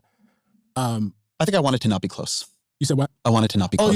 You will call this my fatalism, but I am not surprised. I think it's going to be close. I think it's going to be close for a very, very long time. I would like for it to be less close too. But do you think that's within our power or not really? Listen, I have a friend, and I'm not going to out him. He's a mutual friend of ours who always says, this is the best set of white folks we have ever had in the entire history of Black America. This is the most woke. This is the least racist. This is the most aware group that we have had. You know what I mean? Like for us, and for those of us who ground ourselves in a larger tradition, this is not close. Like this is a remarkable time. In terms of he's right. It's just that's how dire the situation used to be and still is. Our freedom, as writers and journalists to speak to people in terms of the amount of people who are empowered and have some amount of privilege and could just look away and are not looking away. It's not a great time politically. You understand what I'm saying? But it's just, it's not the worst either. No, it's not. It's not the worst, All right, then I think always our final question. What are 3 books you recommend to the audience? So the first book is a book called The Brothers by Stephen Kinzer, which is a joint biography of Allen Dulles and John Foster Dulles, and how incredibly one was head of the State Department, the other was head of the CIA, and how they worked to overthrow multiple countries during Eisenhower's time. It's just an incredible, mind-boggling book, and it's helping me answer some questions about the role of America in the broader world. The second one is an oldie but goodie, which I reached for before I wrote my piece, is Race and Reunion by David Blight, which I think is just essential because it shows how a country forgets, and forgets in service of a politic that I would say is problematic. The third one is our mutual friend Chris Hayes' book, Siren's Call, which I think, in fact, actually tells us a lot about the conversation that we're having today, and the influence of social media screens and distraction. Honestly, Coach, man, thank you very much. I appreciate it.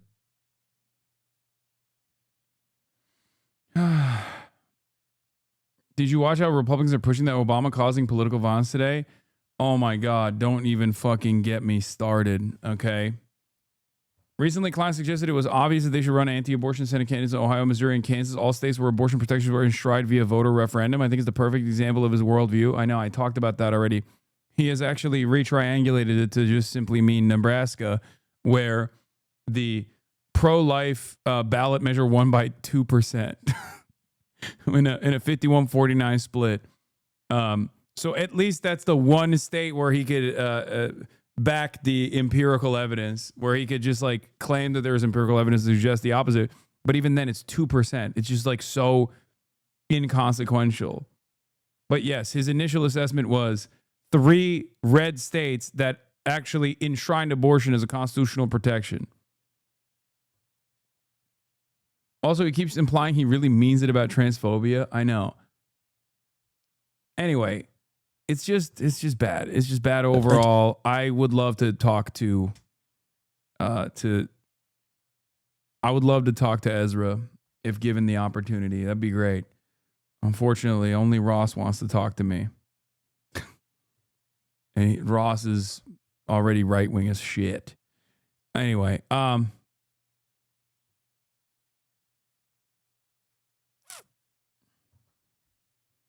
you say Ezra's like the lib whisperer, but outside this, does he have tangible motion? Guys, you don't understand. Like, these guys are the power players still read the New York Times. You need to understand. Last spring, Dems met with Davis Shore and Ezra Klein and came back only talking about bread and butter issues. And I'm sympathetic to this, but understand people may be numb to the authoritarian Trump stuff. But it's very weird to just never substantially address what Trump is doing. What comes out sounds like an alien. If Trump is a bad actor, why would he protect healthcare? What does he have to do with Trump's increasingly ominous power grab, the evidence of which he announces daily? Post Charlie Kirk killing especially, there's a very clear gathering storm designed to gut any meaningful political opposition, and Dem leaders just don't seem to care about that much. I don't get it. I think it's important in this moment to not only address the bread and butter issues, because fascism does become a bread and butter issue. And Democrats shouldn't just wait for Jimmy Kimmel to go down, for them to launch some sort of opposition against this. But once again, Democrats are always leading. Are never leading, always following.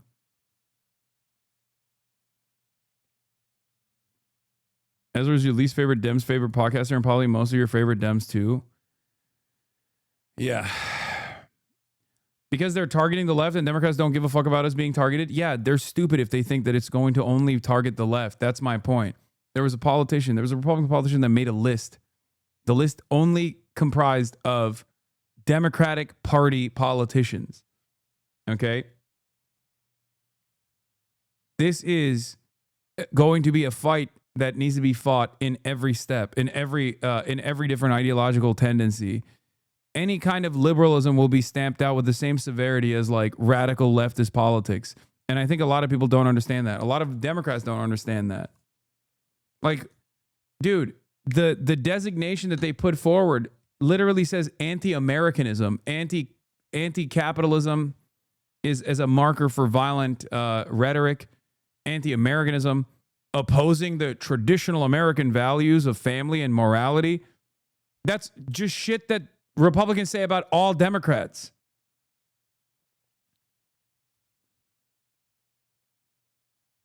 That is straight up just everything that the Republicans claim Democrats believe.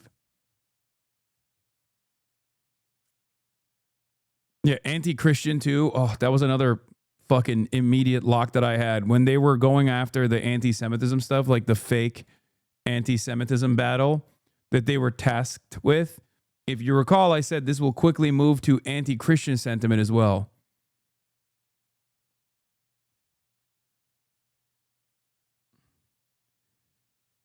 The new directive targeting anti-Christian, anti-American, and anti-capitalist speech as terrorism is being taken very seriously by top DC law firm, but Congress is silent.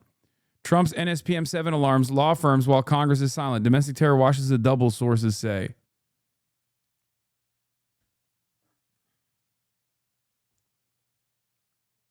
I said this already over and over again.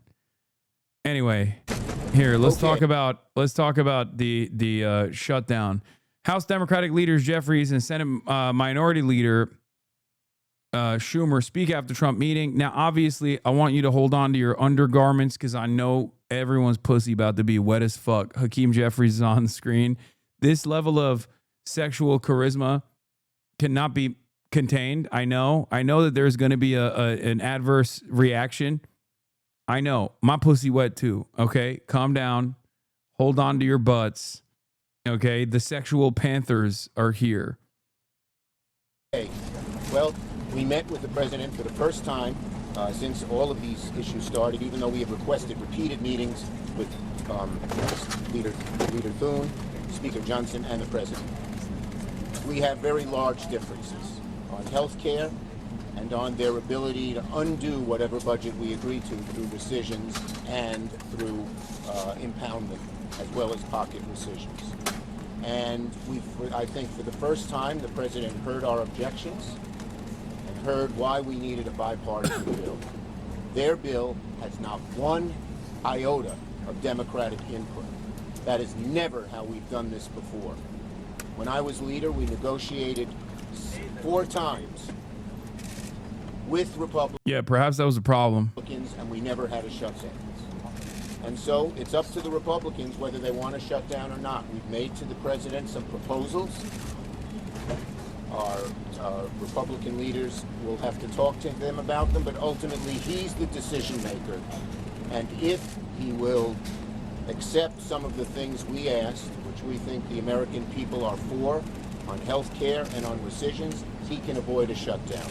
But there are still large differences between us. There was a frank and direct discussion with the President of the United States and Republican leaders, but significant and meaningful differences remain. Democrats are fighting to protect the health care of the American people, and we are not going to support a partisan Republican spending bill that continues to gut the health care of everyday Americans. Period. Full stop. There's a Republican-caused healthcare crisis that is causing hospitals and nursing homes and community-based health clinics all across the country, in rural America, urban America, small-town America, the heartland of America, and black and brown communities throughout this country. And that crisis is happening right now. And that's why we believe there is urgency to both keeping the government open, reaching a... I think this is why Trump wants to arrest Democrats, because this kind of charisma is dangerous. I get it. I get why Trump fears these men, okay? Especially Hakeem. This kind of charisma cannot be contained. Okay, this will move mountains. I feel like it's revolutionary armed struggle time anytime Hakeem talks. These are my goats. Fuck you. This is my goats too. What do you mean? Bipartisan spending agreement that actually meets the needs of the American people in terms of their health, their safety, their economic well-being and quality of life, while also addressing the dangerous Republican healthcare crisis. We laid out to the president some of the consequences of what's happening in healthcare. And like he didn't fucking know. Base, and by the way he looked, I think he heard about them for the first time. Closing of rural hospitals. The fact that so many clinics are closing.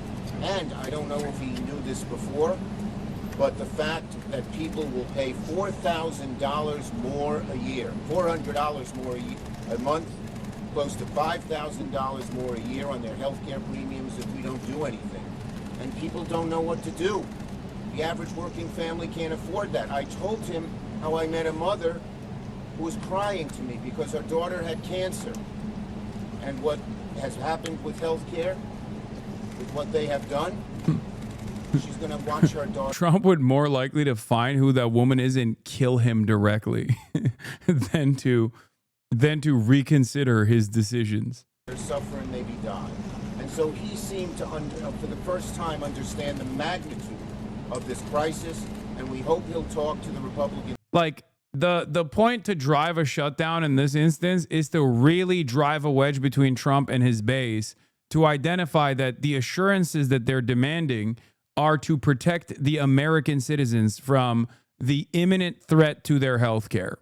Okay, they're going to lapse their coverage. Healthcare is going to be much more costly, as he's like describing right now. In the, like, you might be having a hard time understanding the things that he's saying because he's so fucking hot, and you're just like, oh my God, I could just like, whatever you say, beautiful is probably what a lot of people are saying. So let me like walk you through it, right?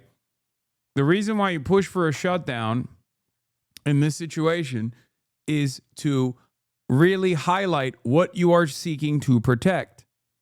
Okay. And what you're seeking to protect in this circumstance is $800 billion of cuts for Medicaid. 1 minute ago, this is what Trump said. There's no way to sugarcoat it. Nobody likes Democrats anymore. We have no voters left because of all of our woke trans bullshit. Not even black people want to vote for us anymore. Even Latinos hate us. So we need new voters. And if we give all these illegal aliens free health care, we might be able to get them on our side so they can vote for us. They can't even speak English, so they won't realize we're just a bunch of woke pieces of shit, you know, at least for a while until they learn English and they realize they hate us too. Look, guys.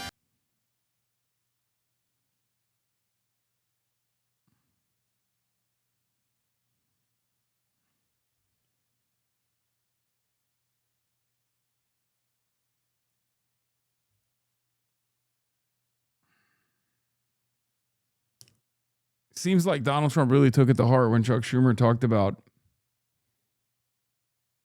healthcare becoming unaffordable, considering that this is what he posted right after this meeting took place.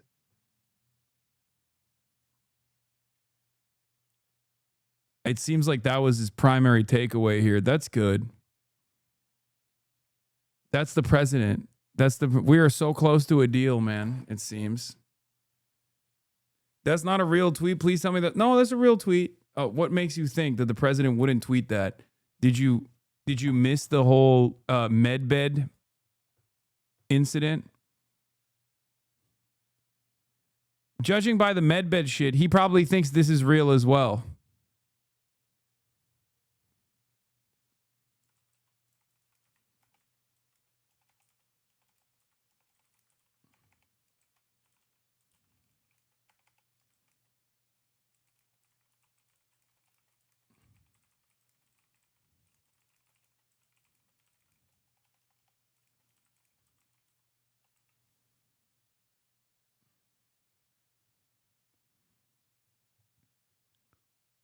That's funny as hell, but it's sad that your president is posting it. Admit it, though, is funny as fuck. I mean, if it wasn't... Yeah, if Donald Trump wasn't the president, yeah, that'd be funny, I guess. I don't know. I guess Donald Trump being the president makes it funny. Because it's just like boomer shit.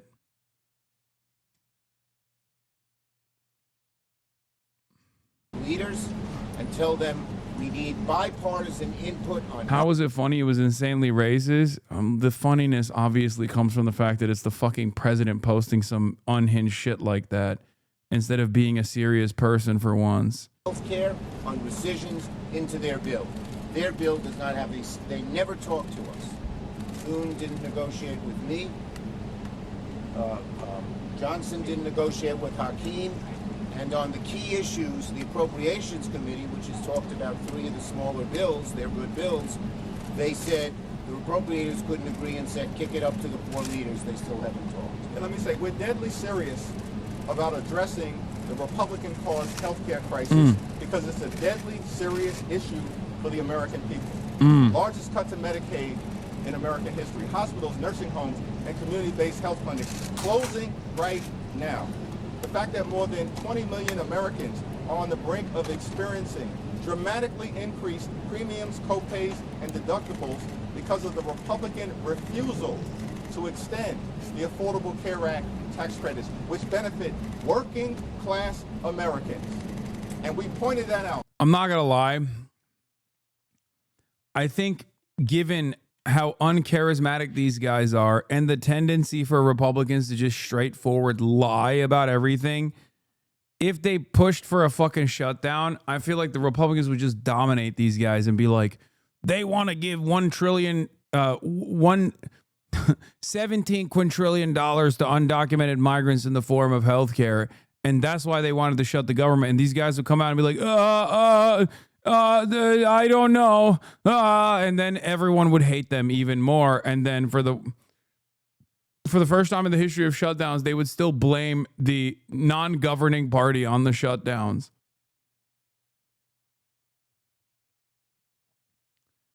That's how fucking bad the situation is. This is why you need to have people who are good, charismatic, bold, radical leaders in charge of the Democratic Party. Oh, the Vance literally did that today. Oh, God.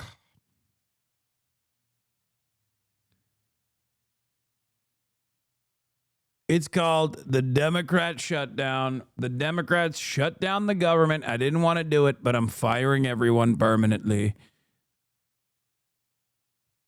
This Felix tweet is evergreen. I think it's dangerous to have orators who are capable of whipping people into a frenzy like this. Someone who has this kind of charisma can get away with anything.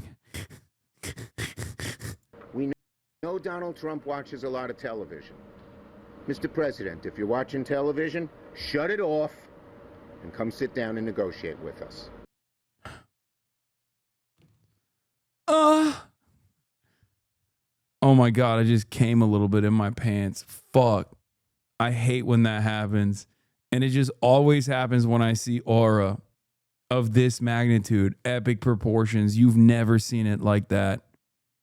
Okay? You've never seen it like that. Mr. President, if you're watching the TV, shut it off and come negotiate right now.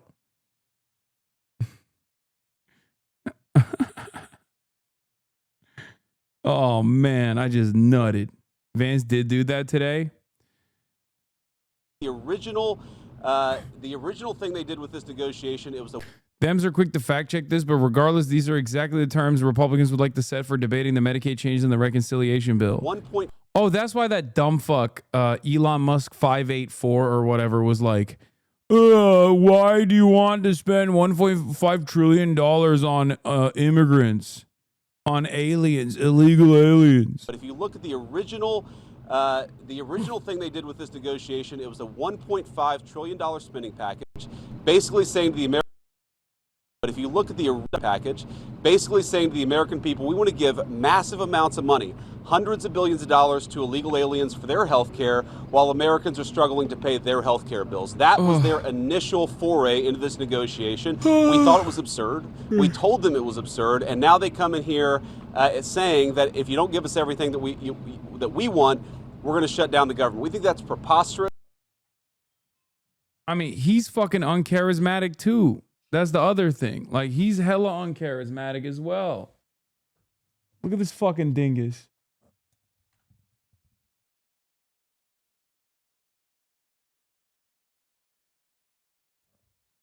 We think it's totally unacceptable, and we think the American people are going to suffer. Sorry, just kidding. I'm nutting again. He's also hot. He's a sexual panther in his own right. God, what a dynamo. What a fucking dynamo this guy is. God, I don't know whose back I need to blow out around these parts. You know what I mean? Chuck Schumer, Hakeem Jeffries, or J.D. Vance. I guess you could say this is my hillbilly elegy. Because these guys won't do the right thing. Now I want to make, but if you look. All three? Oh my God, stop it. Till his mascara runs from the side of his plump little cheeks. And no, I don't mean his face, if you know what I'm saying.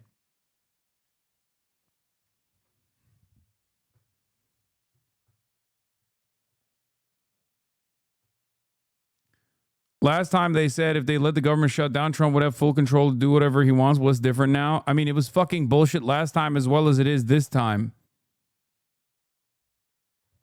Fight, man. Fight, please. Please fight. This is one of the top political commentators in America. I don't fucking know anymore, dude.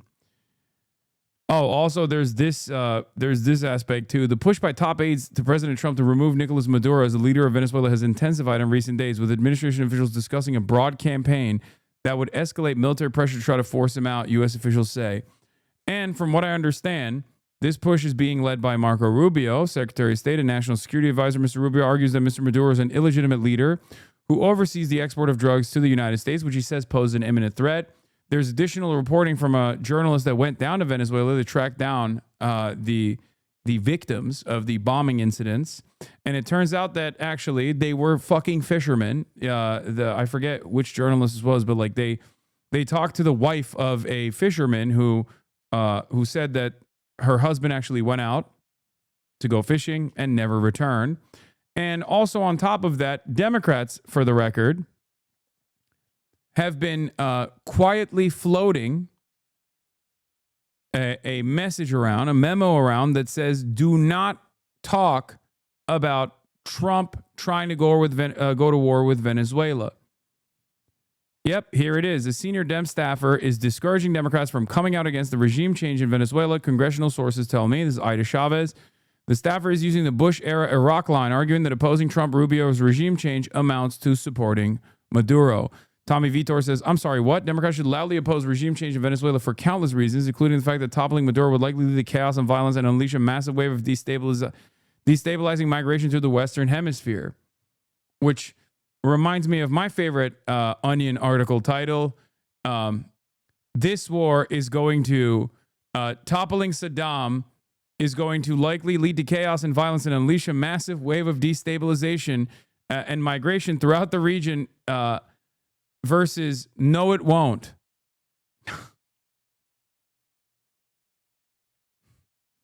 Versus no, it won't.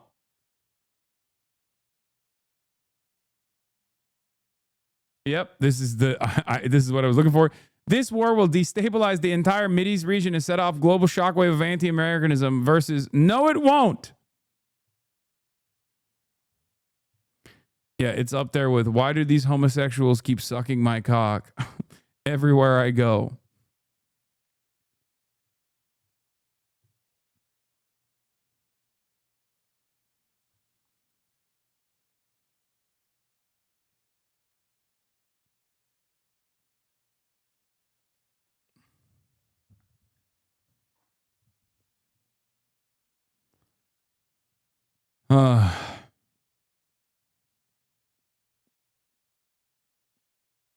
Bro, I'm in fucking Trinidad and Tobago, which is like 7 miles away from Venezuela. Our dumbass prime minister is already encouraging this shit because she's a diet Trump. Fuck this shit.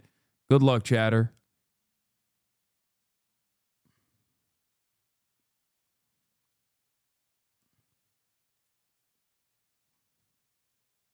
Good luck. Godspeed. 07. You will hear a lot from Senate Democrats, from House Democrats about the fact that American healthcare policy is broken. Well, we know that American healthcare policy is broken. We've been trying to fix it for the 8 months that we've been in office, but every single thing that they accuse about being broken about American healthcare is policy that Democrats have supported for the past decade. So if they want to talk about how to fix American healthcare policy, let's do it. They're not wrong, except the Republicans support the same policies. That's the problem.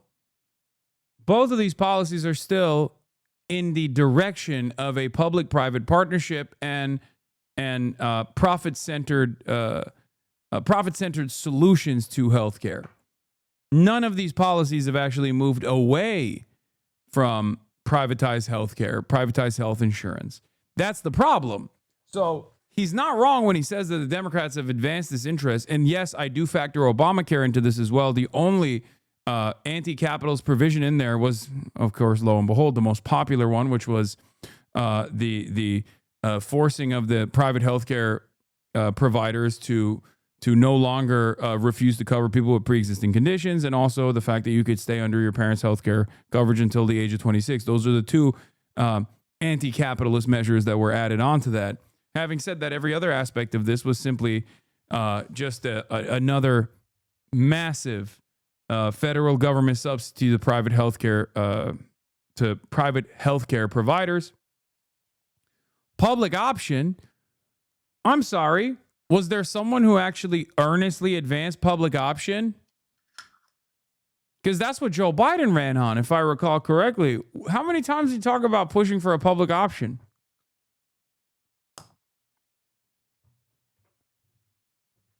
I guess in my 12 years as a professional political commentator, I missed that part where the Democrats didn't fucking do that.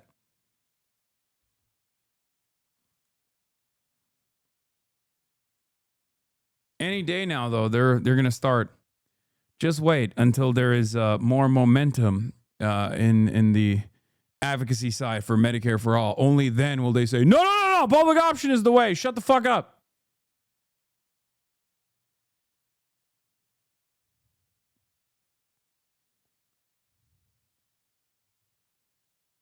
Feel me?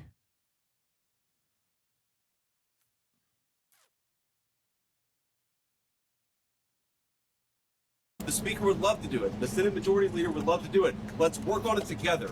But let's do it in the context of an open government that's providing essential services to the American people. That's all that we're proposing to do. And the fact that they refuse to do that shows how unreasonable their position. President Trump has a fantastic solution for healthcare. It's called MedBeds, okay? The search for which is what I'm going to be talking about right now. Megaphonics, congratulations for reminding me of the MedBed crisis. For those of you who don't know, Donald Trump, I mean, there's this conspiracy around QAnon circles called MedBed. Okay? Apparently, QAnon, like desperate QAnon conspiracists believe that there is like this magical MedBed thing that actually cures cancer. And the reason why I say it's desperate is because they think that there is this kind of like medical bed that can help their immediate families. Clearly, like some of them have like really desperate family members or themselves are desperate. Anyway, this has been circulating around QAnon conspiracy theorist circles for quite a while. And last night, Donald Trump basically made those guys go completely insane mode. Here it is. On the 9th of September 27, Trump tonight appears to have pushed the false MedBed conspiracy theory, which has spread in far-right internet over the years. Now, the reason why I think this is insane is not only because this is not real, it's not something that is readily available with current modern-day technology, but also the fact that this is an AI video that actually features AI President Donald Trump and AI Laura Trump in a fake AI Fox News article. So Donald Trump is reposting an AI initiative that he signed into law in AI world. Breaking now. President Donald J. Trump has announced a historic new healthcare system, the launch of America's first MedBed hospitals and a national MedBed card for every citizen. Every American will soon receive their own MedBed card. With it, you'll have guaranteed access to our new hospitals led by the top doctors in the nation, equipped with the most advanced technology in the world. These facilities are safe, modern, and designed to restore every citizen to full health and strength. This is the beginning of a new era in American healthcare. In this first phase, only a limited number of MedBed cards will be released. Registration details will be announced very soon. Breaking now.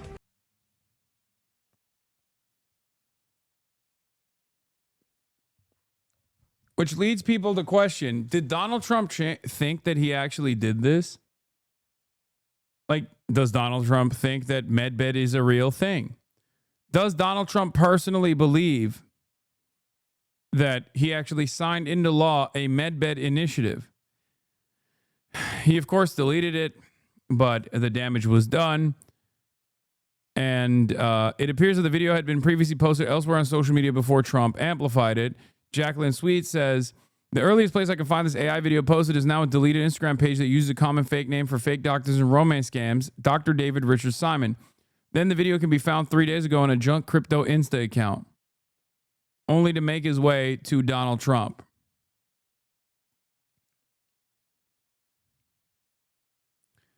Now, what's obviously interesting about this if we were to dive deep into the mindset of QAnon conspiracists, is that it goes back to the same thing that I always say. These fucking people want free healthcare. That's a Donald Trump AI initiative for offering every American free healthcare. Do you understand?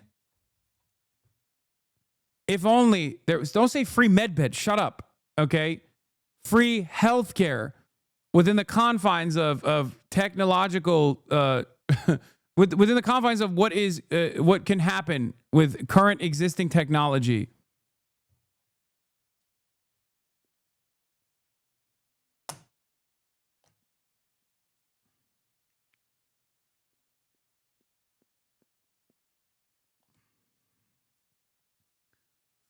I don't know what else to say. I just, that's, I give up. That's the president. That's what he's posting. Maybe free medbed for all. Did we talk about the bone glue yet? No. Have you addressed this heinous attack? If you're wondering why J.D. Vance has been so vague while discussing the kamikaze rock attack on the glass bridge, it's because the woman holding the rock is actually a registered Republican.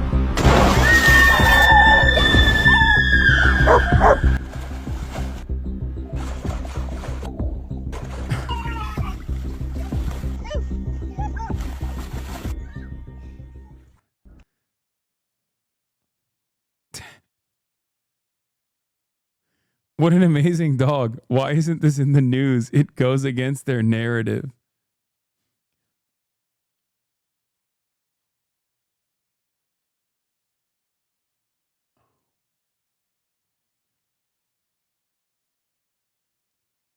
How long before Trump addresses this is real?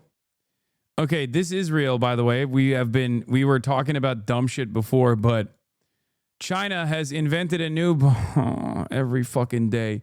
Every fucking day! I feel like every day I'm like, America has invented a new way to be racist to different kinds of white people even. Okay? And then it's like, China has decided that money is no longer an object. It's unnecessary. And everyone can get, everyone can grow 6'4" if they want to. Every fucking day. I'm talking about the fucking president posting an AI video of medbeds, only followed by breaking. China has invented a new bone glue that repairs bone fractures in just 3 minutes. No surgery or metal plates needed.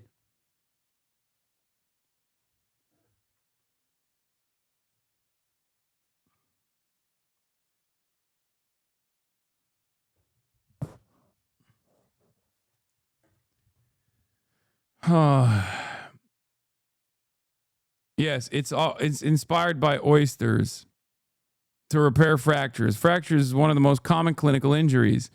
In the past, when bone fractures took place, you had to sometimes do heavy intervention, put in like metal staples, things of that nature to stabilize the bone.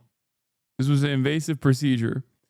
China has realized that oysters have some kind of like organic glue that literally works within like the seawater environments, like environments that are salty and it's basically biological cement.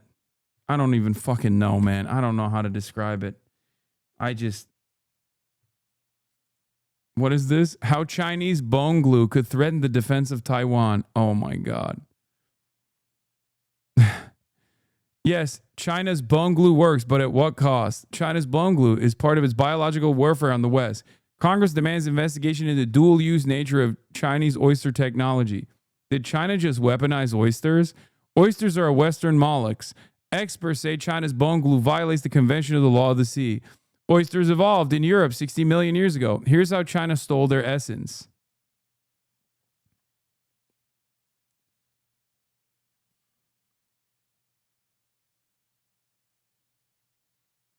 Yeah. Meanwhile, in the United States of America, our headlines read, America immediately destroys all oyster bone glue related research due to the fact that oysters are asexual and transgender.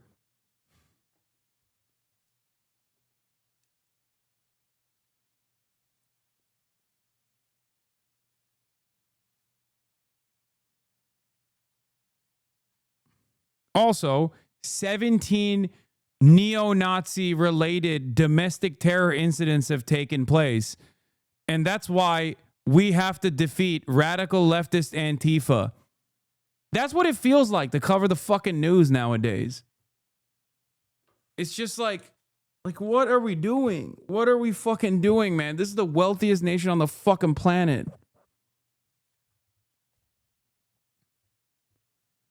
Oh.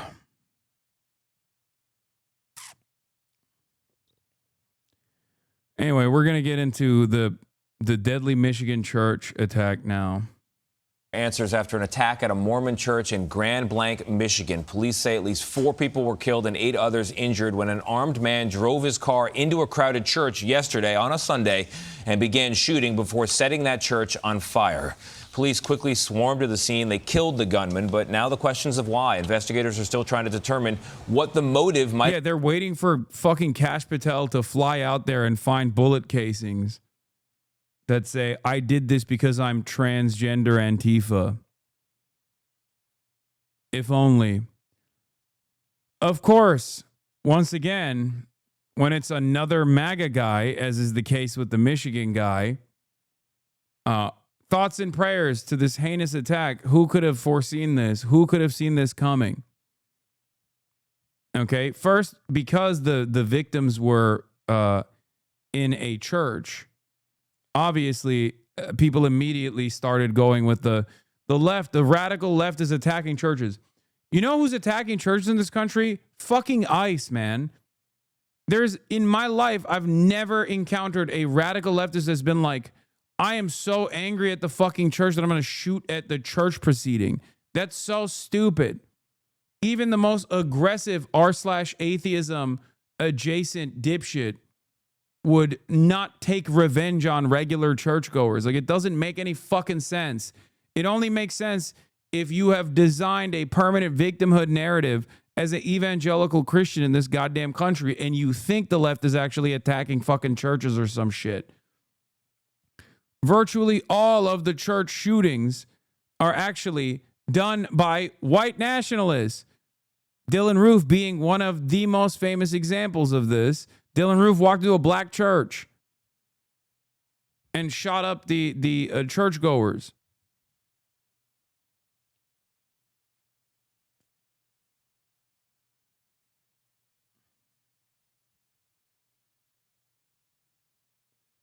You're only mad at that church if you're also religious? Well, lo and behold, you're not wrong.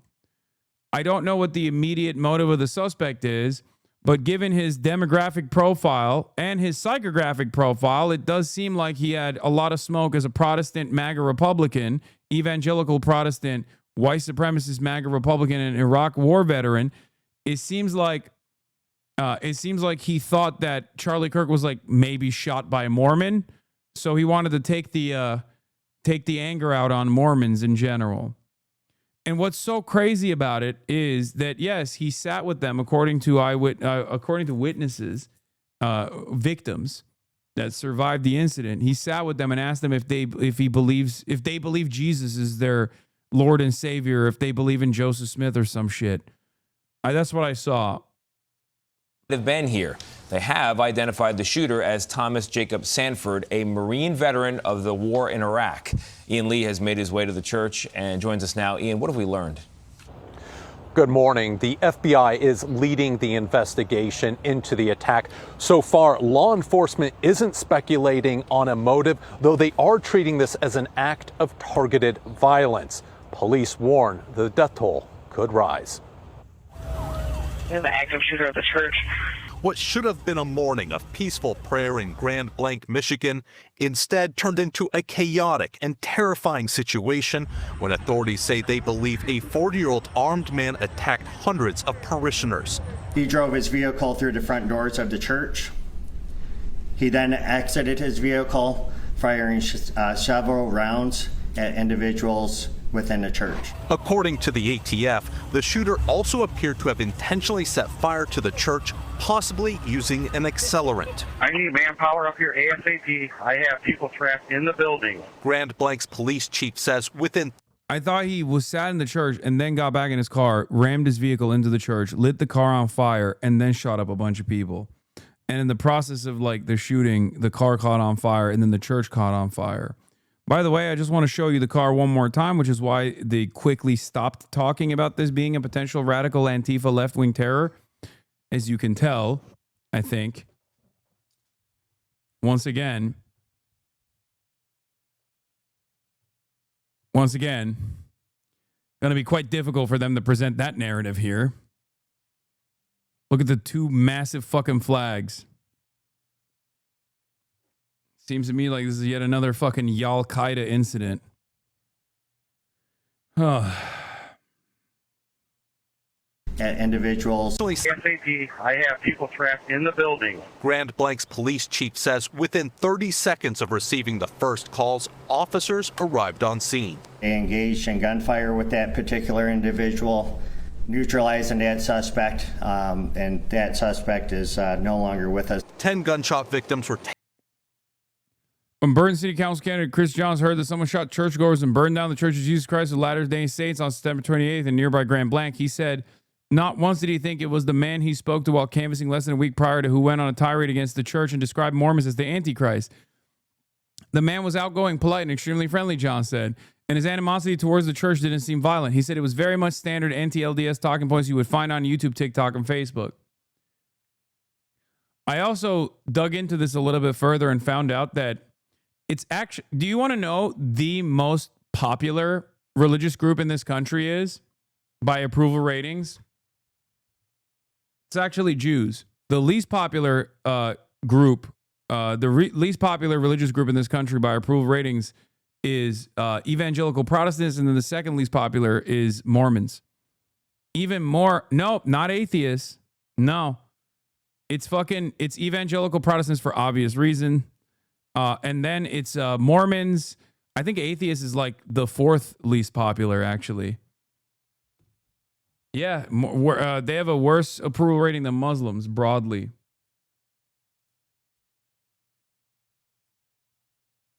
I don't know where it is. I need to find it again.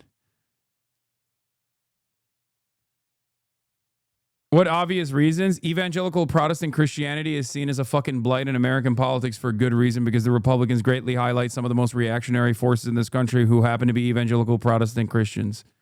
That's the reason. They are seen as a part of the in-group. What is this? Kaya portrait for you? Oh my God, this is amazing. Wow. This is beautiful, chatter. Thank you. Yeah, no, it is an extremist evangelical who thinks Mormons are devil worshippers. Taken to the hospital where 2 died. 2 other bodies were later found inside the church. Yeah, here it is. Americans have a very somewhat favorable opinion of Jews by 35%, mainland Protestants by 30%, Catholics by 34%, evangelical Christians by 28%, atheists by 20%, Muslims by 17%. But if you break it down, here, look. As far as the balance of opinion for favorable versus unfavorable, look at this. The most favorable opinion Americans have is for Jews, and then mainline Protestants are at plus 20. Catholics are at plus 16. Evangelical Christians, I was wrong. Evangelical Christians are at plus 2. I don't know where I got that. I thought evangelical Christians were also roundly criticized and despised. But yeah, the least popular is Mormons. Atheists and Muslims are more popular than... atheists and Muslims are I guess, in a balance of opinion, more popular than Mormons even.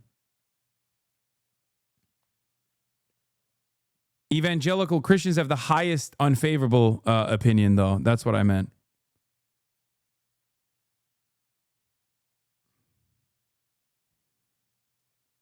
This is the chart you probably saw. I mean, this chart is the chart, I think.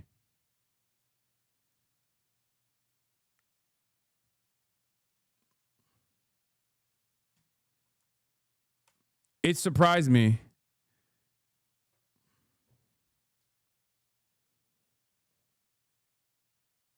This chart is a expansion of the chart that I just showed you.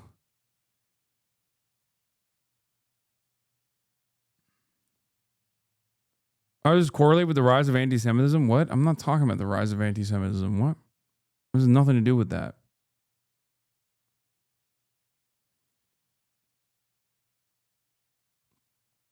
Like, people despise evangelical Christians or have a higher disapproval rating of evangelical Christians than they do of atheists and Muslims.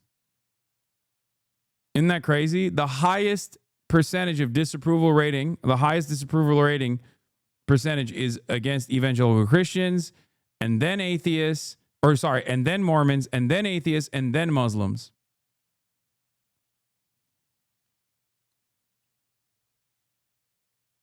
Now, this is in 2022. I don't know what the fuck it looks like now. Let's be real. But why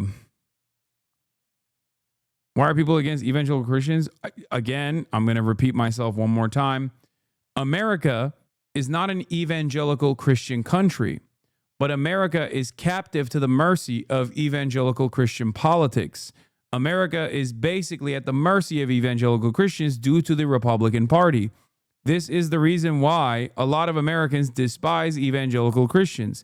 Having said that, of course, there are a shit ton of evangelical Christians in the country, and therefore, when it bears itself out on the balance of opinion, they're still at a +2 as opposed to atheists and Muslims, which are -4 for atheists and -5 for Muslims, whereas Mormons have the lowest balance of opinion when you look at the favorability and the unfavorability, where Mormons are at a -10.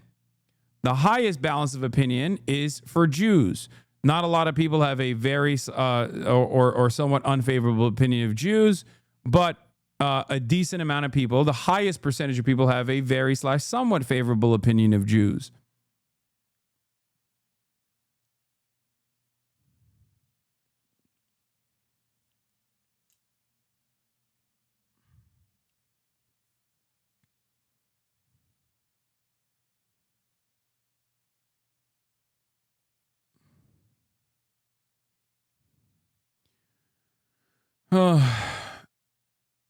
So basically, the U.S. has its own Sunnis versus Shias. For all the hate Muslims get, America is basically the same as any Middle Eastern country at this point. No, I wouldn't. I mean, I didn't realize how much smoke evangelicals had for Mormons. I didn't realize how many people despised Mormons this much, because from my perspective, like, I joke about Mormons all the time, but out of like mainline Christianity, I would say that they're fairly inoffensive. I mean, they're a cult, but I mean,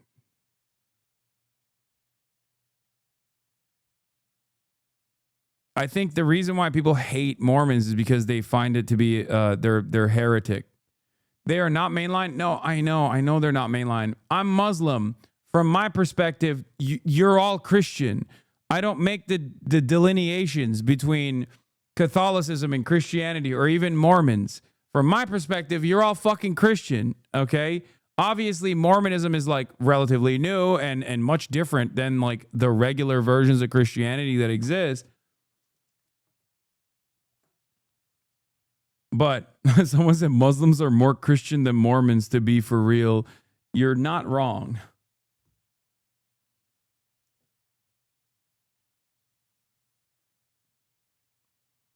That's correct. They view Mormons as heretics. Mormons do not believe in Mary being the mother of God. I mean, there's different there's different subsects of Christianity that also don't believe that. Calling Mormonism Christian is like calling Muslims Christian. Someone already did that. Anytime religion comes up in this chat, everybody gets up in their fucking feelings for what I'm saying. Mormons fought the U.S. Army and tried to establish their own country. They've always been on the shit list. Mormons built an entire religion on being persecuted, and it ended up causing them to literally make up a lot of the shit that gets them hate and people looking at them weird. They shot themselves in the foot. Yeah.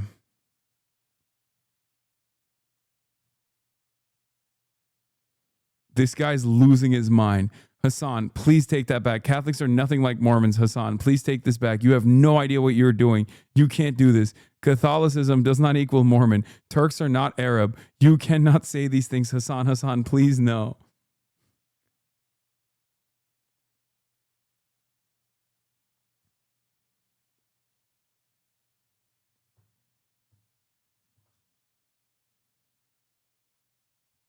I'm gay, Hasan, my pee-pee hard. Okay.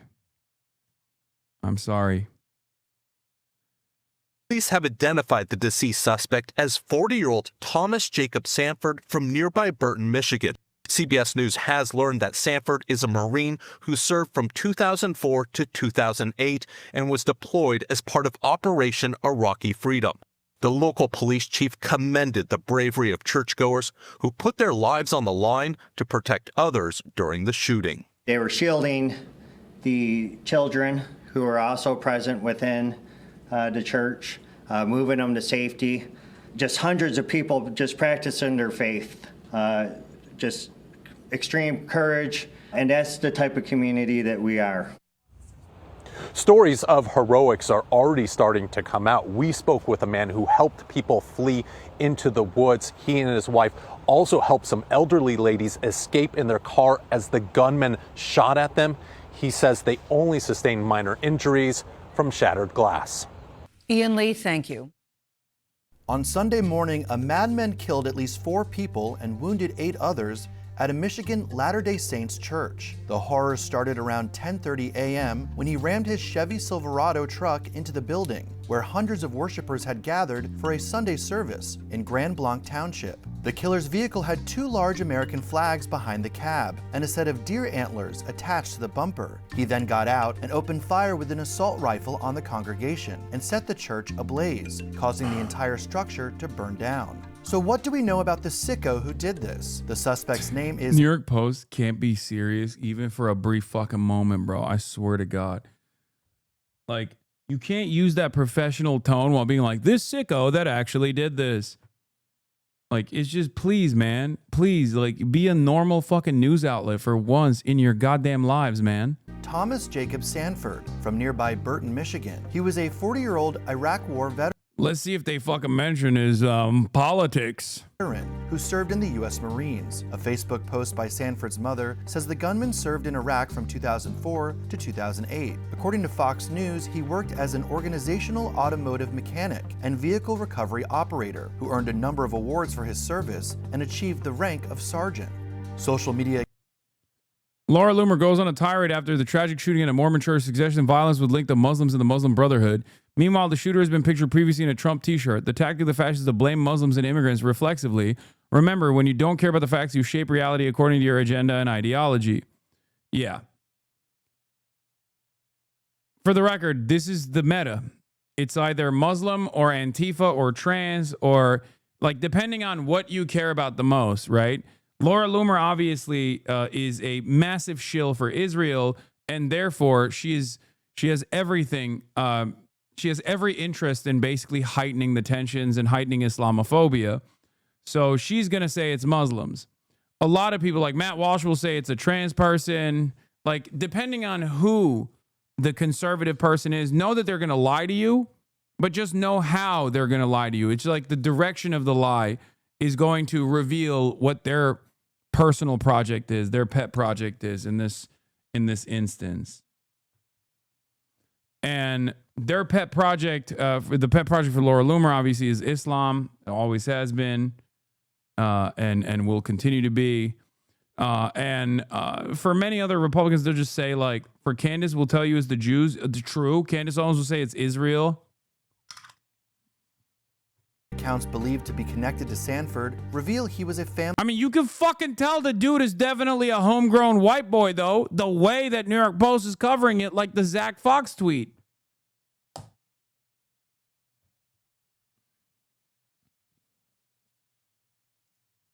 You feel me?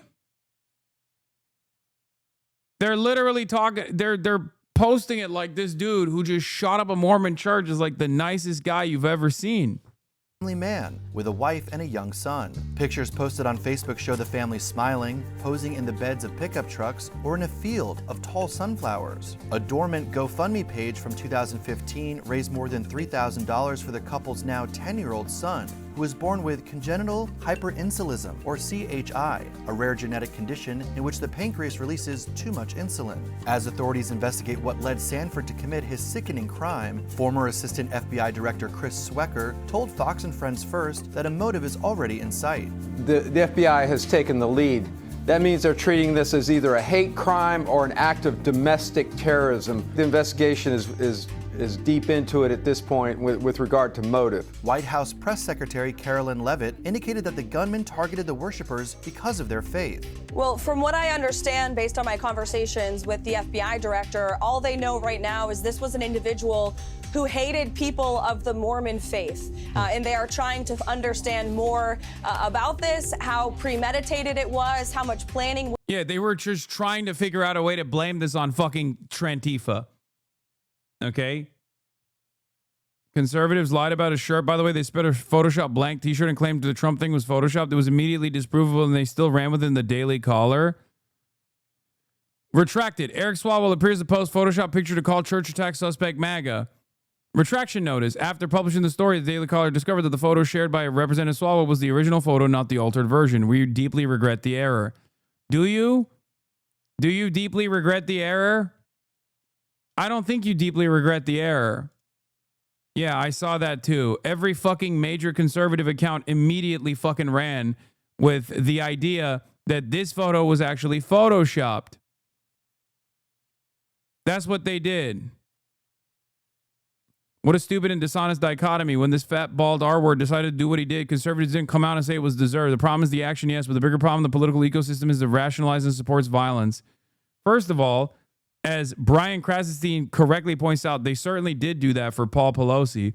And secondly, it very clearly doesn't matter how many people, myself included, said political violence is unacceptable in the aftermath of the Charlie Kirk assassination, because conservatives obviously still went along with the notion that like everyone was celebrating and demanding more of it.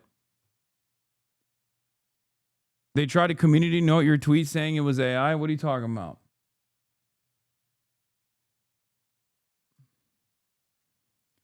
Anyway, the problem here in this instance, as it is always the case, is not about political violence only being one directional, even though if you were to look at it as a one-directional thing, you would realize that that direction is not left-wing violence.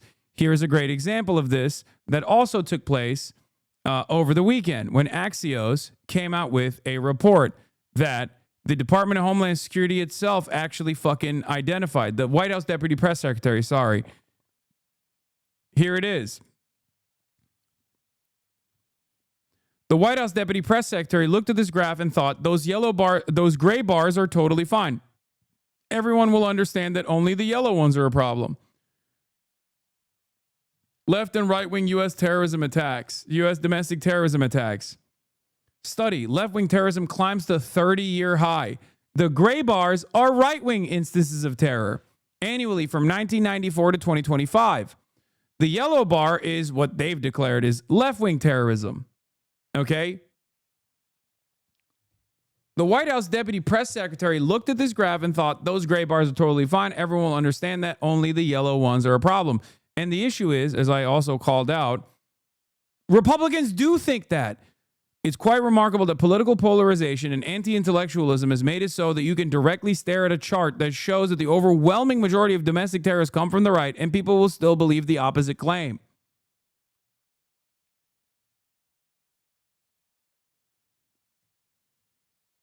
It's fucking insane.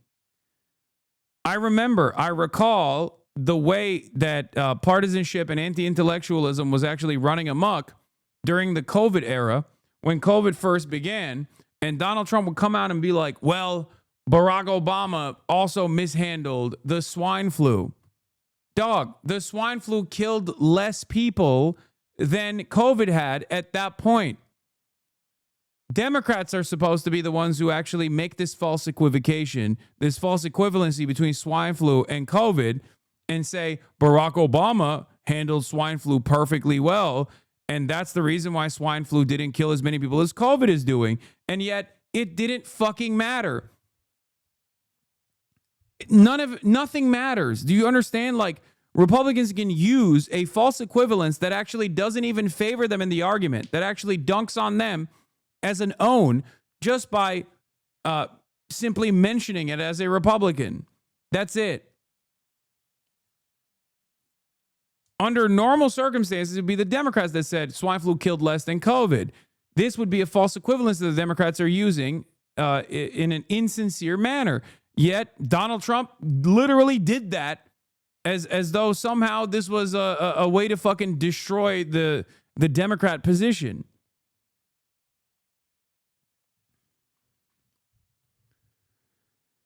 Oh. People, please read this comment. People misread the graph thinking the yellow is taller than the gray boxes instead of understanding that the yellow bar sits on top of the gray bar. Please make this clear. Oh, that's why they're misunderstanding it? Yeah, no, that's not the case. Here's an even better version of that graph. Hold on. This. Okay? Figure 4. Left-wing versus right-wing terrorist attacks and plots in the United States from 1994 to 2025. Here's a better fucking graph. Perhaps it's because I know what the truth is that immediately when I saw that graph, I understood exactly what that graph was presenting. But I can understand why people would think that like left-wing violence is more than right-wing in this graph. It doesn't matter though. Abigail Jackson, the fucking White House deputy press secretary, should know better.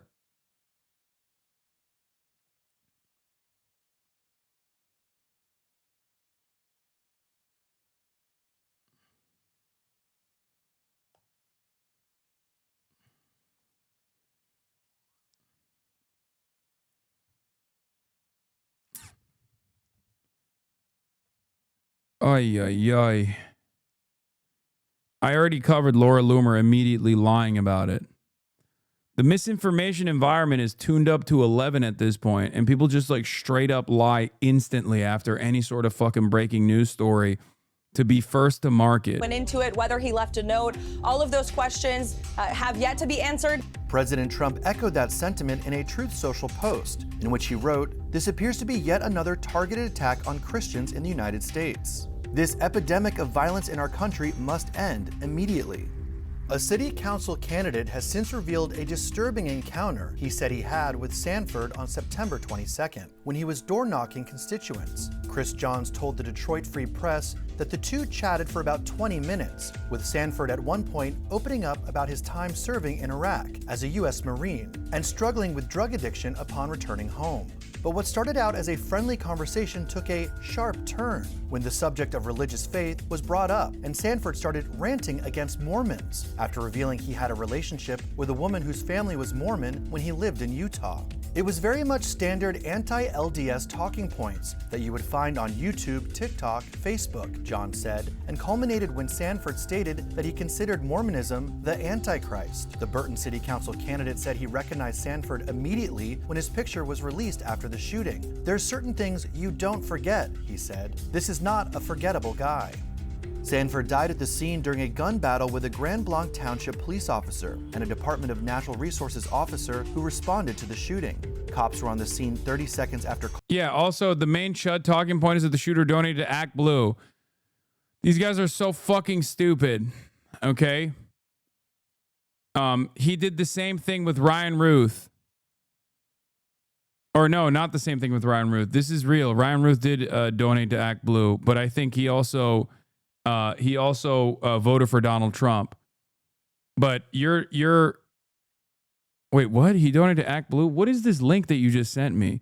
No, the main conspiracy in this Act Blue, in the Act Blue situation, was that this guy, you sent the wrong one. This is no. Ryan Ruth did donate to Act Blue, but he also voted for Donald Trump. But that's not who we're talking about. Ryan Ruth is the guy who attempted to assassinate Donald Trump and then stabbed himself in the court proceedings like last week. This guy, this is a wrong tweet. The chatter sent me the wrong one, okay? This guy also had his own Act Blue saga. Conservatives went forward with conservatives went forward with Act Blue narratives. They said that this guy actually fucking donated to Act Blue and the Democratic Party. It was literally a different guy with the same fucking name. Here it is. And you know what's really sinister about this, for the record? Sanford Thomas J, right? Act Blue, Act Blue, Act Blue. Yeah, that's the wrong fucking guy. And these pieces of shit actually deleted the part. They cut this in a way that shows in a way that doesn't show where the donations were made. Because if you knew what state the donations were made, you would recognize that this is a different Thomas J. Sanford. Because the Thomas J. Sanford that donated Blue Origin Political Action Committee was doing that donation in Virginia. The Thomas J. Sanford that shot up the church was in Michigan. And he was 100% a Trump supporter, by the way.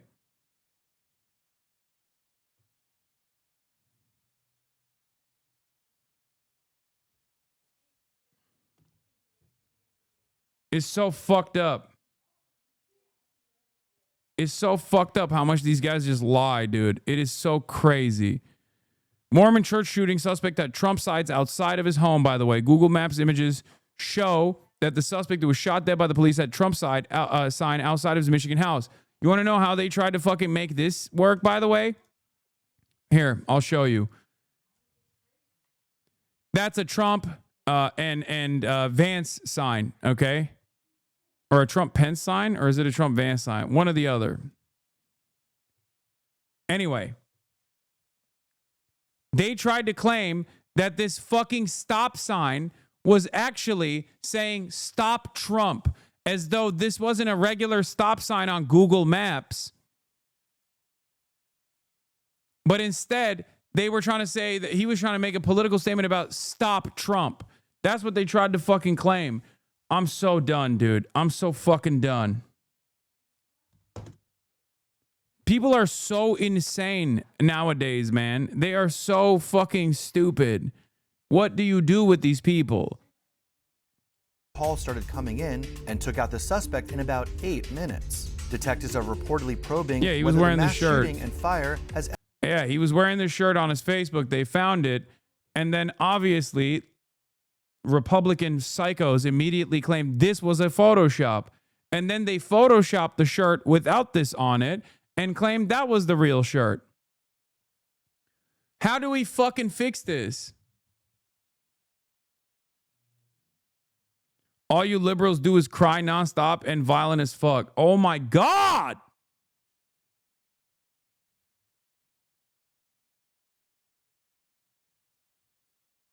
Yeah, anyway, if you want to see his fucking Facebook, LDS church shooter Thomas Jacob Sanford and his entire family aren't just Trump supporters. They're hardcore MAGA conspiracy lunatics. His Facebook is still up. The thread will be screenshots of their MAGA posts and pictures from Facebook. Kids' faces are grayed out. Anti-masker. This is how the crazy left will go without power. Imagine them with power. Posting Jesse Waters. Posting Turning Point USA. 4 common causes of headaches. Loud noises, bright lights, ear infections. Arguing with leftists. All aboard the Trump train. That's Brenda Walter Sanford. Join a great group of guys. Lincoln, Teddy, Ike, Reagan, Trump. Here's that famous veteran that went viral. We're not going to be peaceful much longer. Video shows fed up vet. Savaging. Thomas Jacob Sanford and his family didn't just post about Trump and MAGA on their Facebook. They went to rallies and demonstrated, of course. Here's Brenda Walters Sanford. COVID-19 vaccines use aborted fetal tissue. My body, my choice. How can anyone deny he is right-wing? Because people are just stupid and biased. There's no other way to explain it. They're just on permanent cope. They're just permanently in a state of copium. Anyway, that's why your commitment to the truth, as with the Charlie Kirk suspect Groyper stuff, was so important. Yeah. I will obviously, even if it's someone who has left adjacent values or views or whatever in the aftermath of a shooting or anything like that, I'm obviously still going to dive deep into what the actual truth is and try to pick apart all of the partisan misinformation vectors, which unfortunately have become all too common. So much so that people literally now present it on Wall Street Journal and shit like that. It's so fucked up. Mass shooting over the weekend. Yes, there was. Here's the other mass shooting that took place in North Carolina. This was an Iraqi sniper who was shot in the head in a friendly fire incident and had a traumatic brain injury and most likely PTSD as a direct consequence of that incident, who thought LGBT and Jeffrey Epstein was trying to get him to kill himself through coded messages and numbers. Yeah, he thought that LGBT white supremacists were trying to murder him for being straight.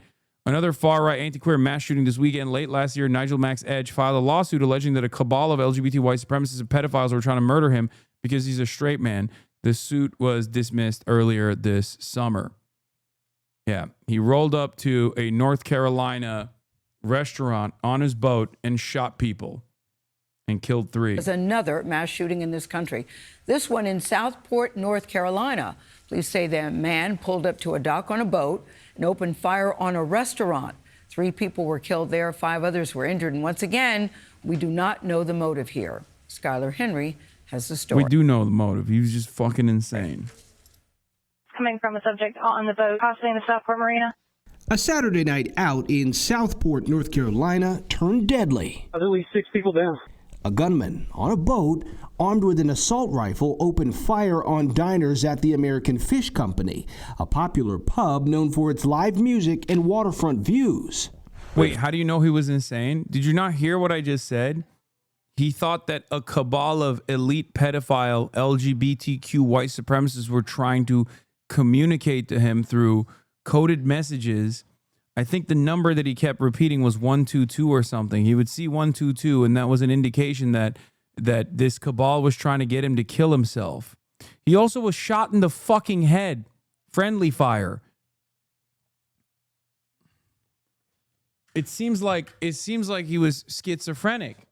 Doesn't take much to assume that this is the workings of a schizophrenic person. Observed a boat sitting out front, which was just odd that he's sitting right there. Nearby business owner Todd Weaver says he spotted the boat hours before the shooting. I hunkered against that wall. Everybody else was running out. And I called 911 as fast as I could. Police allege the suspected shooter is 40-year-old Nigel Edge, a combat veteran with PTSD. Investigators claim Edge fled the scene by boat shortly after 10 p.m. and headed towards Oak Island, a nearby coastal town where he lives. The Coast Guard later arrested Edge at a public ramp. Investigators say it was a targeted and highly premeditated attack. Authorities say many of the victims were there on vacation. The thread that connects everyone who's a victim in this case to this point just appears to be a love of having a good time and enjoying all that Southport has to offer. Another leftist anti-fascist, of course. Oh. Better luck next week, I guess, for the FBI. Not that it fucking matters. Obviously, the way that the administration is treating this shit is, oh, well, what are you going to fucking do about it?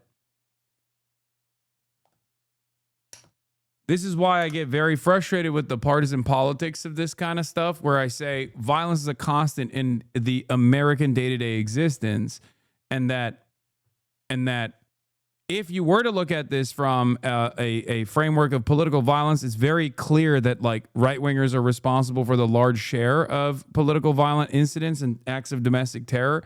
Having said that, this is a constant in the American condition, and there is a higher priority that must be solved here, a higher issue, which is access to weapons, an arsenal of weaponry. That's what the major fucking, that's the major factor here. Okay? The common factor is guns. American Fish Company, at one point the backdrop for the 2013 film Safe Haven. As for the suspect in this case, Nigel Edge, he is facing numerous charges, including 3 counts of first-degree murder, 5 counts of attempted first-degree murder, and 5 counts of assault with a deadly weapon. Nate. This morning, after his pressure campaign. Anyway, yeah, Donald Trump says there's more smoke for others as well. It just doesn't make any fucking sense. Left Gumman is the rhetoric that's causing this. Right Gumman, he was just mental. I know, because the goal here, and it's unfortunate that the Democrats don't realize this or don't even fucking message against this, because they've completely given up on trying to fix any of this shit. But the goal here is very obviously to stamp out any sort of political dissent. And the Republicans are trying to design yet another hysterical narrative. The hysterical narrative here is that leftist Antifa violence is super commonplace. It's happening all the time. We have to put an end to it. We have to put a stop to it.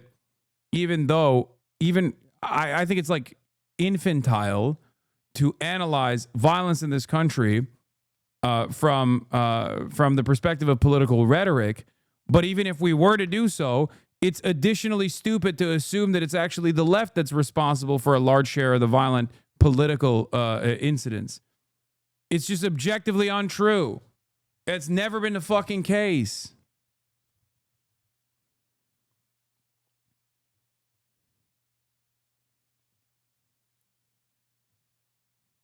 Both of these shootings could most likely be solved with adequate access to mental health treatments and also not allowing people with severe mental illness to have guns. Okay?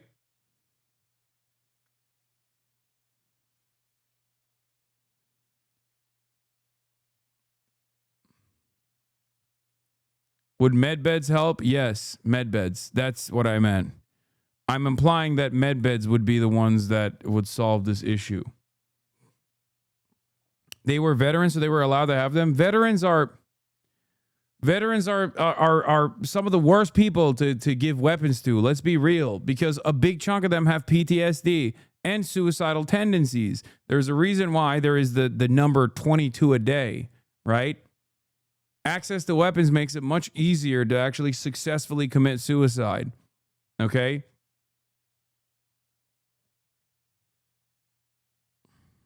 Who am I even talking to? It doesn't even fucking matter. There's no solution to this shit. Come on, let's be fucking real. Oh.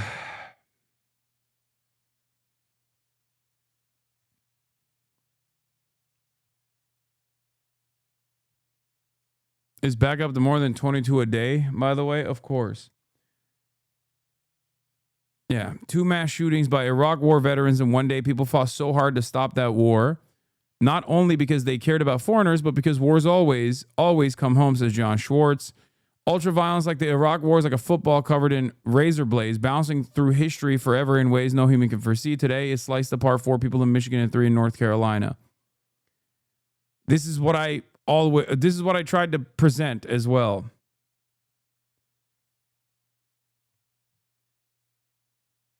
Like, if you normalize ultra-violence of this sort, and you get Americans more comfortable with the idea that the only solution to every single problem is just by fucking killing people, you know, putting bodies in graves, then that violence is inevitably going to come back to the home front. And here we are. Veterans, not all, but 90% of veterans are mission support, but 10% are combat experience. With that, they're exposed to trauma that translates into PTSD. The Iraq War wasn't a war, much like Russia is a military operation. It was and is officially called Operation Enduring Freedom, aka the Iraq invasion. Just a heads up, sir. I don't care. Yeah. And the VA solution to veterans killing themselves with guns is like so... It's tragic comedy. Their solution is, veterans are killing themselves with guns a lot, okay? So here, we'll just give them a fucking gun lock. That's literally their solution. Because when you have a gun lock in a gun safe with photos of your loved ones in said gun safe, the time it takes for you to take the gun out before you fucking kill yourself will allow you to reconsider. That's literally it. That's their solution. Fucking awesome. What a country. Yeah, I'm the one who doesn't give a fuck about veterans, right? Not the American government. Yeah, also, Bill A. Packman leaked, or the New York Post leaked the letter from Charlie Kirk to Netanyahu, which is so fucking gross, by the way. This is going to really piss off people. And the letter itself and the components actually, once again, vindicate me, your boy, HasanAbi Piker, which is, of course, that he wasn't actually turning on Israel at all. He was just frustrated about Israel. He was frustrated about the support Israel was losing among the youth, something that Charlie Kirk was seeing. And as an avid supporter of Israel, he was worried about it. This is the letter Charlie sent to Netanyahu in full. This is first published by the New York Post. All 7 pages of the letter are in this post. It essentially falls in line with what we know for sure. Charlie felt that young conservatives were increasingly turning against Israel, and they were doing so rapidly and in large numbers. Charlie wanted to find a way to slow down the exodus. It is important to note that about a month before he was assassinated, Charlie expressed great frustration that he was often harshly criticized by pro-Israel advocates for allowing Tucker Carlson to speak at Turning Point USA events and for going on Tucker Carlson's show, among other things. Once again, I told you all of these things are true, and none of it would conclusively prove that he was about to fucking turn on Israel publicly, and therefore Israel assassinated him. In that interview with Megyn Kelly, both he and she were clear that they were repeatedly told they were anti-Semitic by people who had once supported them for sticking with Tucker and for insisting that Israel should end the war as soon as possible. They believe their years of advocacy for Israel and against Jew hate had earned them some leeway, and they found the rhetoric against them to be highly offensive.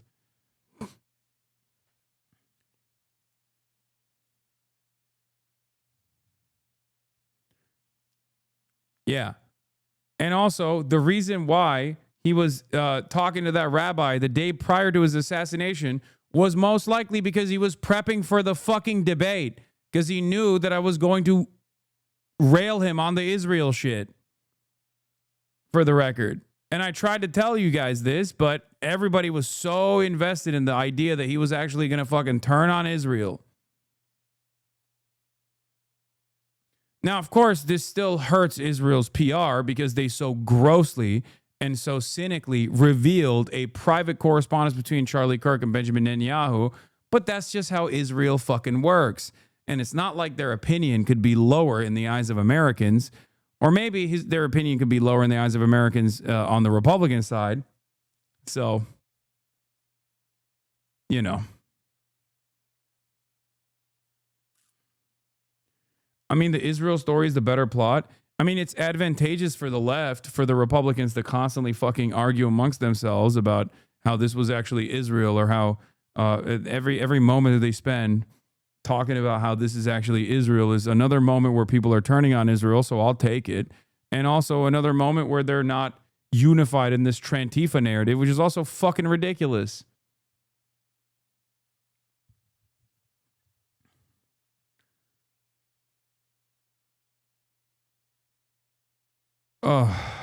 Anyway. Wow. I just did a rapid fire of like 5 of the most consequential stories of the day, and there's still a shit ton that I didn't get to. Goes to show you take one day off and there's not there's an endless amount of fucking awful shit that you need to cover. Anyway, I'm done for the day. I have a call that I have to take right now. I'm pooped. I will be back tomorrow. And then on Wednesday, I will be live from France. Wednesday, Thursday, Friday, I'm going to be in France. And then Saturday and Sunday, I'm going to be dual streaming alongside Pokimane, the French GP4 that my boy Squeezy is putting together. I'm going to be the American broadcaster for this major event. It's going to be watched by millions of people internationally. I'm looking to try to collaborate with Jean-Luc Mélenchon when I'm out there. I already reached out ahead of time to their team. But yes, or GP3, is it not GP4? Did I say the name wrong? Oh my God, I'm so fucking stupid. But yes, I will be in France, and I will be broadcasting the race on Saturday and Sunday. What is this? You missed this too? After doing a PR tour following the murder of Charlie Kirk to promote himself, he starts the stream by singing Bella Ciao, something that the alleged killer wrote on his bullets. Imagine my shock. Wait, what? Dude, what are you doing? Republicans are just trying to fucking find another narrative that they can like jump on here. Who gives a fuck? Fuck them. Yes, Jean-Luc Mélenchon. What else was I going to say? Yeah, but that's it. No, I'm not off tomorrow. I'm going to be live tomorrow, okay? I am going to be live tomorrow. Hopefully I'll be able to come back into the country without any sort of apprehension or detention. Who fucking knows? That's another concern here, obviously. Coming back into the nation state might be a problem, but hopefully it won't be. I'm going to try to put a pod out in France. Let's not jinx it. FBI watches for being anti-capitalist. Yeah. Yeah, that's true. That is a concern.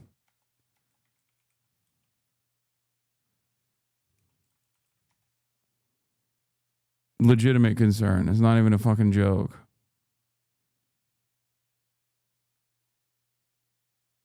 Anyway. Hey, I'm just doing this to sound like Bo Burnham in the beginning, but peace, everybody. Love you all. See you tomorrow.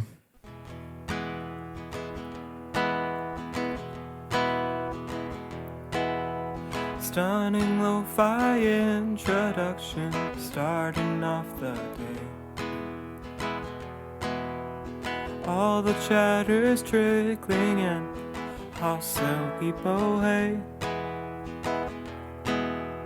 Sunny Los Angeles, California, says Hasan.